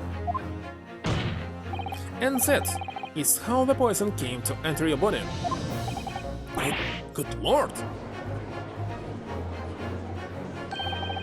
Are they tastier than gas pipes? Is that what he's saying? Or is the gentleman suggesting that the poor man was so desperately hungry he tried to fill his belly with gas? Perhaps no actress would perform a kiss scene with him, huh? Shame, madame. Speaking of the fancy, I assure you, I'm not such a buffoon that I have to kiss pipes. This is no summation examination, this is a farce. The prosecution will not stand for any more of my learned Nipponese friend's conjecture. To begin with, the lamp in the victim's room is high on the wall. In order to have placed his lips to the pipe that fits it, he would have to be a contortionist. These are empty assertions. There is no possible proof that the man did as you say. It's true, I have no proof that Mr. Pedancy put his lips to the pipe. However, I can say with some certainty that on multiple occasions, Mr. Pedancy has been doing something in front of that lamp on his wall. and I have evidence to prove it. Alright, you got our attention, lad. I'd like to see how you can be sure. So sure of yourself. So would I? Let's see this evidence then. Now, since I've got the jury's error, I need to make this opportunity count. This is a proof that, time and time again, Mr. Pedacy stood in front of this gas lamp. It's kinda obvious, this one. What's these wait, what is it called? Oh yes, skin prints that were found at the scene. Skin prints? Console? I've never heard of such thing. The Justice Ministry is currently assessing whether or not to permit fingerprints as evidence in court, however. My lord, it's an exciting new forensic technique developed by the great detective Mr. Sherlock Holmes. It reveals all of the places that Mr. Pedacy touched in his room. Never seen anything like it. I mean, that's black magic, isn't it? Well, if anyone could invent something like this, it's that great Holmes fellow, that's for sure. I agree, this month's edition of Engineering Terms was quite fascinating. We found skin prints in many places that you would expect on the table on the costumes. However, Mr. Pedacy also appears to have been touching some very unexpected places in his room. For example, here. Around the hanging picture there, indeed, multiple handprints appear to be visible. Well, I wonder, could he have been appreciating the artwork, perhaps? At first, my colleagues and I saw the same. However, imagine standing with your hands where those prints are, and you would find yourself directly in front of. I don't believe it. The gas lamp. So, the reason why isn't immediately obvious. It's clear that Mr. Pedacy has regularly been standing with his hands to the wall in front of that lamp. Right, what have you been up to, you not? I'd ask the court to recall juror number 4's earlier statement. Me? What did I say? I said that blowing into a gas pipe would make the lights in the entire building flicker. And now, I recall juror number 3's statement. What? Me now? When the gas worker who visited his home blew with too much force into the pipe, caused all the lights and the gas stove to go out and gas to start leaking into the rooms. Obviously, that incident was an accident. However, the simple fact is,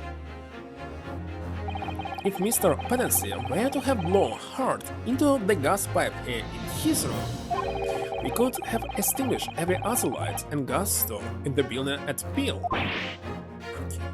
Are you suggesting that the man purposefully caused the gas too?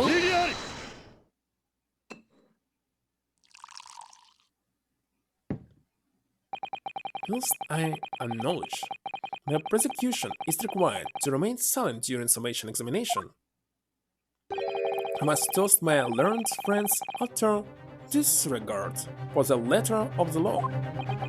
What is the meaning of this, Lord 16?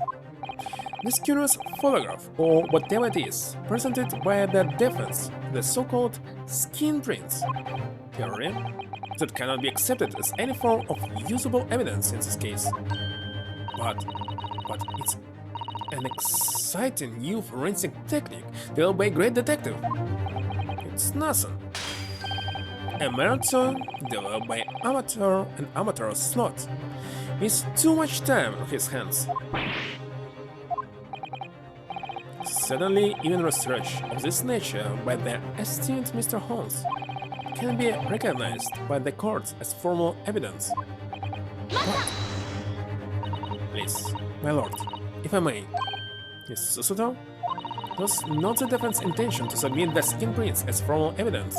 We merely wish to present the results of the great detective's investigation of the scene as a tool by which to explain a possibility to the ladies and gentlemen of the jury.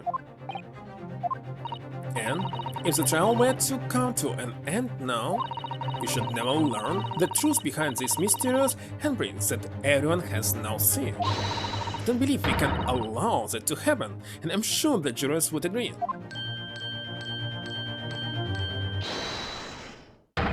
You're right. Whether those strange handprints are a significant clue or not, it's down to us to decide. Juror number 3. Oh yes, I do declare the Great Detective's investigation results sound absolutely fascinating. And I want to hear what that shady actor fellow has to say about those shady handprints.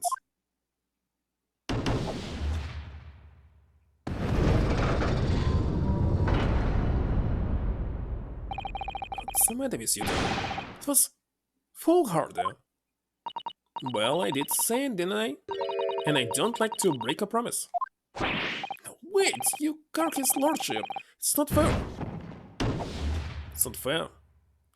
What? Let's check it one more time. It's not fair, Duncombe evidence. Well done, Mr. Naruhodo. Just one more juror changed his or her mind. Mr. Natsume's trial will have to continue.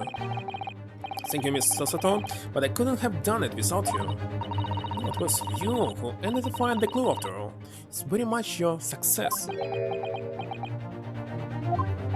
Why, Mr. Pedancy, you seem to be losing your composure. Just one more juror, Mr. Naruhodo. You can do it. Very well. Continue, Consul.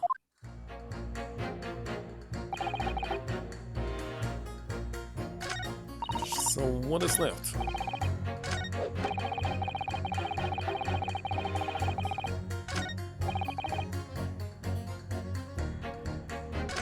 Okay, let's press the first one. On the evidence, you say? That's right. And there's no room for doubt. It's all pointing at the Japanese man with a big mustache. Say the Englishman with a bigger mustache. But the defense just demonstrated another possible explanation for the events on the night in question. What do you make of that? What? Your so-called skin prints? It's an exciting new forensic investigation technique developed by the great detective himself.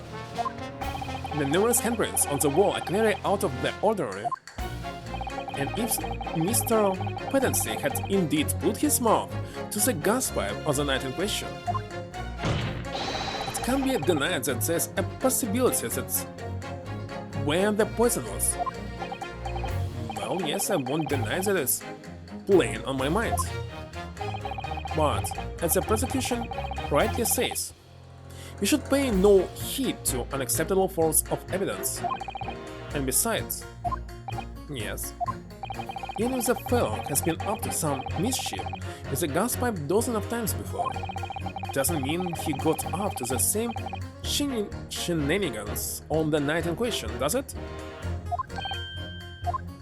If you can't make your case better than that, I'm afraid I can't change my stance.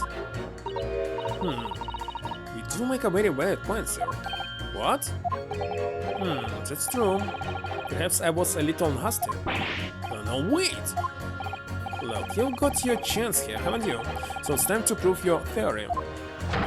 If you and your Japanese hard scan, that is, leave our nationality out of this mess, Mr. Naruhodo, we can't substitute our position.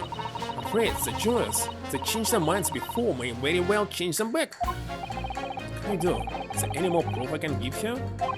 Can I show that Mr. Pedancy really did blow down the gas pipe on the night in question? Support and testimony? We have support and testimony, but it's from the victim. Let's see. Well, we already located the rest. This way, if I check it one more time. Yeah, I already saw the rest.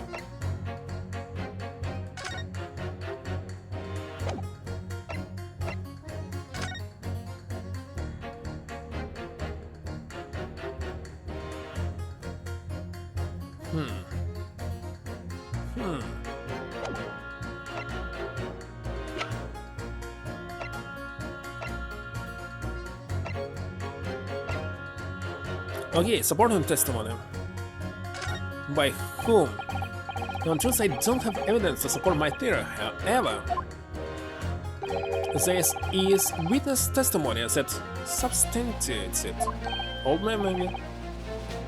What's that? Testimony? It's incredible. Whose testimony? Yes, it's all connected. Everything is linked.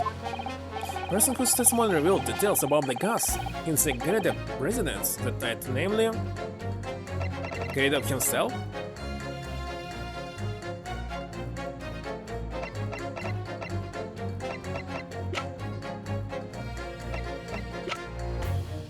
Oh, this one. 21 years old. You 20.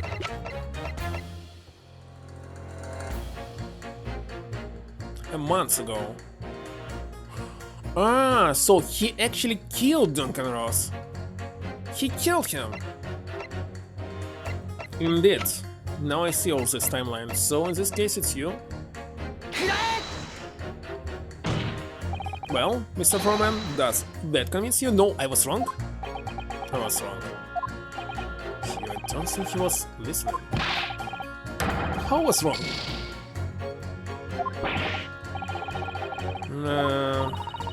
Witness who spoke about the gas on the night of question. It's not somewhere, but I didn't think that I can use you.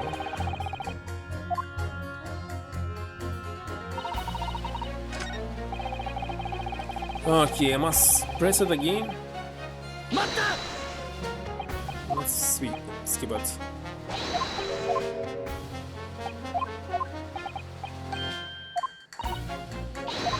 Why should did all this game?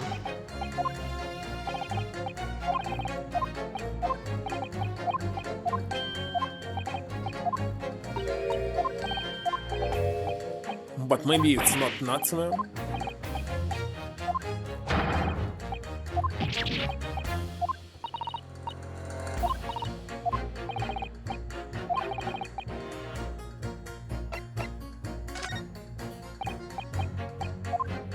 Well, I will try at least.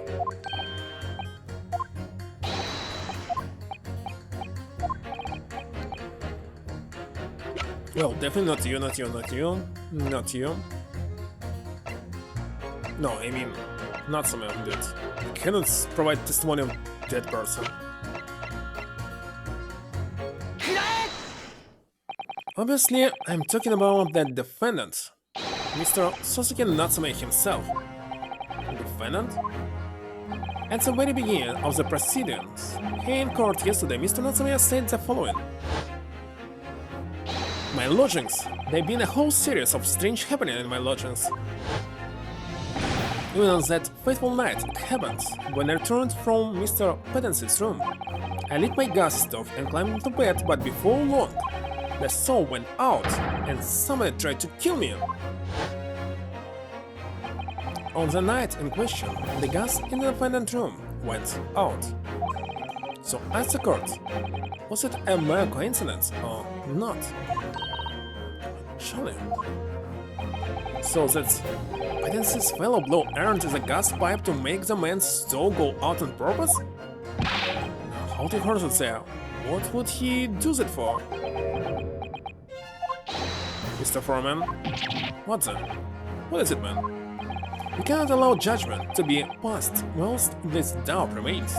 It's true that I don't have conclusive evidence yet. However, must surely agree there's more to this case than meets the eye.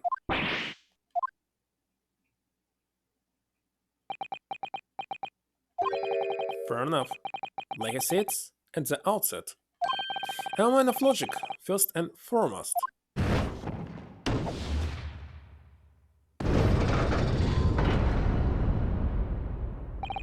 That's 4 jurors lean toward not guilty, my lord. We aren't soon the decision. Therefore, the defense calls for the trial to continue.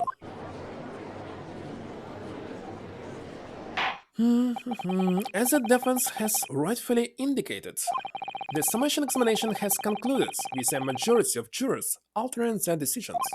2 jury members now called guilty, 4 now called not guilty. Therefore, the jury's opinion is conflicted and, in accordance with the law of this land, probably order the continuation of this trial. Mr. William Pedancy, my lord, how can thou humble Pedancy surround thee? What say you in response to the various revelations made during the summation examination? So God, mind me, I do solemnly swear. I recall aught of either the lamp of or the pipe. But your handprints have made a tidy mess all over the walls there. How do you explain that, huh? I'm done with this. The dignity of this great courtroom has been solid enough already, juror number 5. Me? As I went to some pains to point out already. A print from the self-professed detective Stoic has no place in British court of law. As such, whether or not this man did indeed stand before the gas lamp with his hands against the wall remains, at this time, an established conjecture. You would all do well to remember that.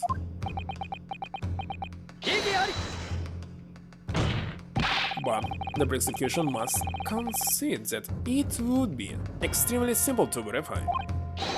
Is order the mouth of the gas pipe feeding that lamp in Mr. Pedancy's room to be examined. There are traces of poison there. What appears to be extremely simple is my Nipponese friend's mind.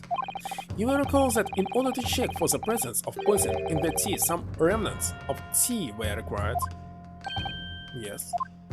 Therefore, it shouldn't be beyond your beat to imagine that even if poison were to have been spread on the pipe, it would have completely evaporated by now, making any analysis impossible.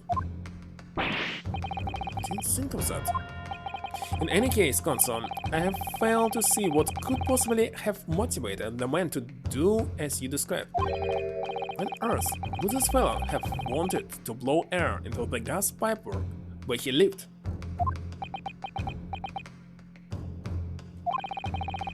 There's only one possibility that I can think of, and that is to use the leaking gas to commit murder.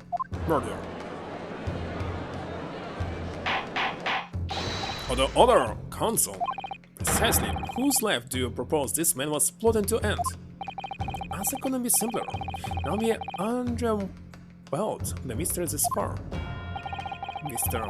Pedancy wanted to end the life of... If a gas lamp were to go out, it would be noticed immediately, of course. But a gas stove, on the other hand, could be silently extinguished by the killer without anyone noticing. I lived through those parts myself, so I know what it's like. Can tell you, trying to sleep without the stove lit is pretty much suicide. You freeze to this in no time. To guard up, the landlord has a large fireplace in his part of residence, on the top floor. In other words, it wasn't the landlord, but a fellow lodger whose life Mr. Pedancy was trying to end. Treacherous. I'm talking, of course, about the defendant. Mr. Natsume isn't the villain in this case. He is the victim this man was trying to murder. It crushes.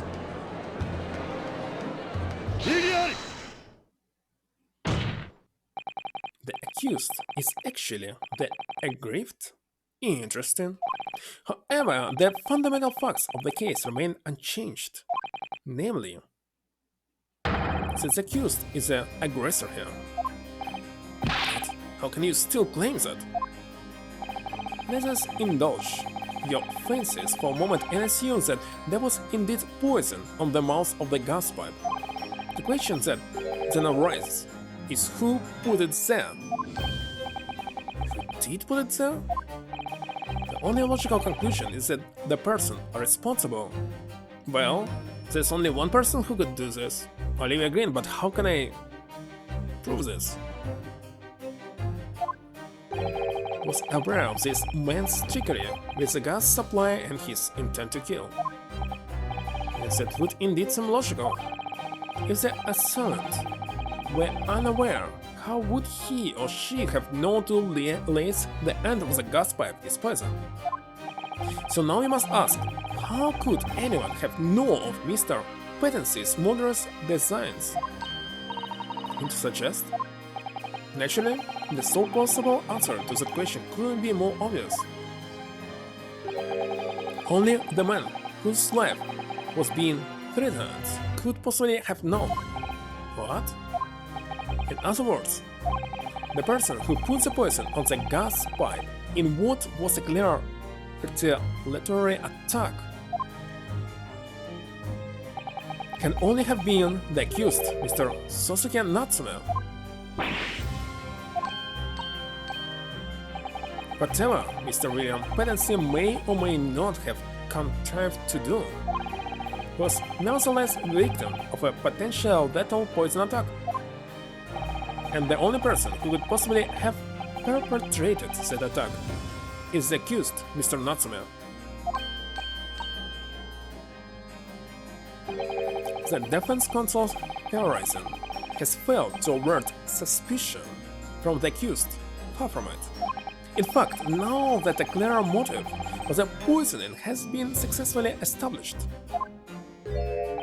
that suspicion is greater than ever.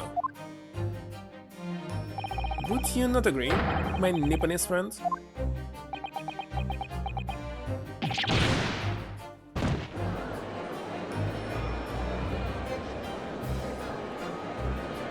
Yeah, we're supposed to say we know who actually was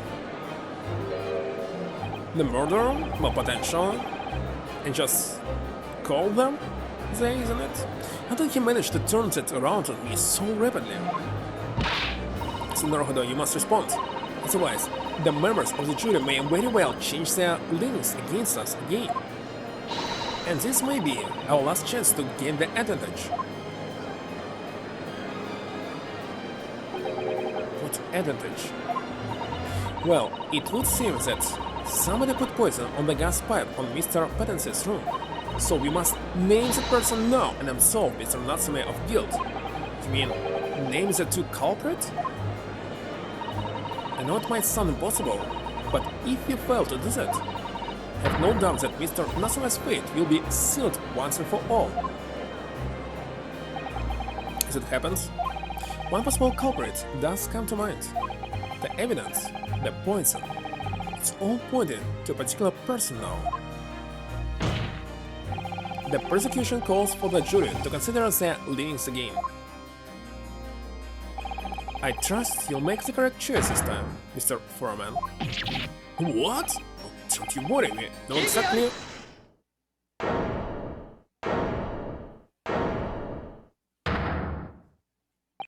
There's one other person who I believe could have been involved in all of this. The true culprit of this crime. The true culprit? A term found only in second-rate novels, featuring third-rate great detectives, my Nipponese friend. But why not? As far as has gone on for so long already, I've seen no reason to cut it short before its disappointing climax. Thank you. Tell us, my learned Nipponese friend, what is your latest theory? Who is the so-called true culprit of this crime? The name of the person responsible for the poison that afflicted Mr. Petency is, I believe, Miss Olive Green. Miss Olive Green? Miss Olive Green? I do feel as I thought I've heard that name in the recent past, console, but I don't recall where. Miss Olive Green? The woman from 6 days ago? The victim in the recent case of stabbing on Briar Road? An incident for which Mr. Natsume was arrested? I hasten to add. Of course, yes, Miss Green. She was left comatose for some 3 days, I believe, but I heard she regained consciousness 2 days ago. I hardly need to remind the court that Mr. Petency's poison took place 3 days ago. Feels that the woman was lying comatose on a hospital bed at the time. She appears to have a rather fine alibi. True, on the night that the incident occurred, Miss Green was in hospital unconscious. So on the face of it, it would seem that she couldn't possibly be responsible, but still. My colleagues and I visited Miss Green in hospital yesterday, and we found her to be in possession of a bottle of poison. Good gracious, she had poison? And there is another fact that links Miss Green to this case as well. The defense requests that she be brought to the witness stand in order to explain the details to the court. Tell me, Mr. Petency. My lords, pray what be it bidden? Are you acquainted with Miss Green? No, never heard of her? Judging by the look on Mr. Petency's face, I think perhaps he genuinely doesn't know her, at least not by name. As a voice of Your Majesty's prosecution here, I adhere to my word. We will see my learned Nipponese friend's face through its conclusions. Hello, Rich Cat. I appreciate it. The prosecution requests a short recess, my lord, in order to subpoena the witness and bring her here. Yes, Mr. Green. Indeed, my lord. 1 hour should be sufficient. But again will be to be continued. Very well, I grant the request. Excellent, I hope. The defense has made a most extraordinary accusation, I must say. But at the present time, I feel the prosecution's argument remains largely uncontested. Accordingly, I am afraid the defendant, his culpability, remains the sole subject of this court's attention. Thank you, consuls. Reconvene in 1 hour. Court is adjourned.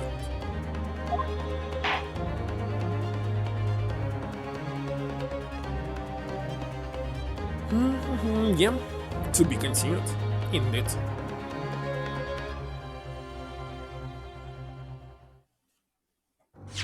Why the second case is so long?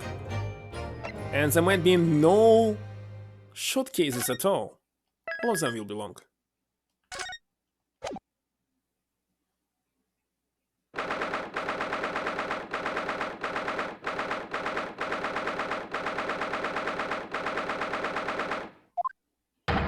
Chauffeur, Jubilant, Championships. Mr. Natsuman, I am so pleased for you. Locum student Mr. Naruhodo Esquire and non-locum judicial assistant Miss Mikataba Esquires.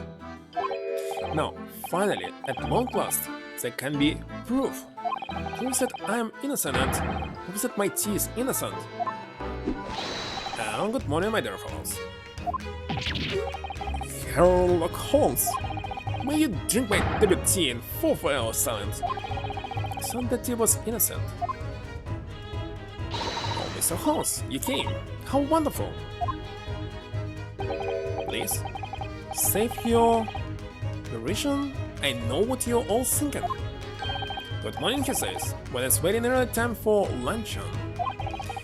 Your scorn is written clearly across your faces. Nobody says anything of the sort. The truth is, I was determined that today would be the day. As sleep seduced me last night, I thought, tomorrow, for once, I shall not oversleep. I'll rise early and be present in court to support my companions. Such spirited determination has a beauty all of its own, does it not? Oh yeah. And then I began to muse on this subject. Why do people oversleep? I queried. Why time after time do they make the same foolish blunder? The answer came to me at once, so delightfully simple. People oversleep because they sleep. Well, is it not an astute insight into the matter? Oh yes? Upon which realization, I attempted an experiment. I didn't sleep a wink all night. And the result? By first light, I was exhausted and began to be assailed by fits of drowsiness. Shocking. And so, the conclusion of last night's experiment is this. A good night's sleep is quite simply essential. Yes, and since most of us probably knew it already. But also, I suppose, approved by experimentation, that, my dear fellow, is a scientific method. Oh yes, and one more thing. Do you remember this? Yes, of course, it's the poison that Miss Green was about to drink at the hospital yesterday. You didn't manage to elaborate stars, and the bottle was nearly empty, but such inconvenience do not hinder harms. I managed to confirm that it contained strychnine, so I was right. Perhaps, though of course, such circumstantial evidence doesn't prove Miss Green's guilt. I shall leave the bottle in your care now, but licking the inside of the neck is not recommended.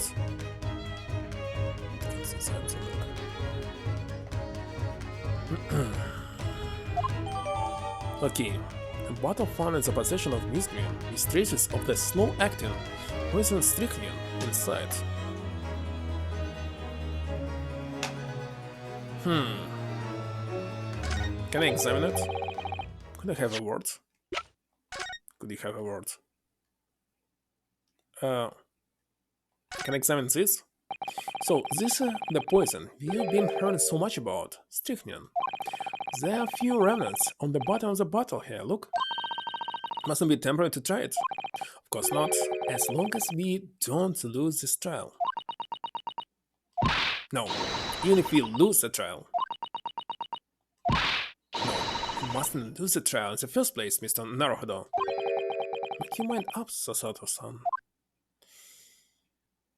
But there's nothing else to check. Why we were checking the bottom of it? Check the remnant? Oh yeah.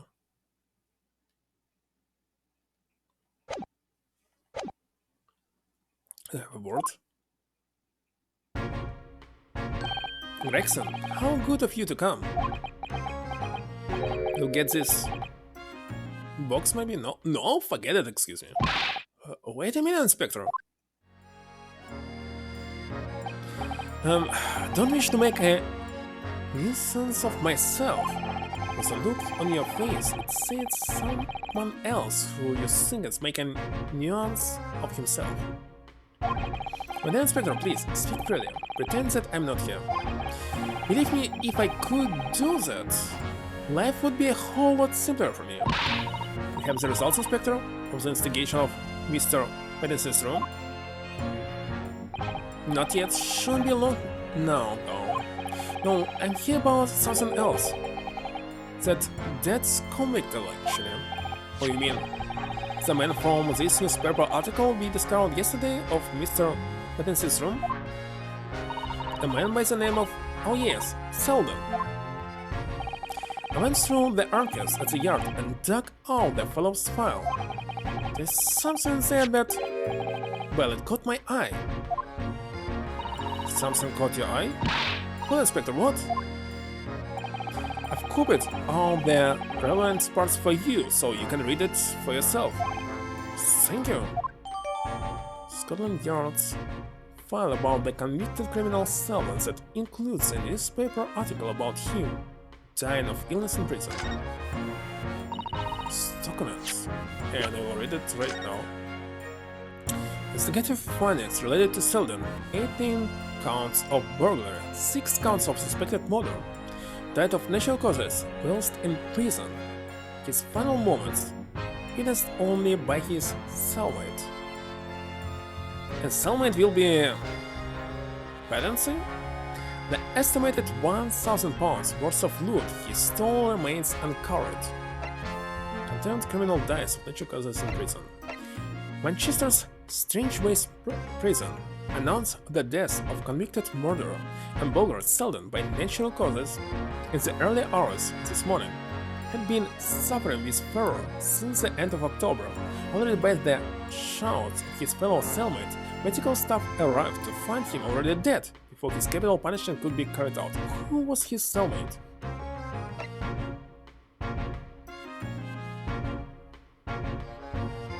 Cellmate.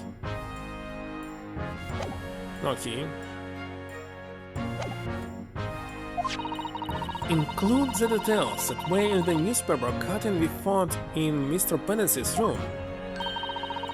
I will arrange everything in the court record so we don't have duplicate information. Why you giving us a copy of this important file, though? Well, you're the ones who turned up the clue in the first place, aren't you?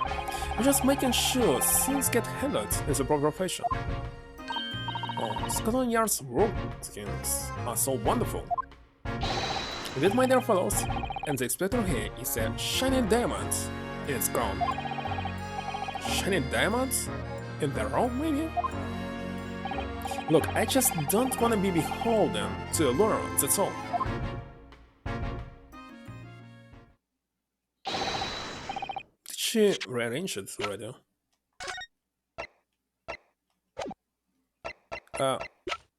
Oh, alright. She merged it. This one and this one, so... 5 months, cellmate, estimated £1,000. £1,000.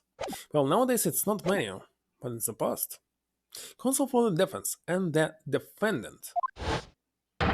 Court proceedings are about to resume. Make your way into the courtroom at once. Well, I shall leave you then. I'll be listening with interest from the public gallery. Not nodding off at all, certainly not. Thank you, Mr. Holmes. I'm rather tired of seeing Mr. Mustache in floods of tears personally, so the best of luck to you. Consider Mr. Norhudo Esquire. Yes, Mr. Nonsome. It's time, isn't it? Yes, this is it. Mr. Nick Green and Mr. William Pettensey. It is going to be the final battle. I won't really have saved Sasuke-san until I've exposed the whole truth of everything that's been going on. But it's all coming to a head now. You can do it, Yansky. You have to.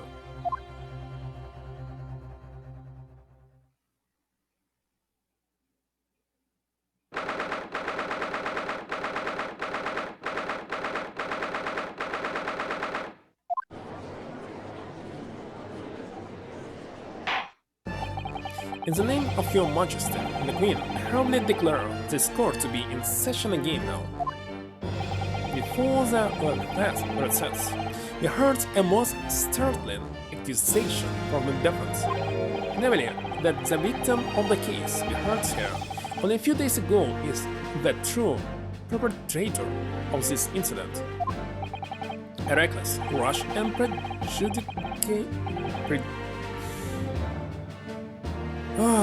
prejudiced, maybe, charge of wrongdoing in my opinion, my lord. However,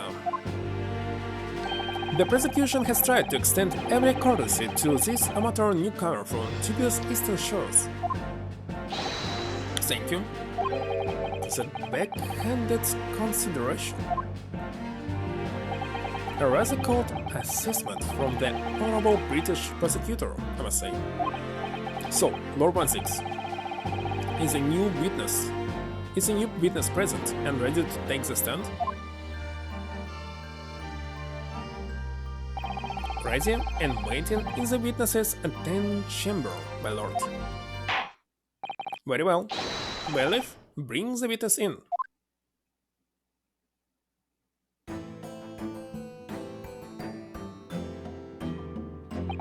Witnesses, state your names and occupations for the court, please. William Pettensey, my liege. For mine occupation, I can say only that I be a tragic victim, to be pitied. Currently unemployed, in other words. I'm a Leaf Green. I'm a Flindin artist. Well, no. Not a flatman. Really, a hopeless fellow who's too weak-spirited to admit she has no talent, I suppose. Also currently unemployed, in other words. The contrary.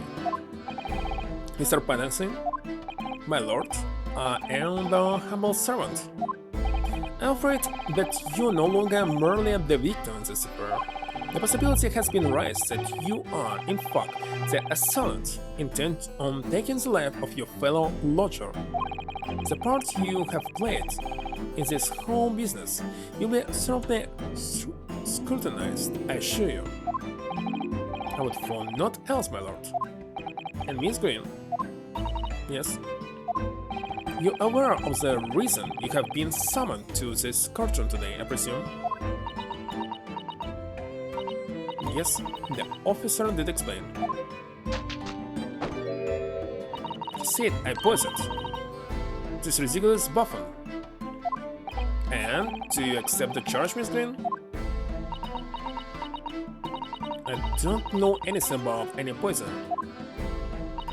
And I don't know anything about this man. Come, lady.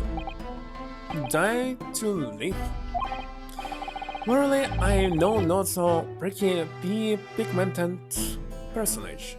Wait a second, she could simply kill this murderman as well. He tried to check someone stealing the guns.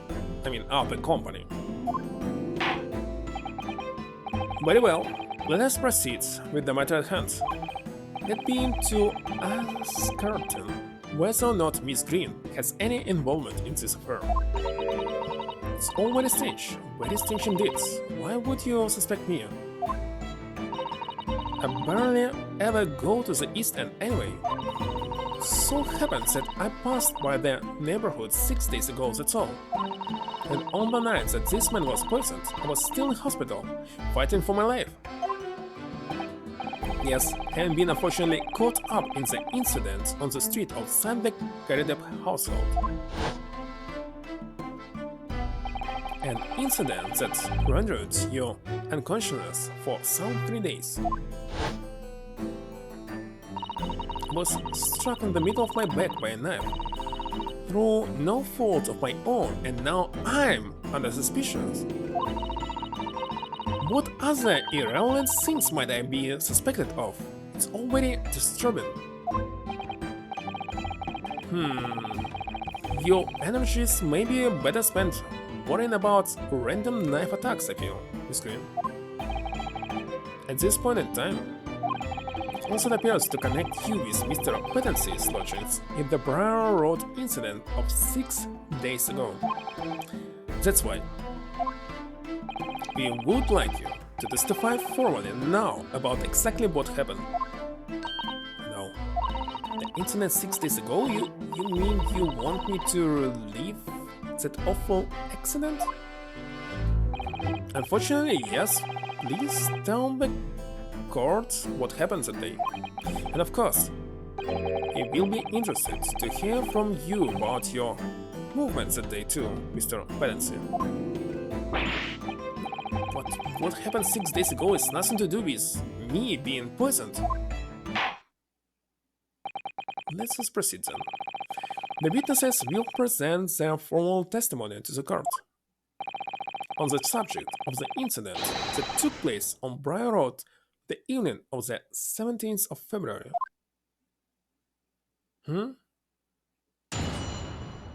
Not many fans of visual novels, but of course. In 7th February. It was 6 days ago at about 5 p.m. I was walking alone in the snow when I was suddenly stabbed in the back. What's she doing? Coincidentally, it happened to be just outside the house where the man in this case held their lodgings.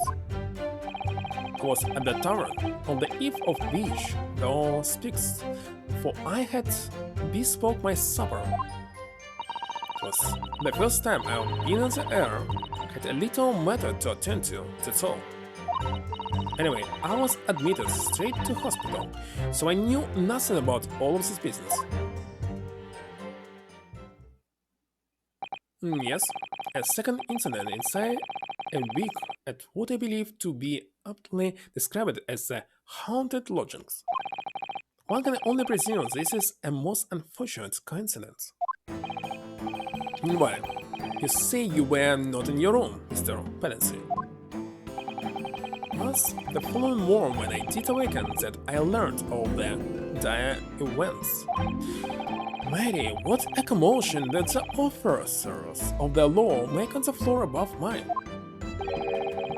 When Suzuki-san was arrested on suspicion of attempted murder. As suspected, there is nothing connecting these two witnesses but happenstance. It's true. It does seem as though they're unrelated at first glance. And I'm not so sure. There's something lurking in the shadows here. Feel sense of it. Well, the whole case is very clear to me. Asking some questions very strange. And this is my one and only chance to expose it. And so you may now cross-examine these two witnesses if you wish. Yes, my lord.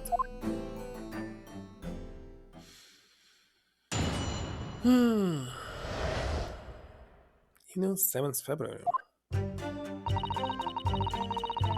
Alright, but let's press everything. Didn't know what to present. Don't have money. Bottle of poison.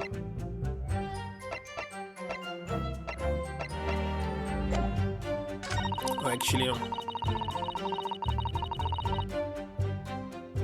coincidentally.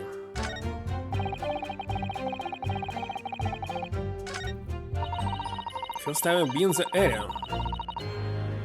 This is a lie, obvious. What little matter, Miss Green? Please elaborate. There's nothing really, it's not worth mentioning. If you remember, you mentioned it to us yesterday at the hospital. It was related to the card you were holding. Miss Green?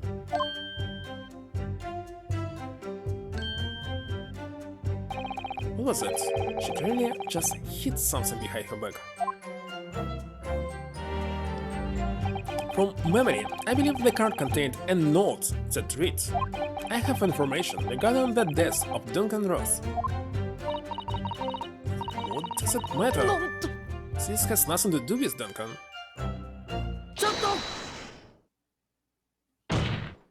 Mr. Pedacy, do you have something to share with the court?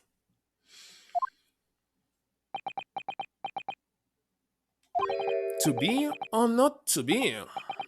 That is the question. Oh, pray forgive me the great bird's words, stringers from breathing me with near a thought. Tell me, it's because you're possessed by Shakespeare's spirit, right? And Miss Green's words a moment ago seems to make you think of something. Something of relevance, perhaps. Well, nay, sir, it was nothing at all. It's only you know the name. Though, Mr. Duncan Ross, I mean.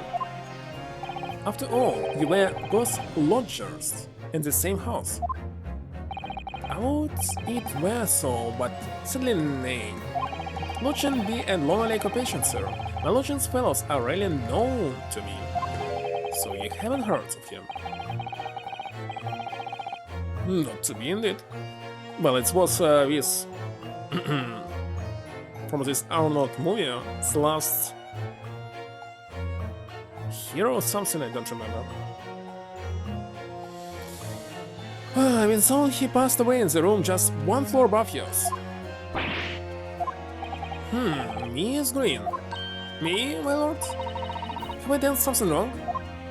The card that was mentioned before containing the note, do you have it up on your person? I know, yes, but I don't need it anymore. In fact, I should throw it away right now. Before you dispose of it, the court will take it as evidence, please. Finally, we got it, it's the second piece. Of course. Note an envelope that seems to have been ripped open rather thoroughly contains instructions to meet with someone who claims to have information about Duncan Ross. I must examine it, of course. That's what links Mr. Pedacy and Miss Green. It's Duncan Ross. Now continue with your testimony, please. Miss Green.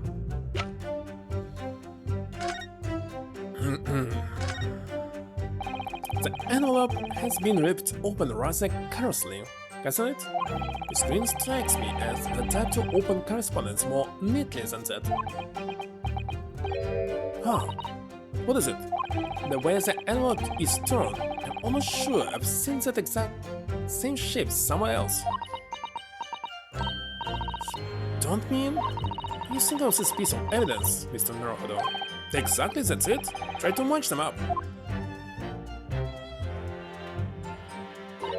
They go together perfectly. The turn of end of the envelope clearly belongs with this card. Okay, the envelope fits perfectly with turn of piece found at the scene of the crime.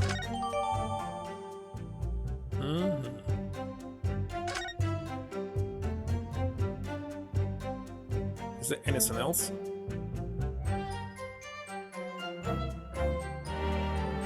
I think not.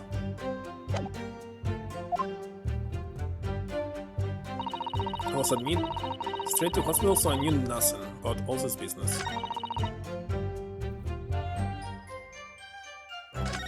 So she was inside it.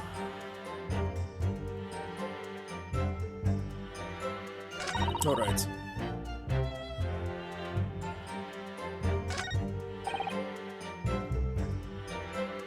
The room was empty.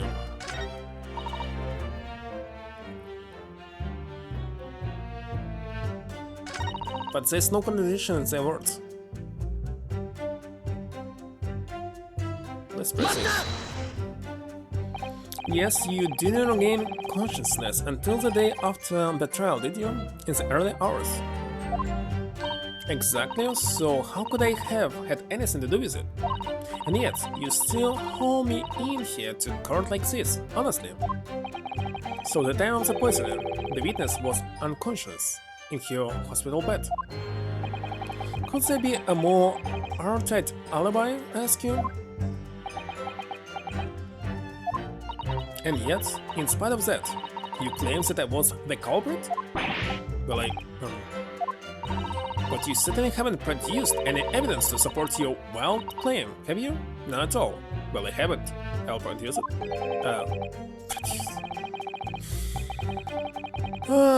Expose it here. Haven't produced any evidence. Seriously, produce. This is how it's using it. There you have it. The good lady has yet to see evidence, my learned Japanese friend. Work on it. And so, I will point out there that the jury's next decision will be final. You're already up against the wall there. Mr. Naruhodo, you pursued Mr. Potency wonderfully, sir. It's worked out well, hasn't it? I have a new clue at last. Alright, now I need to pull off a really insightful objection somewhere. Well, as you managed to explore this promising new angle, I wonder if you should perhaps try to develop that. Yes, of course. And yelling out objection isn't necessarily the best way to do that, I suppose. But I want to.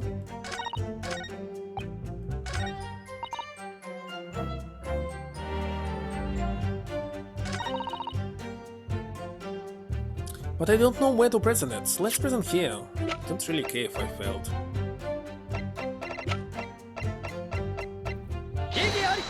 And I failed already.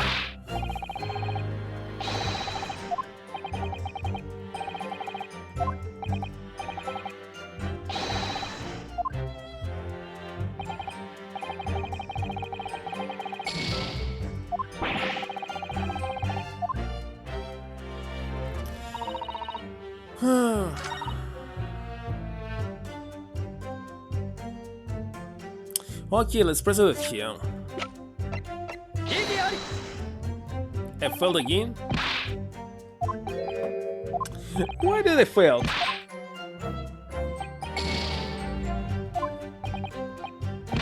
Okay, let's press other statement because... Well, she obviously was in the room, but I don't know where to press it. Maybe she just need to change her words about something. Okay, let's press this one. I'm well acquainted with the case. I'm sorry you had to go through that. It was awful. I still can't believe I was unconscious for so long. I woke up to find that the case had been solved and the culprit arrested. Yes, the internet has been resolved already. Perhaps it would help you to consider it a bad dream that ended with your awakening and should now be forgotten. Yes, I suppose so. Thank you. But before you put it completely behind you, Miss Green, I need you to remember the details one last time. You must tell the court exactly what happened that day for us to arrive to the truth about this new case. The trouble is, there's nothing to tell really. I was just walking along the pavement and entered the room, somehow, the closed one. What were you doing there that day, though? What do you mean? The art school you attended? What is it called? Yes. It's the Thorndike Academy of Fine Arts. I have no water. Going to Mr. Holmes that's just in the vicinity of Brixton Road. He's some 10 stops away from the stand on the underground. I believe you mentioned before that you also live on Brixton Road, isn't that right? So why then would you have been walking along Brown Road in the middle of the East End? It's because... Oh yes, of course, I thought it might make a nice picture. The witness is a student of art. Said Bella artists can't all paint grand urban vistas. That's right, I happen to like the crumbling look of that part of town. This means would have been a less gradient term. The point is, she's definitely hiding something. Yes, it seems she's not going to be forthcoming with the truth. She's trying to hide why she was there that evening. Must mean there's a reason for her not wanting us to know. That's the key to this. And you, Mr. Pedancy, was in on the incident 6 days ago. Would you tell the court what exactly you were doing? Would be my pleasure, sir. Okay. A town, you say? Which one? Plus, the Slack and Salad where I did... Sorry. It's a jail in the East End. Of course they were trying to meet up each other, but why? Because you were trying to kill her? Wait a second.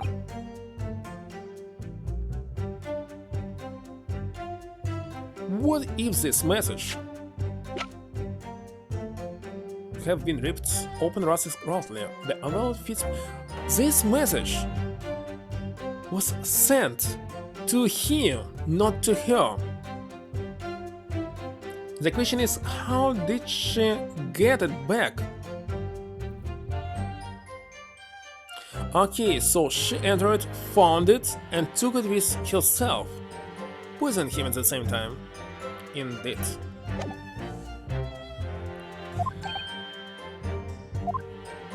What do you mean, Lord 16?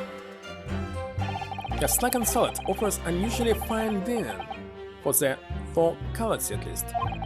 Not an establishment you expect to be patronized by a man with not even a crumb of bread in his room. It's true, the menu lists premium crust of bread and glasses of water in different levels of plummetness. Would have expected grubs, robbery in the local vicinity to be more appropriate for your means. Watery soap and mushy peas, or rather soapy water and pea-like mush. All equally appetizing. I just wanted to try some water in a different pub for once. What's wrong with that? How different can water really be? Perhaps there are more plausible explanation. A specific reason why he had to go to that particular establishment. Agreed. The fact that on that day of all days, he didn't at a place he wouldn't normally, it does stand out.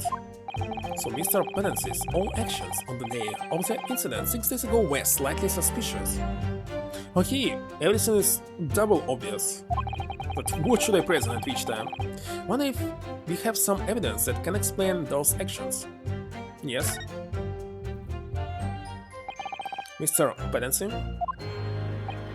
Yes, sir? On the day in question, is it not the case that you visited the Slug and Salad, a place you don't normally patronize, for a very particular reason? I don't know what you're talking about. Pray, if don't have some purpose, speakest. Very well, I will present the court with evidence. Evidence that explains why you had to be at the Slug and Salad that day, namely... this one? I hope. I believe this card reveals the answer. Good lord, Miss Green's card, you mean? That's right, my lord. It reads: I have information regarding the death of Duncan Ross. Come to the Slug and Salad on Briar Road at 5 p.m. on 17th. Don't tell anybody else about this letter or the meeting. It's a matter of utmost importance. Mr. Pedancy, your actions on the afternoon of Miss Green's stabbing are exactly as described in this note. Personally, I find it hard to believe that's a coincidence. Don't you, Mr. Pedancy? Well... Excuse me, can I say something? Yes, Miss Green? That card was delivered to me. It doesn't have anything to do with this odd man, does it? Well, you'd think so, yes, but it's hard to believe it's merely... My lords, may I? May you what, Miss Green? I'd like to make something very clear about that card. Very well, then. You may amend your testimony to include details about the peculiar note. This note was delivered to me at my address. It's nothing to do with the odd man next to me here. Can I present it right now?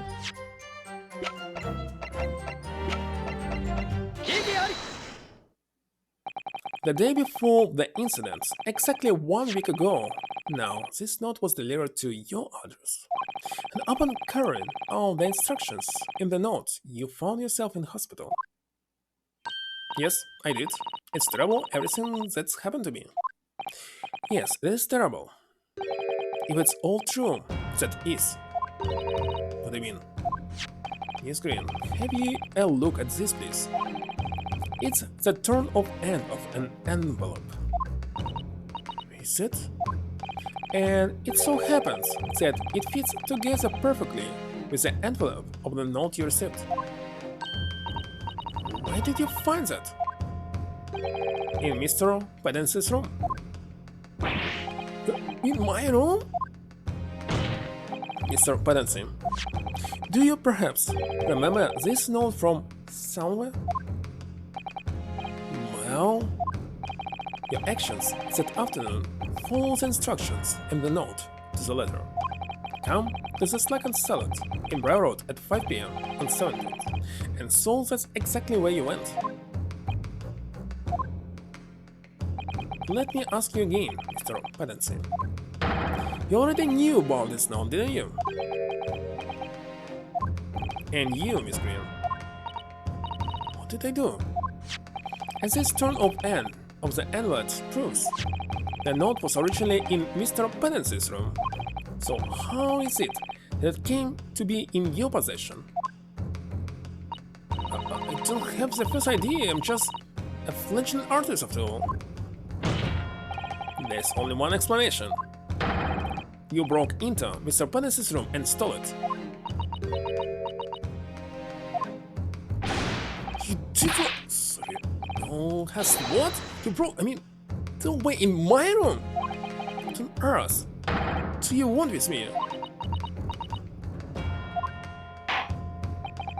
It would seem that both witnesses need to testify again.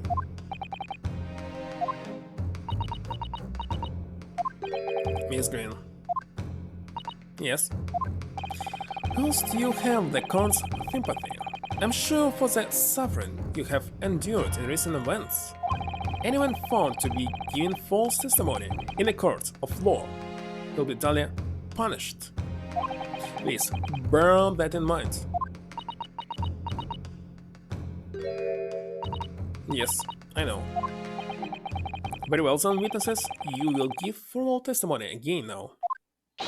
On the subject of the curious anomaly regarding the note Miss Green claims to have received. She found it outside the window.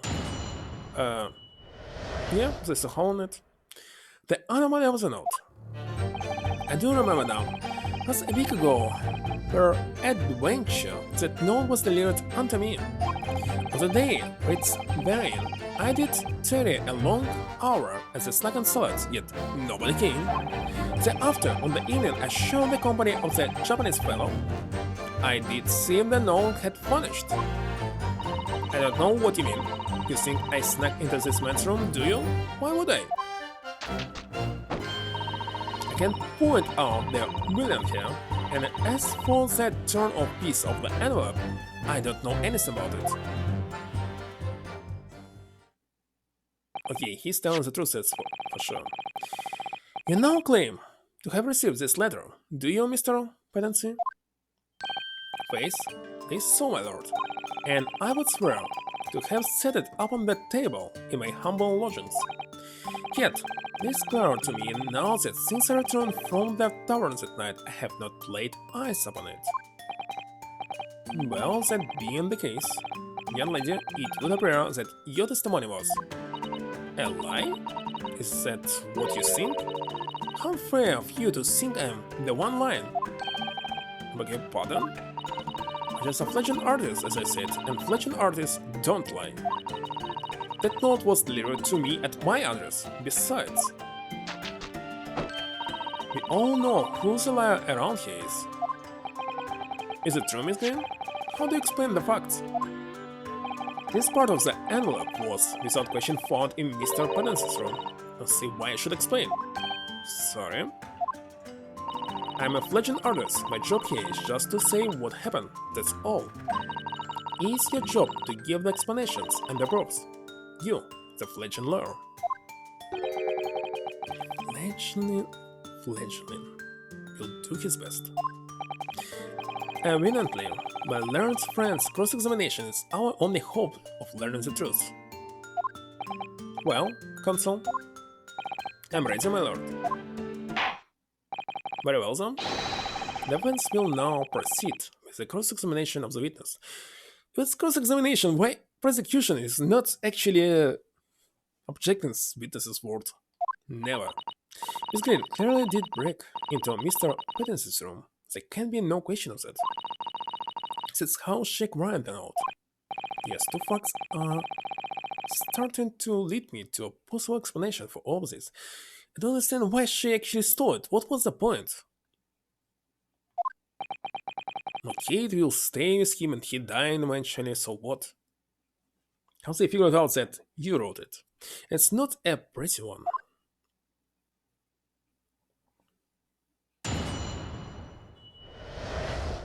Anomaly of the note. Okay, I do believe Pedancy. Maybe I need to press every single one.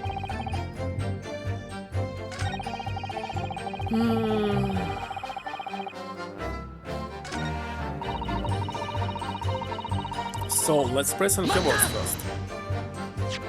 It seems that this note was actually delivered to Mr. Pedancy about 1 week ago. Does it? But for some reason, it ended up in your possession. I can't think of any way that could have happened, except for you breaking into Mr. Pedancy's lodgings. But for what reason would the witness have done that? I won't deny that Miss Green's possession of the note would appear to defy logic. However, until and unless her involvement in this case can be proven in some other way, and further pursuit of this note is meaningless, Miss Green could only have come to be in possession of the note by stealing it from Mr. Pedancy's room. And yet, there's no obvious reason why she would have done such a sin. What if there was some other reason she broke into his lodging, so... Yes, we should pursue that idea, Mr. Naruhodo. Right now? Do you have evidence right now? Because now, I can feel it. So close to breakthrough.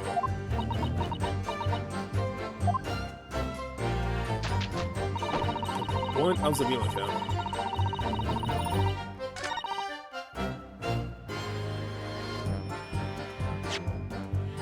Can I actually provide something? I think I will fail one more time. Should I press?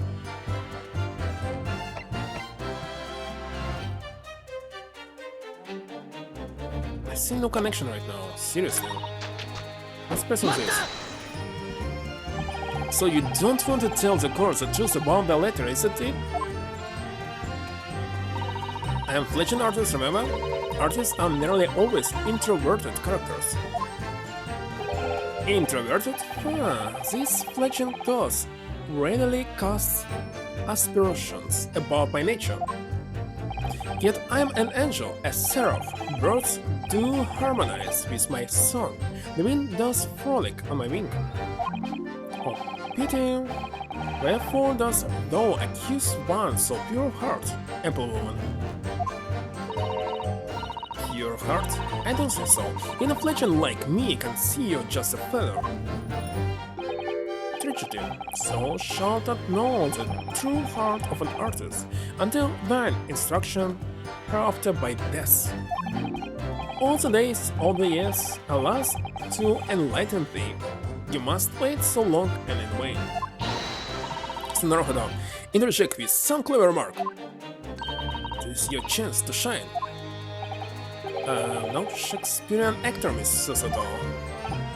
No, as far as I can tell, the only thing that's going to resolve this argument is evidence. Yes! Skills that Miss Green did in fact break into Mr. Patton's room, isn't it?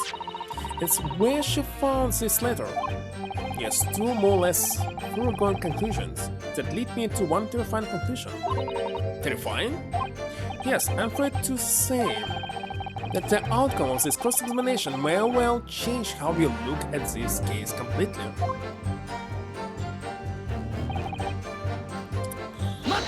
Let's see this. And can you shed any light on the contents of the note at all? No, sir, this is as strange to me as a foreign tongue. Linguistics and knowledge of literature as great as mine own, barely tis impenetrable. But Mr. Dungaros had lodgings in the same household as you. In effect, he was your neighbor, so surely you knew him, didn't you? Alack, if the choices be twixt I knew him and I knew him not, then this is forewarning that I be forced to declare we were by some small measure acquainted. Despite your claims, though, you followed the note's instruction and went to the slackened salad. Presumably that was nothing to do with your knowledge of literature. Maybe not will have the better of me, sir, save for the lure of curiosity. So that's true. I was compelled by mine own eager heart to betake myself to the tavern. Yet in the end, my curiosity was not satiated. On the day reads therein, I did turn a long harm. Okay, let's press on it. So even after waiting for an hour, nobody appeared? Well, yes, sir, this as so says. Really? You paused for a moment before you answered. In truth, when thou asked whether nobody appeared, I did suddenly recall. Did you mean to tell the court that somebody did appear so? I was not alone that night at Slackened Salad, my lord. No, this returning to me now. I did treat my lips to almost clear water and my innards to a premium crust of bread. And all around me dancing great many companions. What do you mean? Flies, sir, flies! Good lord! In the name of Beelzebub, what were they? Fairies, Persians for my midsummer night's dream, Hunter told me. Since the way just flies. I can't help thinking that the flies ought to choose something more wholesome to buzz around. Is that wrong of me?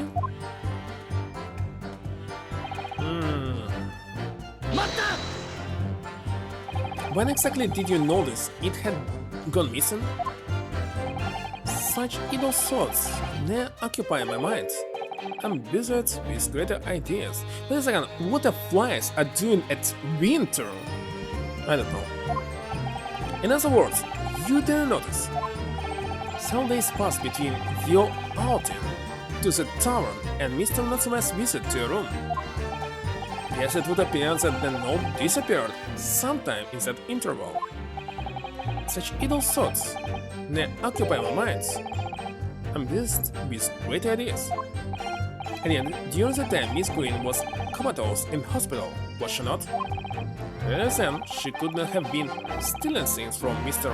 Pedence's room. Oh yes, yes of course. It's all some sort of misunderstanding, isn't it, Mr. Prosecutor, sir? You have so far failed to give a satisfactory explanation as to how you came by the note. I am not here to advocate for your defense, madam. I won't tolerate inconsistencies in your story. You would do well to remember that. Tell me, it's 116 getting at.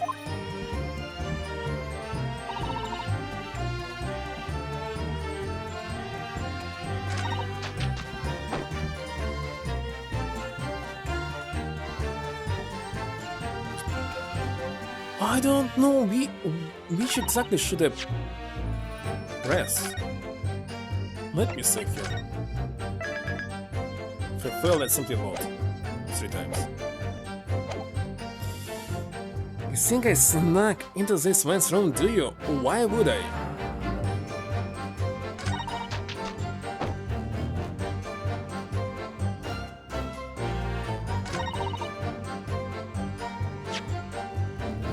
Why? Because of this person.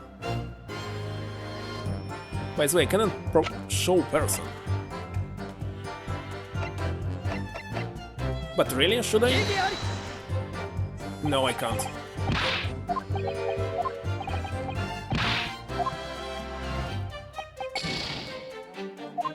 Oh my god.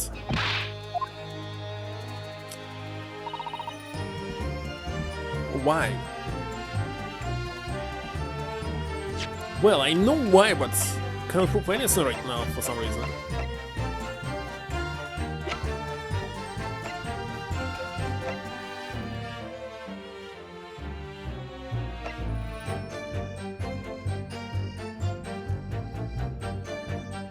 This? Yesterday at the hospital, we saw you with this bottle. And so the contents spilled during the course of our meeting. A small quantity remained. According to the defense's independent analysis, Mr. Holmes' chemistry set the liquid that was still in the bottle was identified as strychnine. What? Strychnine? The very same poison that afflicted Mr. Pedence? Miss Green, you broke into this man's lodgings for one reason and one reason alone. To cover the end of the pipe that feeds the gas lamp in Mr. Pedence's room with poison. Can this be?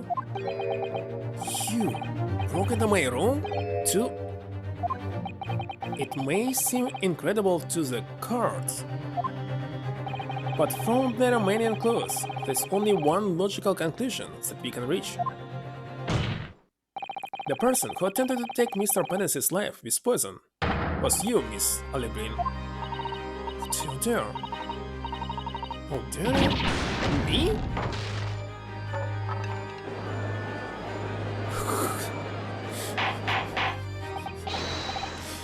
What do we see about him? Okay, order. Counsel, are you seriously suggesting this woman put poison on the end of the gas pipe with intent to kill? Yes, my lord. There is no other way to explain the facts. If Miss Green did indeed set this obvious trap 6 days ago, and the victim had put his mouth in the pipe that very evening as expected, the attempted murder would have happened 6 days ago, surely? Well, that's a very good point.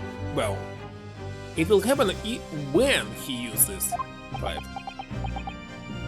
Perhaps not, my lord. I beg your pardon? Why you helping me now? There was a significant police presence in the area that evening on account of the incident on Brown Road. Local residents were being interviewed throughout the night as part of the ongoing inquiry. A circumspect criminal would likely have chosen not to carry out any wrongdoing at that time. Not 1-6. And of course, the following morning there was more activity at Mr. Pedancy's address. More activity? Oh yeah. You mean his fellow lodger Mr. Natsume being arrested on suspicion of murder? That's right, and as the defense has already proposed, Mr. Pedancy was meddling with the gas in the pipe for a very sinister reason himself, to cause the gas stove of Mr. Natsume's room to go out, thereby asphyxiating the occupant. But once Mr. Natsume had been arrested, his room was under constant surveillance by the police. In these circumstances, Mr. Pedancy had no reason to blow air into the gas pipe. His intended victim being a prison cell. With a need to tamper with the gas removed, the poison on the pipe lay dormant. And then, 3 days ago now, the sedation changed again. Right, Mr. Natsume's trial, which took place here at the Old Bailey, came to an end. A trial in which the man stood accused of stabbing Miss Green in the back but was dully acquitted. It resulted in Mr. Natsume returning to his lodgings for the first time in 2 days. And that very night, his gas stove mysteriously went out and Mr. Pedancy was mysteriously poisoned.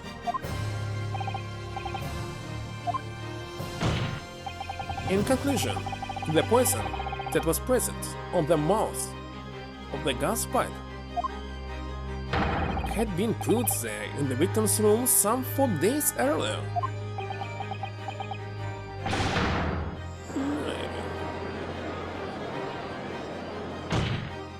With that new understanding, by the way, it's very late at night.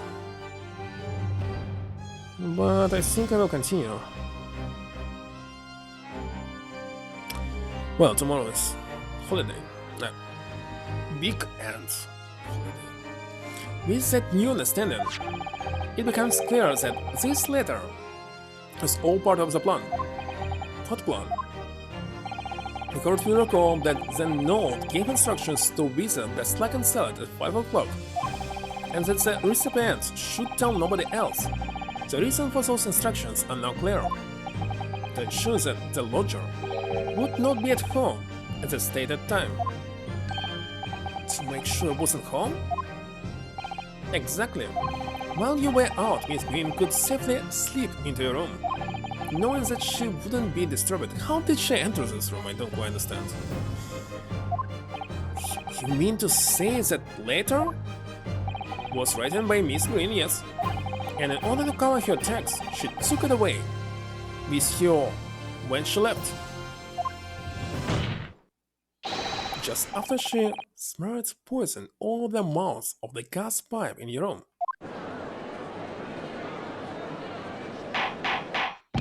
Order. What do you have to say for yourself, witness? Just, who are you? Why do you try to kill me? Miss Green's motive should be obvious. It's revenge, as usual. It's all tied up with someone whose name we've heard several times already during the course of this trial. So, that's what's behind all this. You'll share your apparent understanding with the court, please, Counsel. Each person is behind this woman's motive. for the attack on the victim's life. This one? Duncan Ross. That's right, before the defendant, Mr. Natsumiya, took up residence in the lodgings at Mr. Garidev's, somebody else was renting the room, Mr. Duncan Ross. I knew I'd heard the name somewhere else. It was all over the papers months ago when the man died in strange circumstances at the haunted lodgings. That does ring a bell. Of course, yes, I remember now. The young man, they claimed, was strangled by the convict's curse of some such. Sadly, my lord, it wasn't a curse of any kind. Nor was it an accident. The man died as a result of Mr. Pattensy's blowing into the gas pipe and causing gas to leak into the room. It was murder, plain and simple.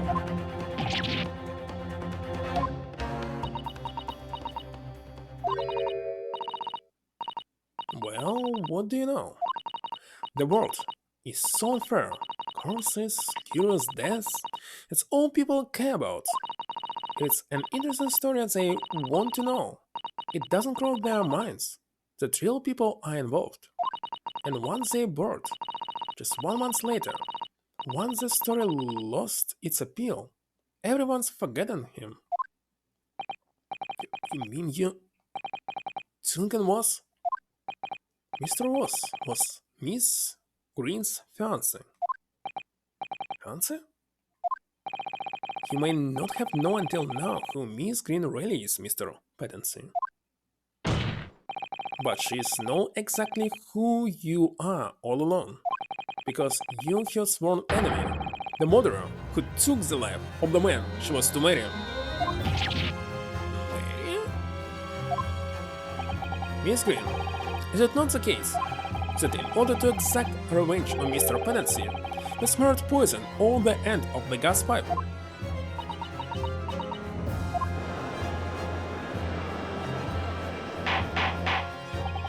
This is all quite extraordinary. Am I correct in my understanding that you now accuse both parties' counsel, each on different counts of murder? Indeed. Yes, my lord, that's correct. Helen so deeply, it appears that my fledgling learned friend has taken in a lungful of dubious gas that's causing his judgments to be clouded. What? Why would Mr. Pattensy have wanted to kill these lodgers, as you say? Because of the money? He completely failed to provide a motive to substantiate your accusation against the man. Yes, that's right, Mr. Ripper. My liege, I have been slight. These lies, all lies, I deny every utterance. And you have to forgive me, Mr. Naruhodo-Zero. But I don't intend to admit to anything either. Scream. I'm sure you'll see I'm being very rude, but I'm not going to be sent to the gallows for the likes of this scoundrel. But you broke into the man's room. If you didn't do it to snare poison on the pipe, what was your reason? I thought I'd have a look around, that's all. Sorry? You're right, I suspected him. So I thought perhaps I might find some evidence or something in his room. Evidence that it was he who took Duncan's life. Or willingness, or willingly, a tyranny, or rotten day of woman. But in any case, whether I leave my room, I do turn the key in the lock. That whole place is falling apart. The locks on the doors are no different. Duncan showed me once how to unlock the door with some turps and piece of fire. Or awfulness, or artfulness, or tyranny, profanity of woman. He'll consider your trespassing on some future occasion, but for now, tell the court what you found, what evidence you searched revealed. Well, I spotted the note that I sent him laying on the floor. When I went to pick it up, I noticed something. one of the floorboards was loose, and underneath it I discovered a secret hiding place. Yes, we also discovered that hiding place. Inside we found a newspaper cutting, a photograph, and an empty tin box. Yes, well, the thing is, when I found it, the box wasn't empty. What? There was something in it? Yes. This rather nice key.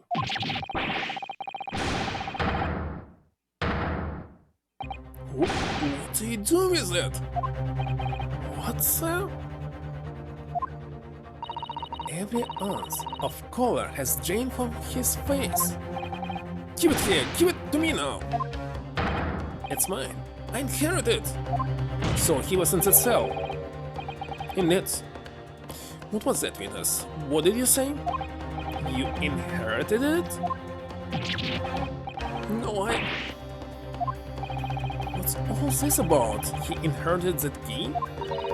It was obviously important to you since you'd gone to such lengths to hide it. So I took it. I don't know what it's for, but you took something precious from me, so I took something precious from you. So what if it means you can't open something now? I don't care. But this minute, give it to me! Calm yourself, witness. So Mr. Pedancy has tried, and in one case succeeded, to take the life of 2 blodgers now. Yes, his motive for doing so is the key to everything that's happened. It's true that there appears to be no motive to support the accusation against Mr. Pedancy at first. But considering everything we now know, I think there's actually something that could explain it. What? Seems like 1-6 would be happier to send everyone in jail? Claims the judge. It's not in jail. You know that the penalty for someone's murder or attempt of murder is execution, so he wants to kill everyone. This is actually happening. If someone losing, when he loses in the court, they die anyway. What? What? I need to recall every piece of evidence at our disposal, everything we've seen and heard. Because I'm sure that I just caught a glimpse of the links that runs through all of these events. Well, they will both be executed for sure. In this case, Counsel, I must demand that you present evidence to the court in support of the claim. What is it that you can explain the motivation for Mr. Pedancy alleged crimes? Well, it's supposed to be this. Let's try. That's an official police report, is it not? The Selden file? How do you get hold of that? Selden? Maniac? Indeed. And now, when he figured out that these two are another culprits, murderers, he definitely wants of them to die as well. It doesn't matter for him who will die. Somebody must, and in this case 2 people will die, not just one. The now sadly deceased Mr. Ross and the defendant Mr. Natsume. So, he wants to kill as much people as possible. That's why he's Reaper. Have only one thing linking them. The fact that they had lodgings in the same room. Well, yes, we know this suddenly. A room that was formerly occupied by Selden. Until that is, he was arrested by Scotland Yard for his involvement in multiple burglaries. I see. And it so happens that the convict Selden left behind one very substantial mystery when he died. The sum 1,000 pounds worth of loot that he stole, which as yet remains to be found. Yes, of course, it's coming back to me now. It's written in his file here. 1,000 pounds lost en route to hell. That was how the papers summed it up. And it seems that one particular fellow inmate was with the convict in his final moments. It's not hard to imagine Selden entrusted that inmate with his most closely guarded secret, the location of the stolen loot, and perhaps a key to unlock whatever container the valuables were in. You mean these keys? Mr. Pedancy, it was you, wasn't it? You were at the capital offender's side when he died, were you not? What are you talking about? It's a false charge, I tell you, a false charge. The name of the inmate who was with Selden at this death isn't noted in this file, but a simple telegram to the prison when he died would quickly tell us how false the charge really is. But even if it's true, why would the man be so intent on killing every subsequent occupant of the convict's lodging? There's only one explanation for that, my lord. It was in that very room that Selden hid his loot.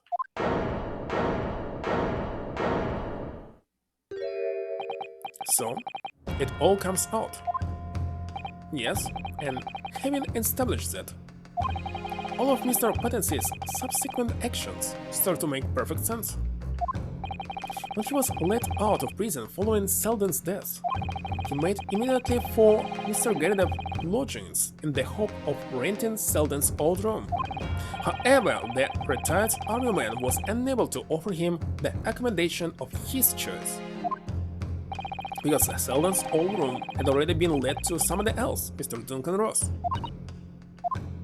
Which is why Mr. Pedancy subsequently devised his gas-based plot to kill the occupant of the room. And when he was successful, he presumably intended to inquire about switching into a newly vacant room. However, a certain jittery someone had beaten him to it. Mr. Sasuke Natsume? The defendant of this case, no less. So you decided to use the ploy with the gas again, didn't you, Mr. Pedancy? This time to oust Mr. Natsume. All for one simple and a very reason: to get your hands on the 1,000 pounds of loot left behind by the dead convict.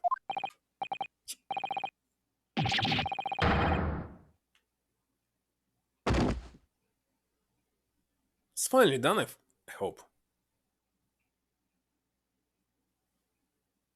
Looks like I'm gonna snuff it before they get to stretch my neck. Listen, I want you to owe me loot, anything, to stop the coppers getting their meats on it. It's hidden in the room I was lodging when they got me. This is the key to it. Take it. Always stay one step ahead, mate. See you in hell, I guess. Pedancy.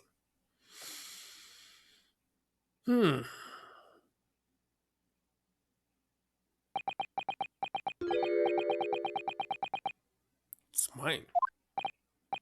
What did he just say? It's mine. That loot is mine.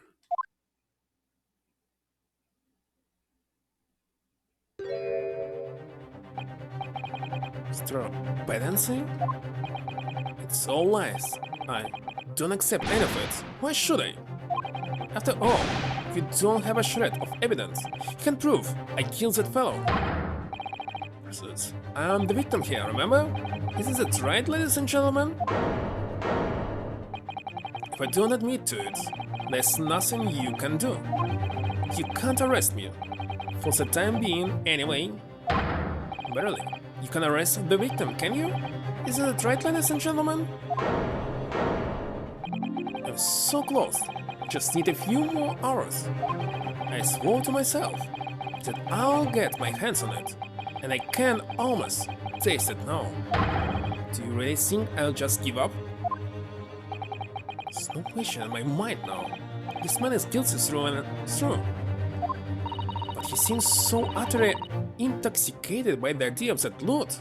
I'm afraid that however hard you press him, he'll never admit to what he's done, Mr. Naruhodo. Says away. Pardon? There's one way I can finish him. If Olive Green will admit that she was trying to kill him? No. So when they committed most heinous crimes to get his hands on that loot. Which means all we need to do is find it first. What? Find one. Were it not for the fact that the police thoroughly searched the room following the death of Mr. Ross. It's that odd, must be very hidden indeed. Without conclusive evidence, I certainly cannot rule. If only there was some way we could find the convict's loot quickly. This is the final piece in this complex puzzle, but I think we might have it in our possession already. Rather, I think we may well have something that can help us find where that loot is hidden? Really? My lord? Yes, Consul? The defense would like to make a proposal about how to find the late convict's hidden route. I believe we are already in possession of something that could give us a clue as to its whereabouts.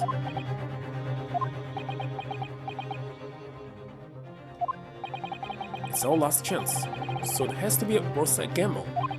Besides, if you used the same technique once already, it definitely paid off then. Very well then, Consul, let's the court hear your idea. What do you propose we can use in order to locate the hiding place of this convict's home?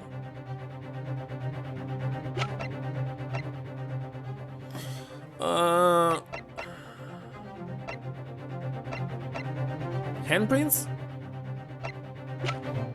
It might be handprints.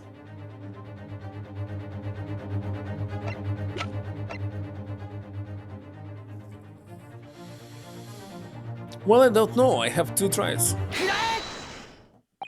If I'm not mistaken, those are Mr. Patton's handprints on the wall of his lodgings. That's right, my lord. Exposed as a result of the defense's independent investigation of the scene. Based on a wonderful new discovery in the field of forensic science by the great detective, Mr. Holmes. A great detective? Is it some kind of joke? Here I think I'm going to be daunted by a man with such a ridiculous title. Should seem the great bird ought to recognize such a title when he hears one, Mr. Patton, sir. Perhaps we should complete for the honor of most ridiculous title. This Sherlock Holmes himself! What are you doing here, great detective? Your usual haunts are the filthy back streets of the capital, are they not? Oh, Mr. Ripper, it's been too long, and I see your complexion has worsened since last we met. Mr. Holmes, he does know Lord Van Zigzag well enough to say something like that in any case. Mr. Holmes, though you may be heralded as a great detective by the population at large, that does not give you the right to come and go in my courtroom as you see fit. If I may, my lord. Mr. Holmes' newly developed scientific method has helped us to uncover vital clues, in this case already. Clues, you say? I call them skin prints, my lord. The method identifies every location touched by an individual under scrutiny. The method by which we were able to ascertain this gentleman's gaspipe activities. With only a small sample of something the individual has previously touched to make an indicator solution. In your case, sir, I use the teacup you had been holding, elementary. So now, Mr. Naruhodo. Yes? what am I to use as a sample to make the indicator solution this time? Thank you for offering to help, Mr. Holmes. The convict was arrested. He was living in what is now Sasuke-san's room. We need a sample to help locate Sheldon's loot. That's hidden in his locked room. But from will the sample take? I can present person? How can I present person right now?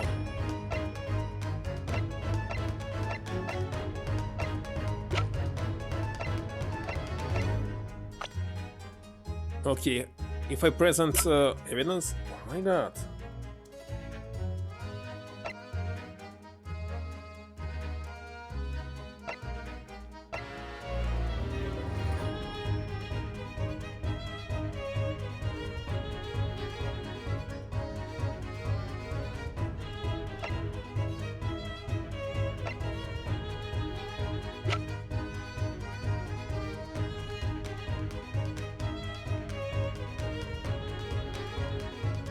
They could use the key, but of course it's not working, and it's not on my list.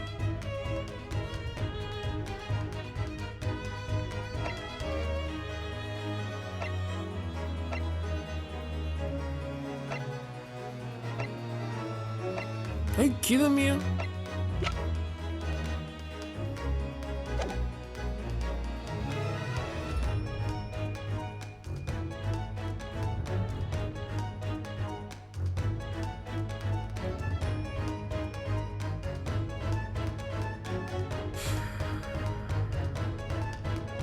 I have no idea.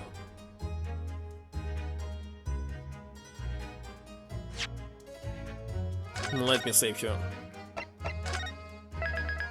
This why high chance of failing? And why can I present a person? If he is dead, how is it possible to present somebody? Oh my god.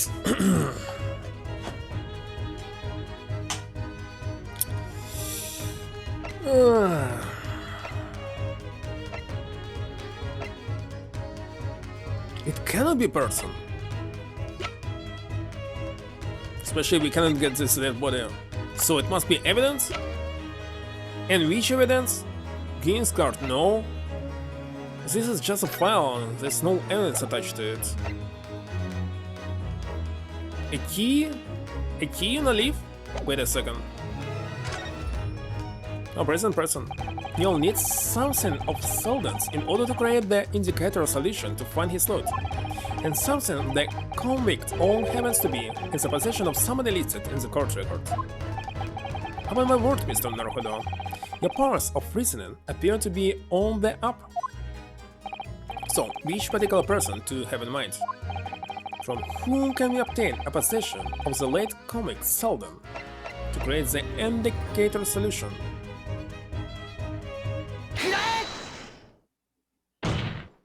Miss Green? Me? What do you want with me? The key around your neck, if you please. Sorry? That key belonged to Sheldon. There will be remnants of secretion from the man's skin on its surface that we can use. Very true. That is the sample we need. Then we can create the indicator solution required for Mr. Holmes' skin print sticker. And find out exactly what Sheldon touched in the room that he used to rent. Mr. Patterson has one grade to another, I assure you. If the late convict's home is hidden somewhere in his former lodgings, I shall uncover it in no more than 30 minutes. So, Mr. Patterson, the truth is well within our grasp now, and as such, you will never get your hands on Sheldon stone walls.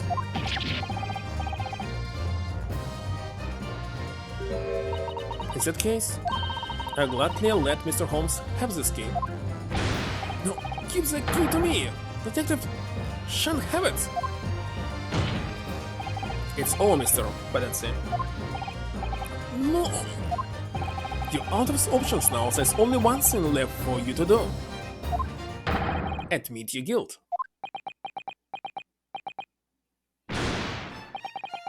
Shameful spur. The spur. Being the name. What just happened? Something flied away from him. His hat? What? Oh my god. Yeah, his hat. I never intended to kill the man. I just wanted to drive him out of the room, that's all. So you'd have time to find the convict's haul of stolen goods? Yet after you'd killed the young man, you still didn't move into the room. As a landlord, of course, I pleaded with him, but he refused. Why? I was 3 months behind with the rent for one thing. Mr. Greda really has had a lot to put up with. And he had the gas repair work done immediately afterwards, putting the room out of action for a while. Kinda strange. If they... Where did he hid it? If they replace all the gas tubes so they opened their walls, if it wasn't the wall. And then, this Japanese man swooped in at just the right moment to sign the new lease. Shakespeare. Oh, Mr. Natsume, what unfortunate timing. Then, 5 days ago, after the incident on Briar Road when the Japanese fellow got himself arrested, I thought I'd finally have my chance, but it wasn't to be. No, the scene was sealed off and guarded by the police, night and day. And if I remember rightly, Mr. Holmes spent the whole day in there, reading books. I couldn't even enter the room, let alone search for the loot. Which is why, on the day Mr. Natsume was acquainted and returned to his room, you once again trying your trick of blowing air into the gas pipe that feeds the stove in his room. Beck knows to you, however, that action would lead you into a deadly trap.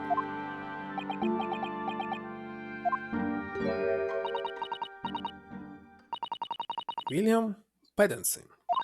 How does it go? To be or not to be? That is the question. From Shakespeare's Hamlet, Act 3, Scene 1. Well, let me tell you, in your case, it's not to be! That is the answer.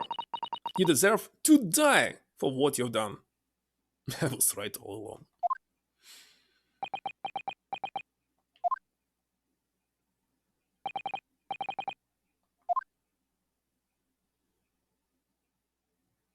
But what about Olive Green?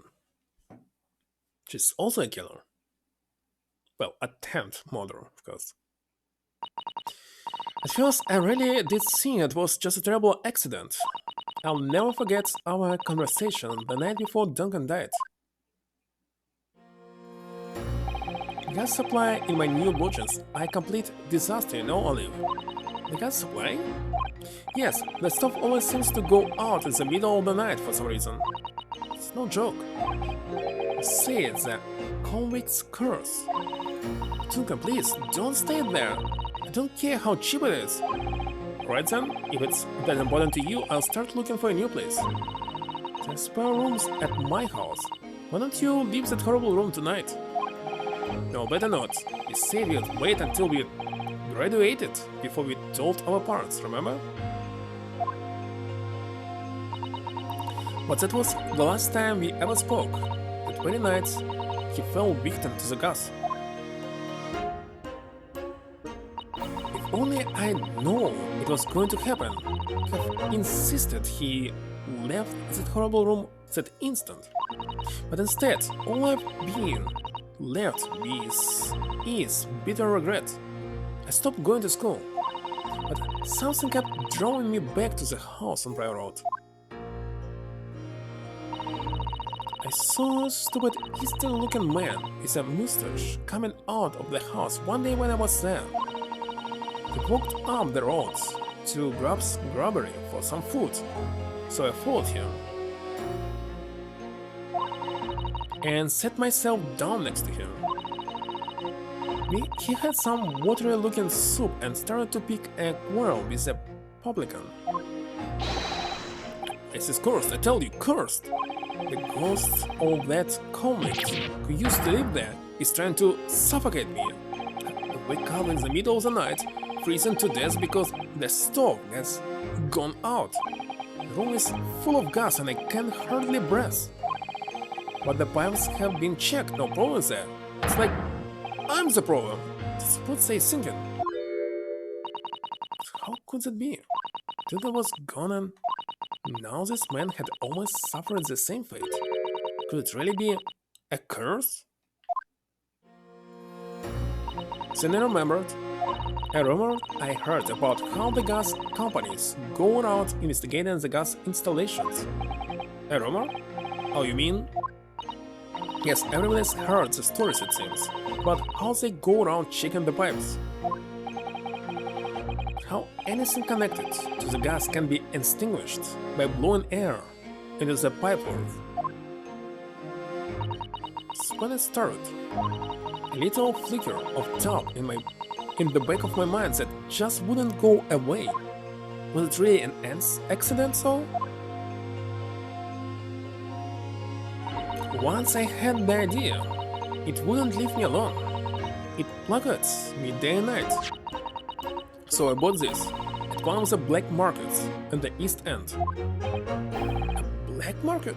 I've never been. Just heard people talk about them, and you really can buy anything you can think of there. In some ways, being able to get my hands on this so easily made me even more determined.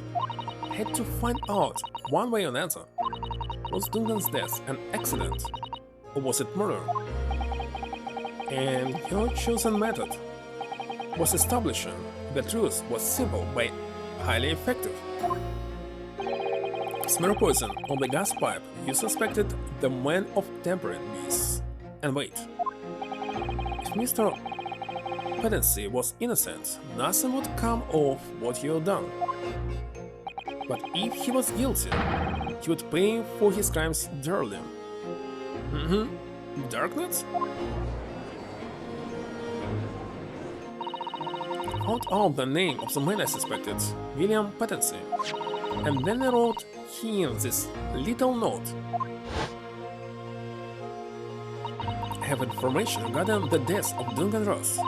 Come to that slug and sell it on Briar Road at 5 PM on 17th. Don't tell anybody else about this letter or the meeting. It is a matter of utmost importance.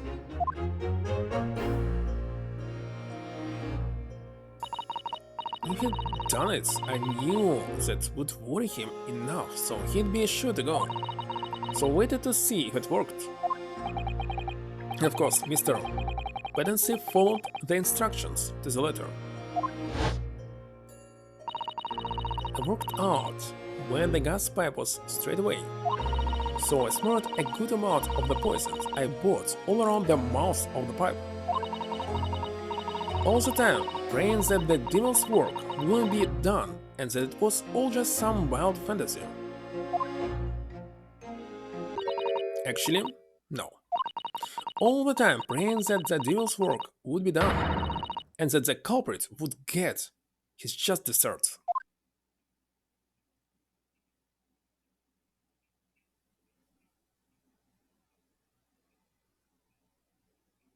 Hmm?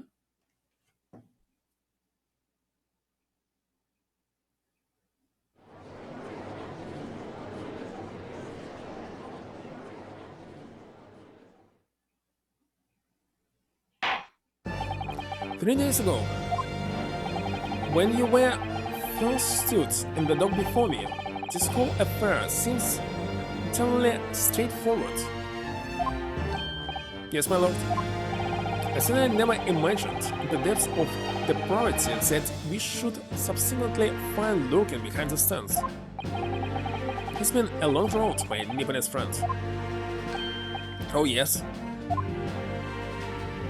and one I certainly didn't envisage working with you. Nevertheless, together we have reached the light at the end of the tunnel, as it were. Miss Green. Yes, my lord. You will henceforth be stripped of your freedom, as punishment for the attempted murder of Mr. William Pedensey. Yes, I know. And you, Mr. Pedensey, you will be tried for the murder of Mr. Duncan Ross in cold blood, and the subsequent attempted murder of Mr. Sosuke Natsume here present.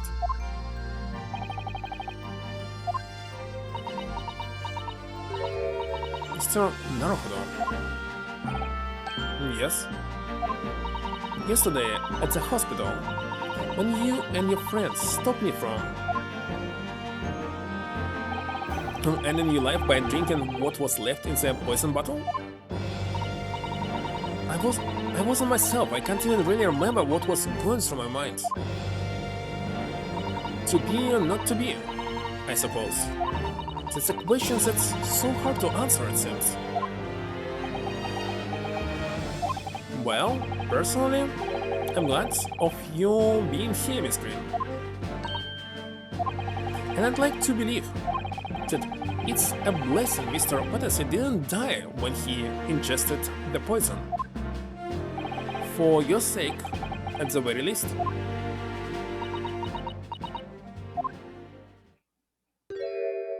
Because of you, I choose life, not death. And now you've made me trust come out at last. Really? I can't thank you enough. Miss Green. Mr. Sosuke Natsume. Yes, my lord. The court declares that you are exonerated from all blame in this matter. Currently, I would call upon the ladies and gentlemen of the jury to present a verdict of not guilty. We are all in full agreement, my lord. In that case, I humbly declare the defendant. Finally, it's over.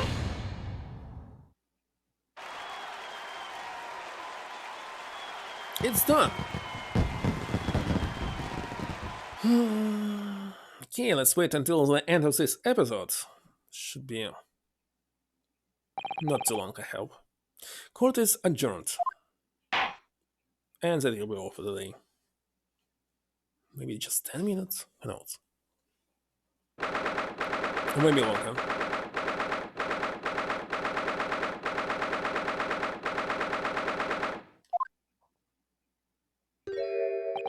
Oh, yes, yes, at last. Divine Justice, duly done. Divine Justice? My dear fellow, if there were any Divine Justice in this world, you would shave that mustache. No, this has nothing to do with my mustache. Some say that a luxuriant mustache is a sign of physical prowess, Mr. Holmes. Welcome student Mr. Naruhodo Esquire, once again, you've saved me from doom. Very happy to have been able to help, Mr. Natsume. Congratulations on your acquittal. You're second in almost as many days.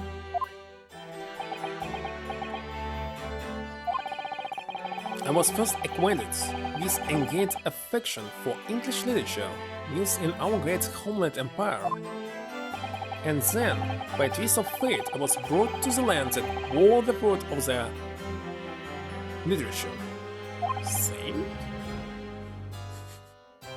Only the city of bricks and mortar became my prison. Dress as I might, I never found my future. In the end, I confined myself to my room and lived life through friendly old books.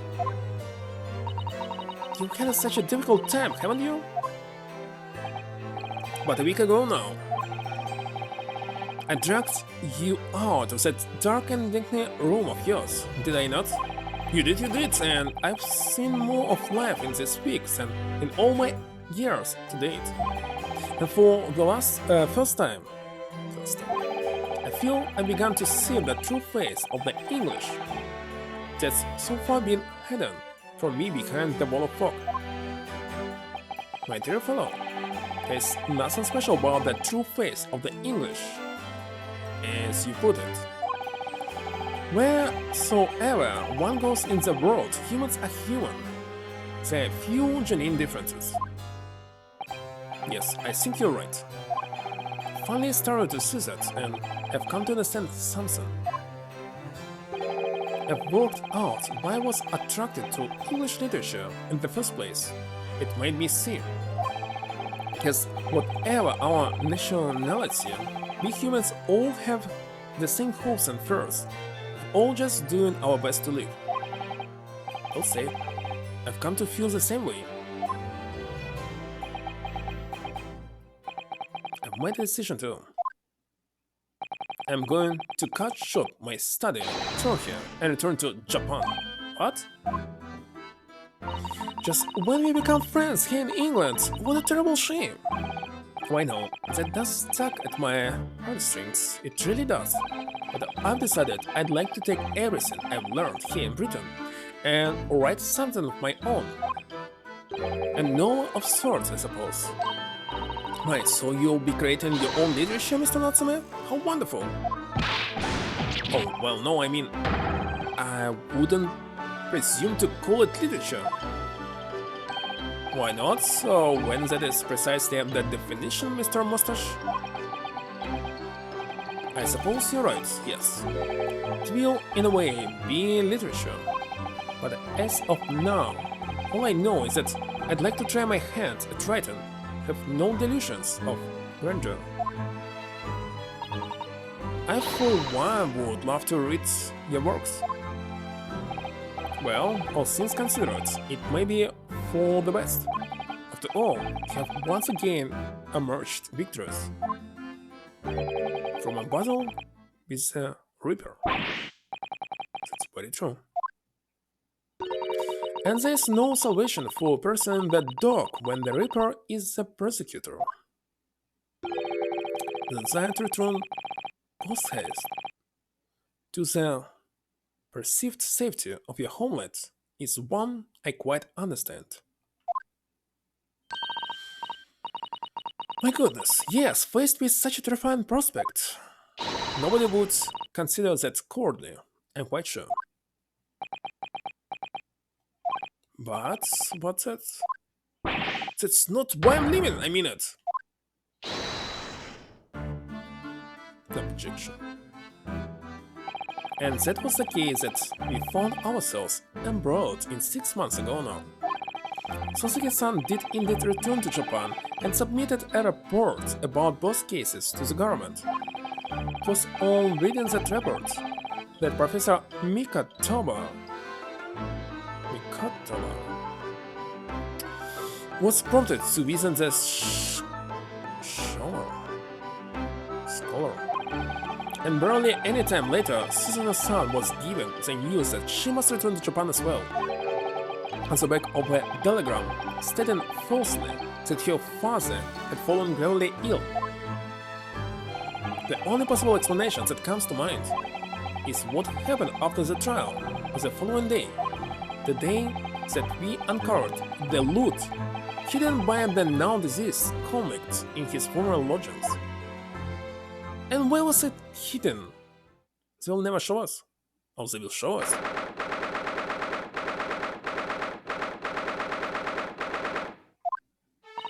Oh, well done, Mr. Holmes.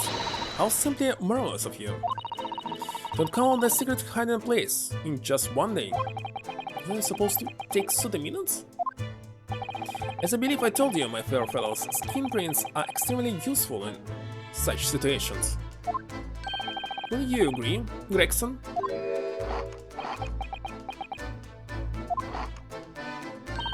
Rexy been happily munching in agreement this whole time, you know, Harley. Happily? So perhaps humorously Leslie might be closer to the truth. So, in transpire, the man fashioned a hiding place in the ceiling. Oh, ceiling. What's in it? What exactly is the loot? Let us look then. If you're ready, let's examine the late burglar's home. What's that? What is that? And it's in what? It looks to be some neckband or collar, so it's Baskerville. Because this case was related to Baskerville, that's why you cannot print it. A collar? It's huge though. And look at these gemstones set in it. I can see why it was claimed to be worth £1,000. Perhaps I could have it as a belt. Or have you noticed on the inside there? There's some dark stains. You don't think they could be blood to you? I mean, there's quite a lot of it. On second thoughts, perhaps I won't have it as a belt. Then of course, this emblem here. Large letter B and a small crown. What does it signify, do you think? I didn't notice that, huh? I feel as though I've seen that emblem somewhere before, you know? It couldn't have been. That's enough of that, I think. What? Somebody beats Mr. Holmes. All the color has drained from his face. Well, Inspector, I believe you ought to be taking this, aren't you? Could be valuable evidence after all. It must be kept safely under lock and key. Yes. Get your grubby hands off that, you lot, and hand it over now!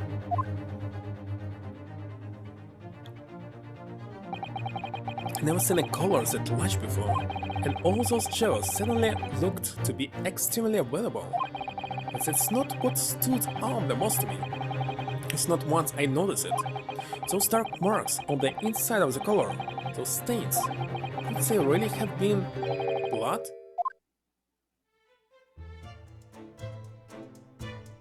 Well, that was a funny case, wasn't it? But it's all buttoned up now, and you look very pleased, Iris. Iris. I am, because I was starting to wonder what I could use as the basis of this month's story in the magazine. But this case will be perfect. It's been so fascinating. Talking about the latest installment of the Adventure of Sherlock Holmes, I presume. A mystery of the knife in the mist, and the mustached man, and the convict's curse, perhaps. I could make it a two-part story. Oh, I can't wait. Never, please, Iris. Yes, what is it, Hurley? Homeschool. I'm sorry, but you can't write about this case. It's out of the question. What? Why not? It's a great case. I shall have to insist that you limit yourself to the first of your two titles. The second must never be written. Is it clear? Yes.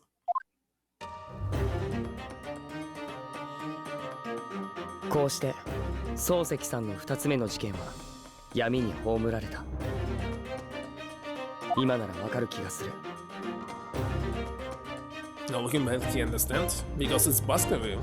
Well, I understand for sure. なぜあの時ホームズさんが事件の発表を禁じたのか。全てが一つにつながるにはもう少し時間が必要だった。 And would have it. 物語が再び動き出したのは佐藤さんの手紙が届いて2ヶ月後。その事件はかのロンドン万博の最中に起こったのだった。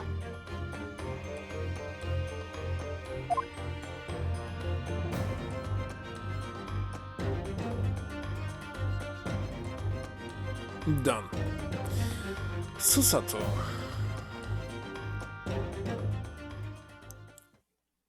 I would like that they pronounce every single name in this game. Because guessing is very hard. Well, at least I checked the Ryosuke Naruhodo. That's very easy. And That's all. And next episode will be the return of the departed soul. Great departed soul. About the crystal tower that was built. Why it looks like this French tower. Twisted Karma and his last bow. The resolve of Ryotsuke Naruhodo. Alright, that's it. Return to title screen.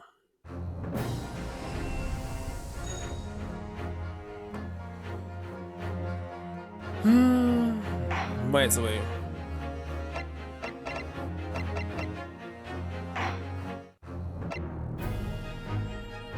why this title has different music but it's not available by default on the first screen? Alright, let's see who can rate at this time.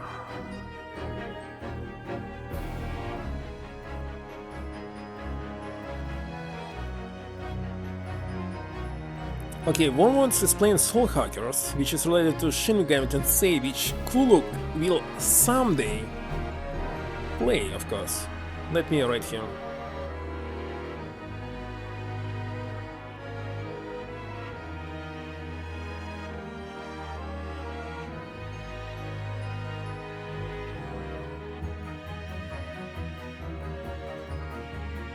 And that's indeed all for today. Thank you for stopping by, Raba. Well, continue tomorrow, 3 more episodes left, and definitely they will be longer than the second one. So, how many streams do I need? 6 more? 7? Even 8? Have no idea. But when it will be done, I will switch back to Resident Evil run. Like 9 games left. Someday I'll finish them.